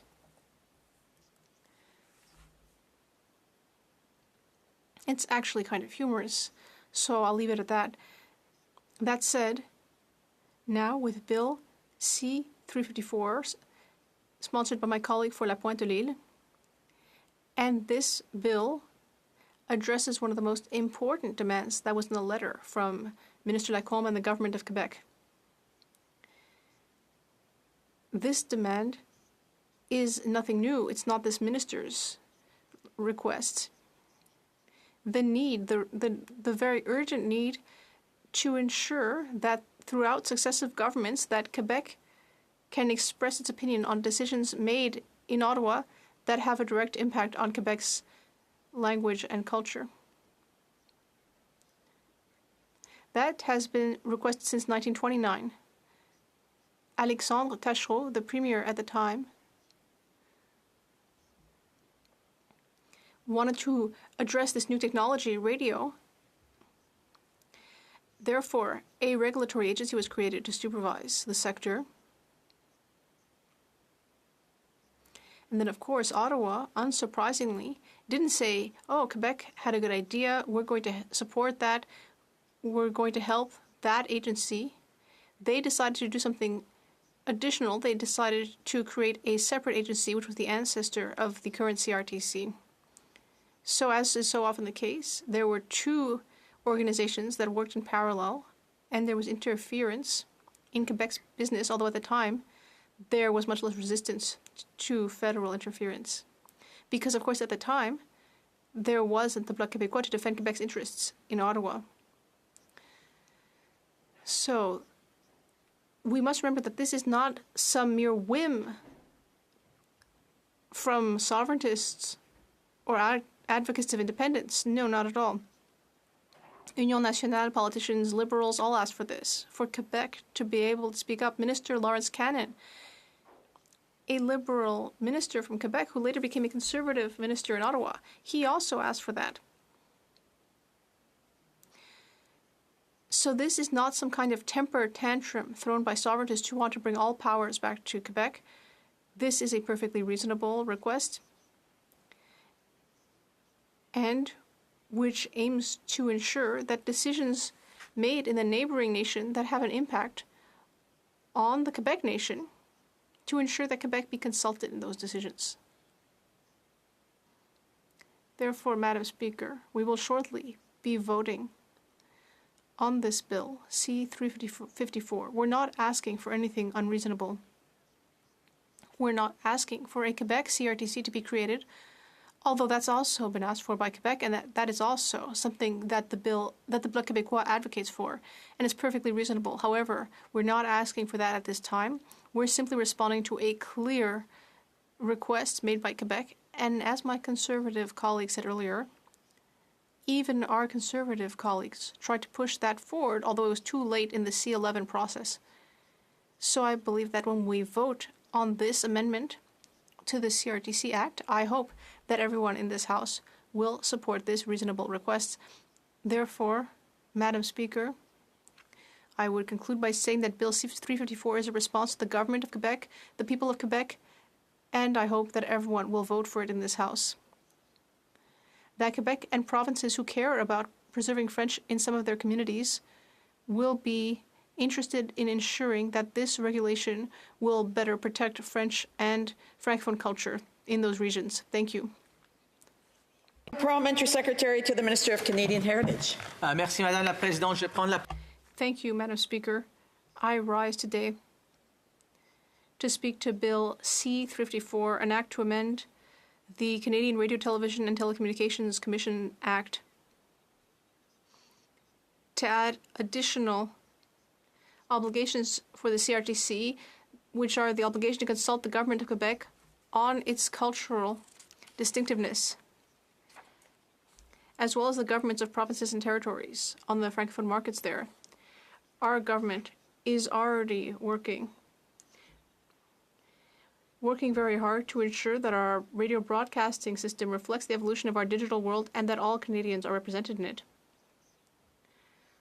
Our actions have shown that.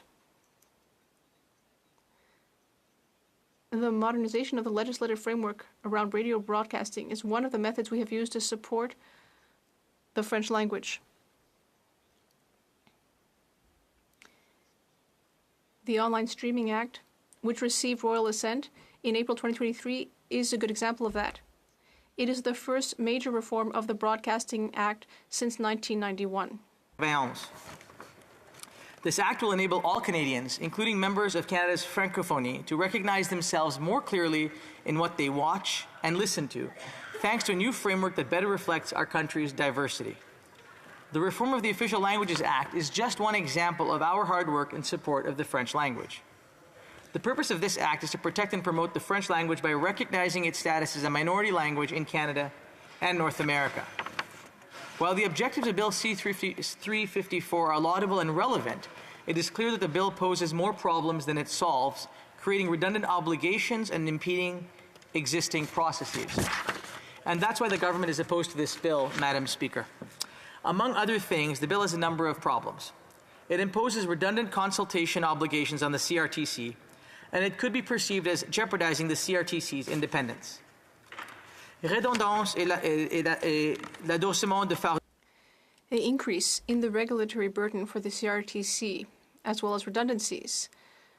Now, the CRTC, as an administrative tribunal, already holds in-depth consultations that are open to everyone before making decisions, so Quebec can already participate in these consultations, regardless of their scope, and it does so. Additionally, in carrying out its mandate, the CRTC must respect the Government of Canada's commitment to promote official language minority communities throughout Canada.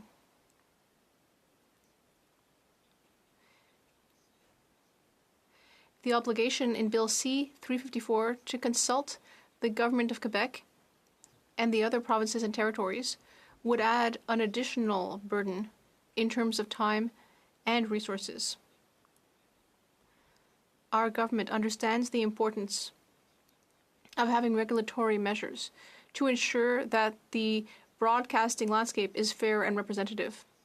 However, it is difficult to see how adding an additional consultation process would add value when the provinces and territories can already participate in the said process and do so regularly. That is the issue with this bill. It is simply not necessary. Another problem has to do with the implications of this bill to our other obligations under the Broadcasting Act. As an administrative tribunal, Madam Speaker, operating at arm's length from the federal government, the CRTC regulates and supervises broadcasting and telecommunications in the public interest. With regard to broadcasting, the CRTC's job is to assess how best to give effect to the policy objectives of the Broadcasting Act.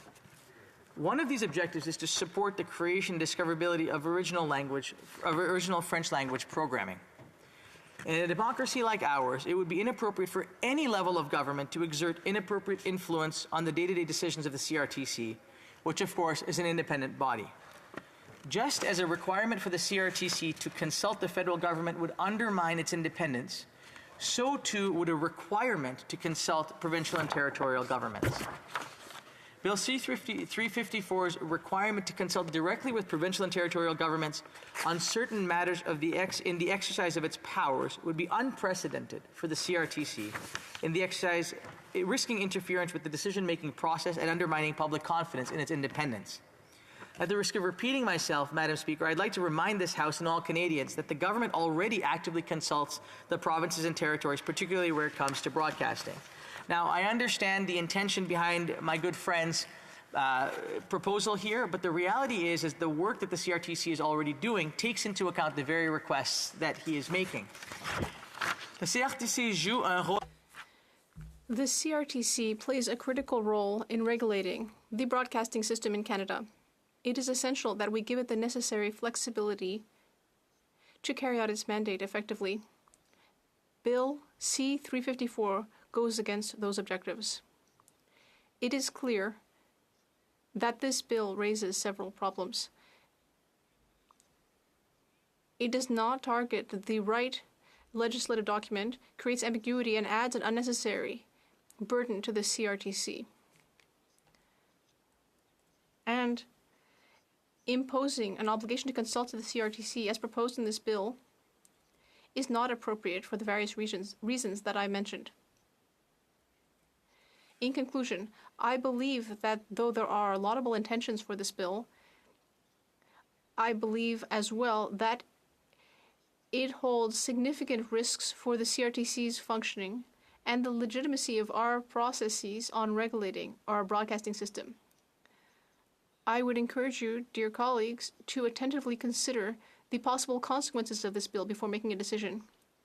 Our government is open and ready to answer members' questions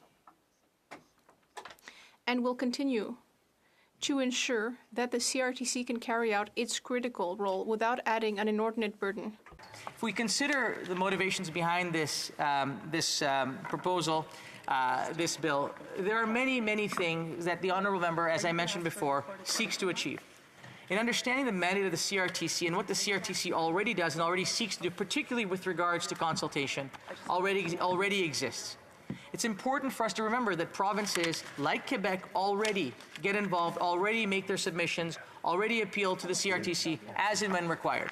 And so for us to add an additional layer of reporting, an additional layer of requirement of the CRTC, as I mentioned before, causes a significant concern with respect to interference from levels of government. It's important for us, particularly in this charge time, to ensure that the independence of the CRTC is maintained, that we do not cause the perception of undue influence on the CRTC, and we do not create an environment where the CRTC feels that they are under the obligation of specific levels of government, whether federal or otherwise. So as I've mentioned, I would encourage all members to consider seriously, while taking into account the laudable and certainly well-intentioned thinking behind the proposal, that we already do this, that the CRTC is already responsible for this. There is an arm's length relationship with government that must always be maintained, and that we cannot do anything to create the perception that the government at any level is asking or in fact telling the CRTC what to do. So, Madam Speaker, with that, I conclude my comments, and I again ask honourable members across this House to consider seriously the ramifications and the implications of opening up the CRTC to direction from any level of government. Thank you, Madam Speaker. Reprise de débat, resuming debate. Alors, la Chambre est-elle prête à se prononcer? Is the House ready?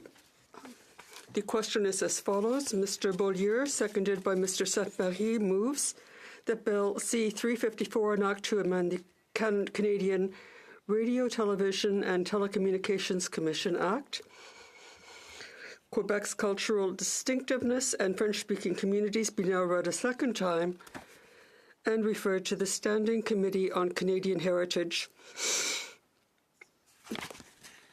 The Honourable Member for Chaudière. I would like a recorded division.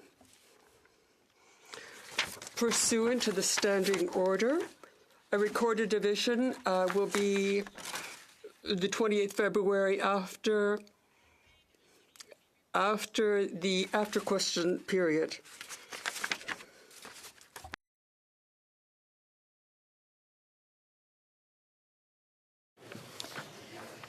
Alors, à ce moment-ci, conformément à l'article 38 du règlement, une motion portant ajournement de la Chambre est réputée avoir été présentée et appuyée. En conséquence, la question est la suivante.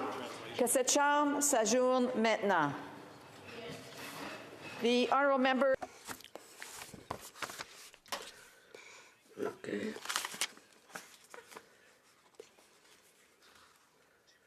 All right, so. If you want to take any regarding the government's decision to around its massive subsidy program for battery plants, and I asked him about the inconsistencies that they had at that time offered for the number of taxpayer-funded foreign replacement workers that were going to be employed amid the massive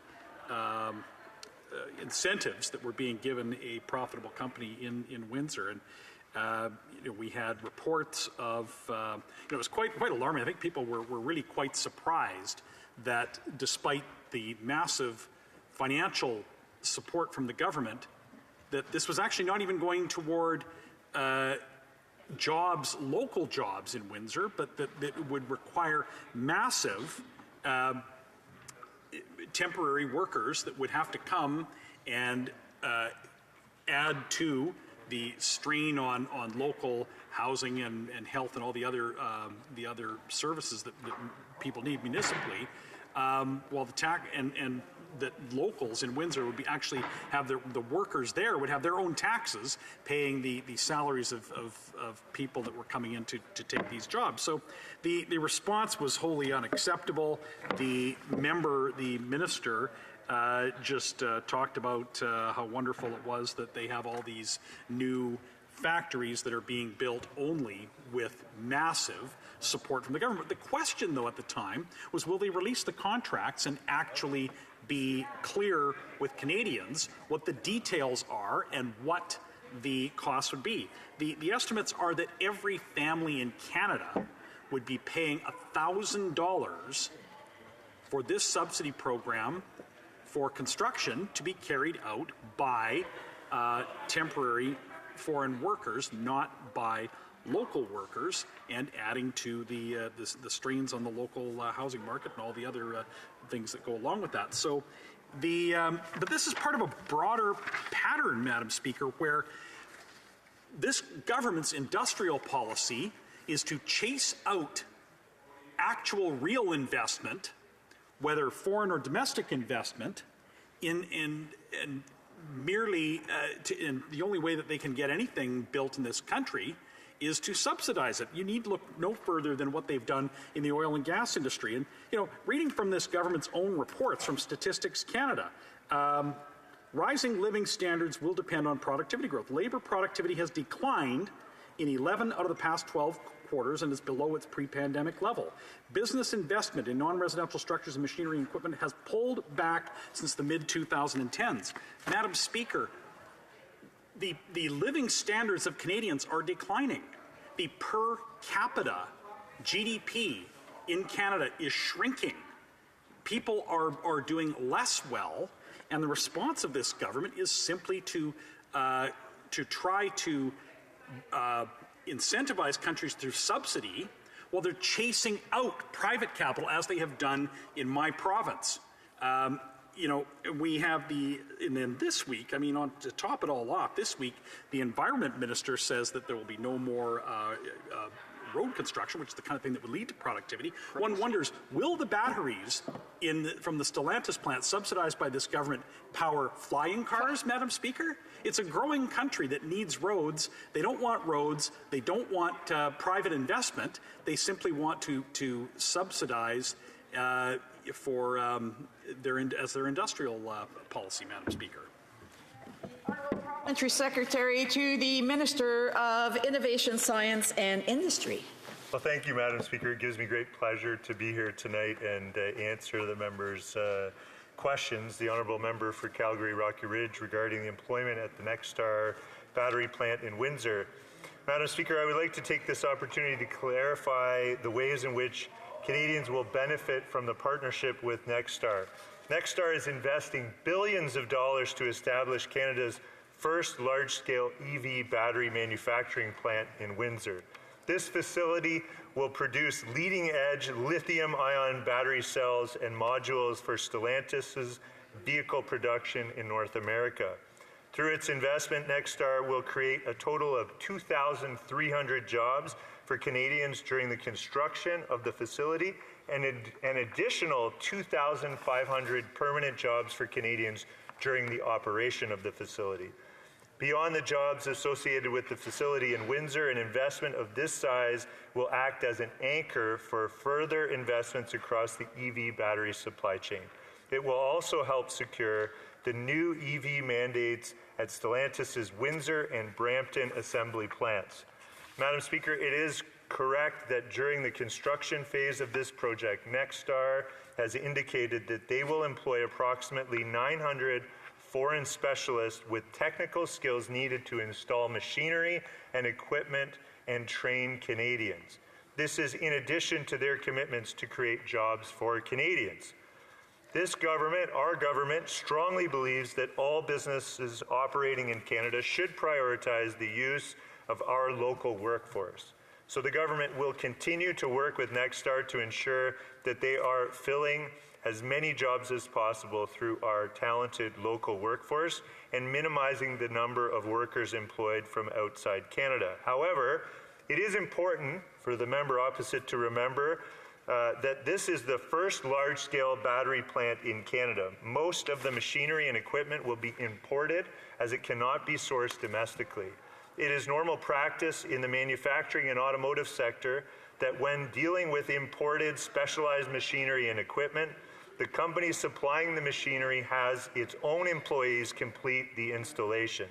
This is not only due to proprietary knowledge and warranty issues, but it is important to bring new expertise and skills into Canada.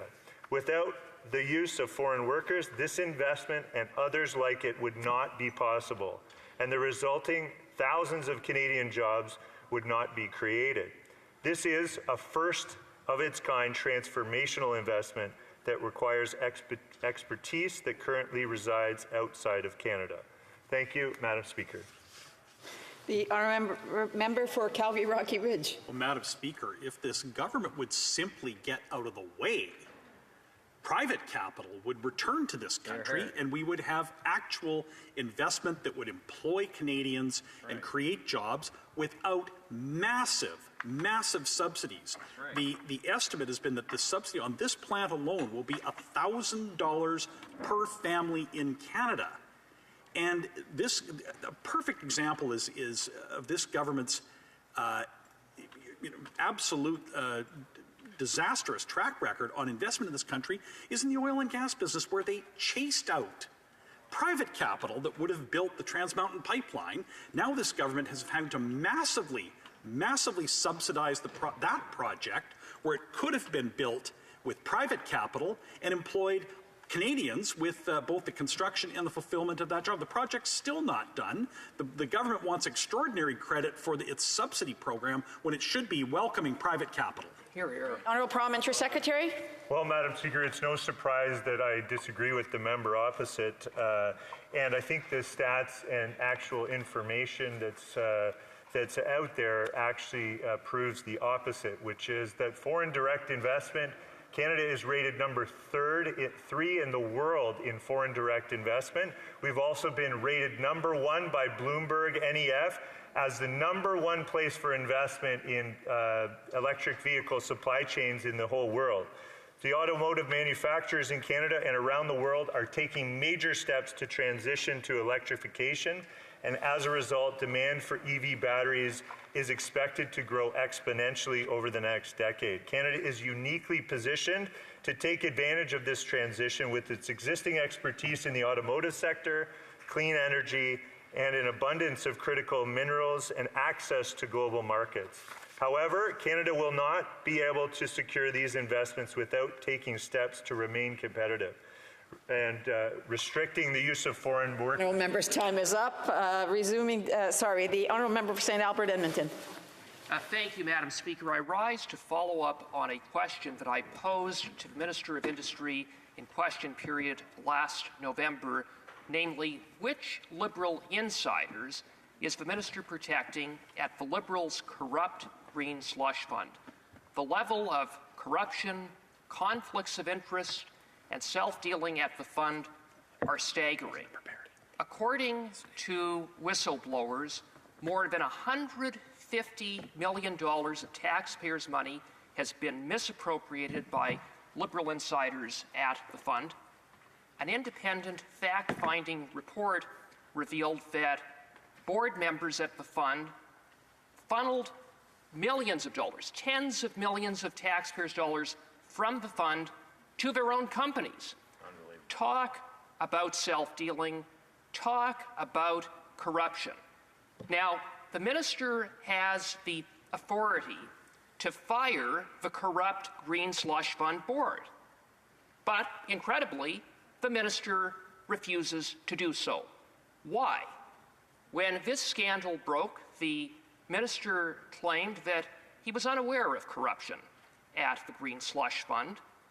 But the minister's claims are contradicted by the facts. Here's a fact. As early as 2019, the minister's predecessor, then Liberal Industry Minister Navdeep Bains, was informed that the Liberal-appointed chair was in a major conflict of interest because her company was receiving millions of dollars from none other than the fund. And not only that, the minister sent his officials to each and every Green Slush Fund board meeting, including the very meetings in which decisions were made to inappropriately and perhaps illegally funnel money from the fund to board members' companies. And according to whistleblowers, the minister and his department are engaged in a coordinated campaign to cover up corruption at the fund. According to the whistleblowers, the minister is more interested in damage control than getting to the truth. So taken together, it is evident that the minister knew of corruption at the Green Slush Fund. He did nothing about it. He turned a blind eye to it, thus enabling Liberal insiders to get rich.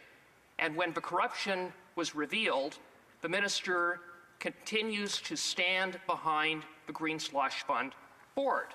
Again, why? Why is he protecting corrupt Liberal insiders? The Honourable Parliamentary Secretary.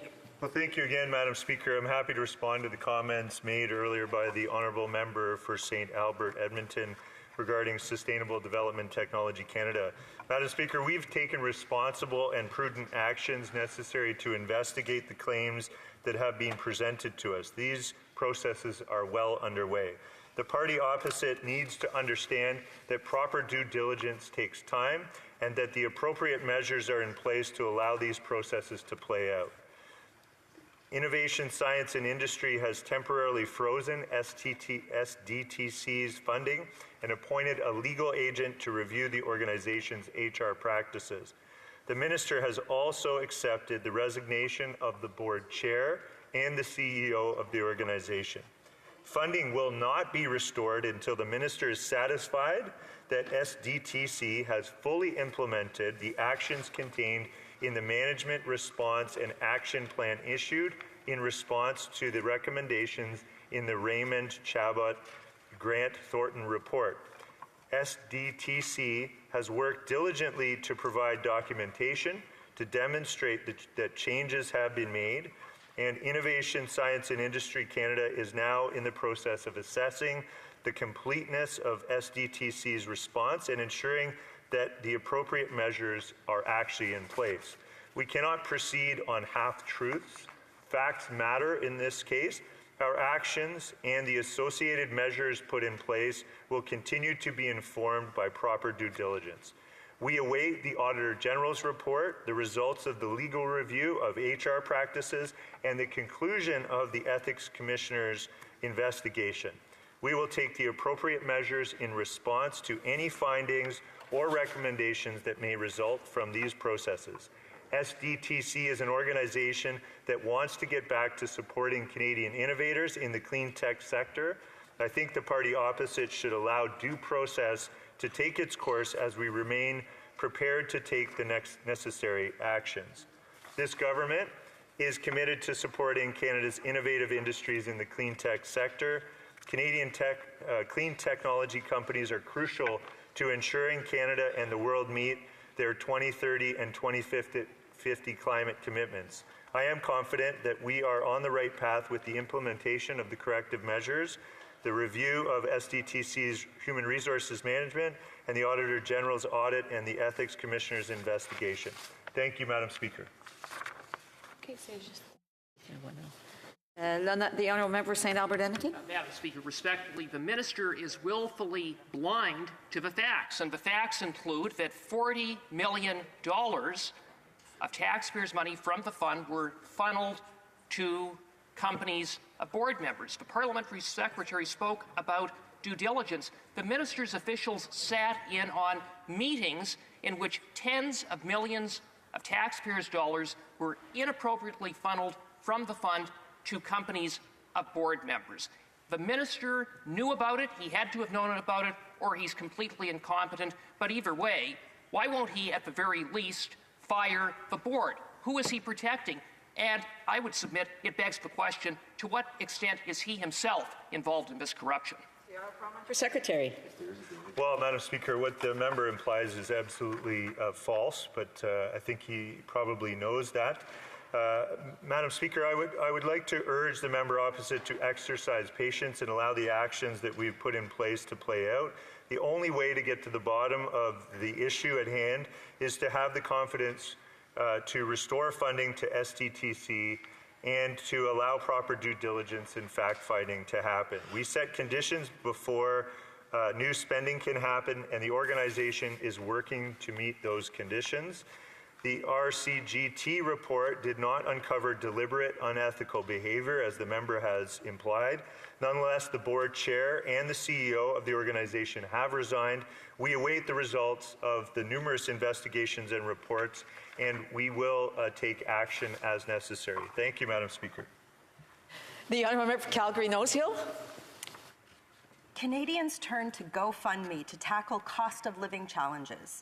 Record high inflation and affordable housing shortages have profoundly impacted Canadians who have been turning to the GoFundMe platform to rally support. Since early 2020, GoFundMe has recorded a record 274% increase in Canadian campaigns that mention cost of living. This is a text taken directly from the GoFundMe website, which now has a record number of Canadians, hardworking Canadians, who can't make ends meet in spite of working multiple jobs and now feel that their only recourse is to resort to digital begging. On this particular page, there's the story of Claude. Social worker Lee Adamson set up this GoFundMe campaign to support her friend who was forced to live in his car due to the soaring cost of living. There are so many stories about this. Also, if you go onto Facebook, if you go into different mom Facebook pages, instead of seeing stories about sharing vacation photos or recipes, you see people asking for support to buy groceries. And that's because, as GoFundMe said, of soaring inflation.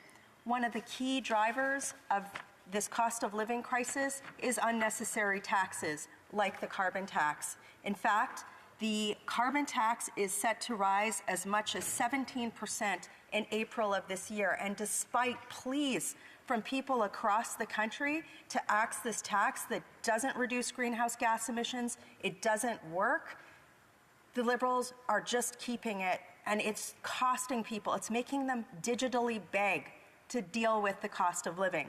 Instead of axing the tax, what the Liberals are doing is spending money on consultants to rebrand the tax. I really feel that the Liberals should have some compassion, should take compassion on people and not make them resort to digital begging on platforms like GoFundMe, and should be looking for affordability measures. Madam Speaker, there's no way to make the carbon tax affordable. It increases the cost of everything, and the Parliamentary Budget Officer, Parliament's top watchdog on public spending, says that as the carbon price is expected to increase over time, most households see a net loss. And people can't afford that. They can't afford to put a roof over their head. They can't afford to buy food. They certainly can't afford to pay a tax that does nothing to protect the environment. It only goes to make their lives more affordable. So, Madam Speaker, will the Liberals have some compassion and axe the tax? Parliamentary Secretary.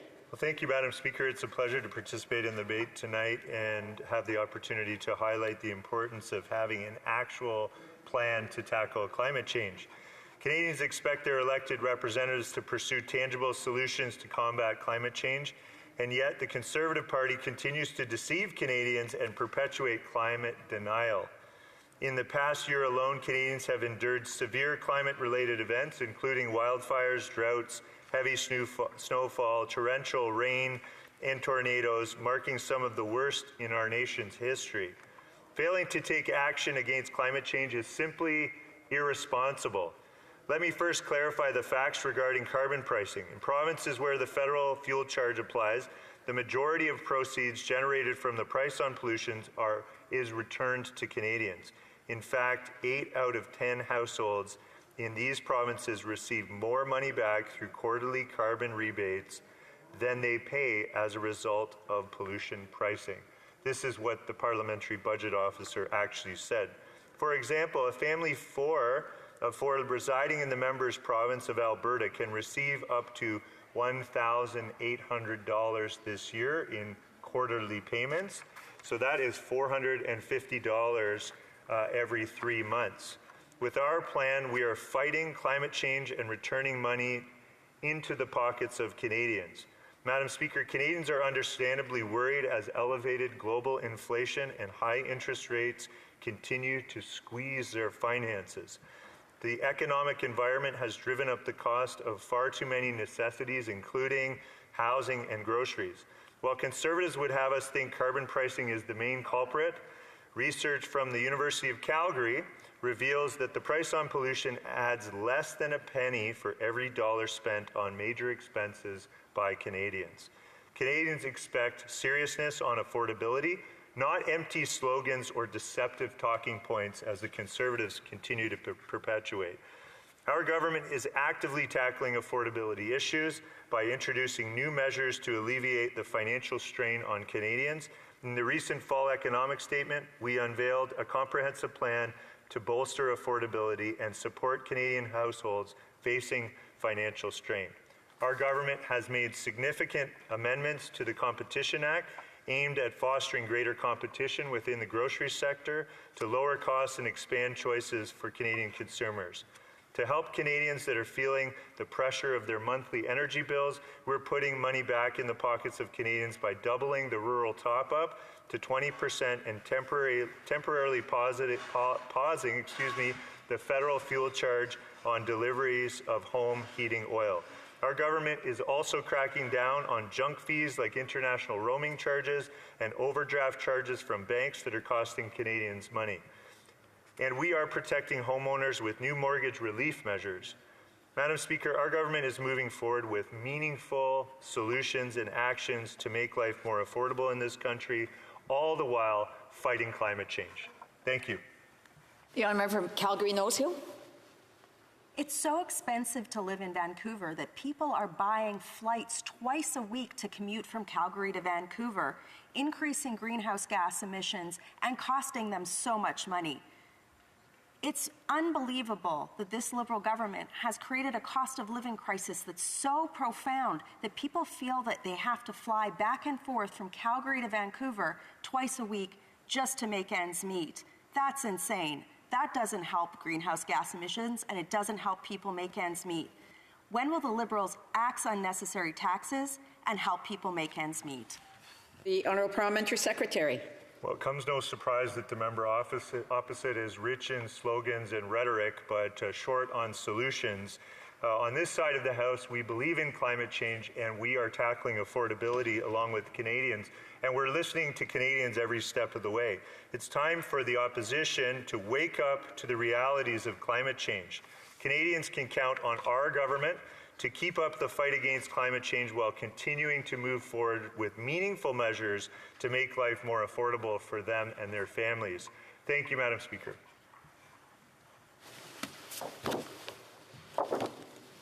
It being 7:06, the House stands adjourned until tomorrow at 10 a.m. pursuant to Standing Order 24-1.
Thank you.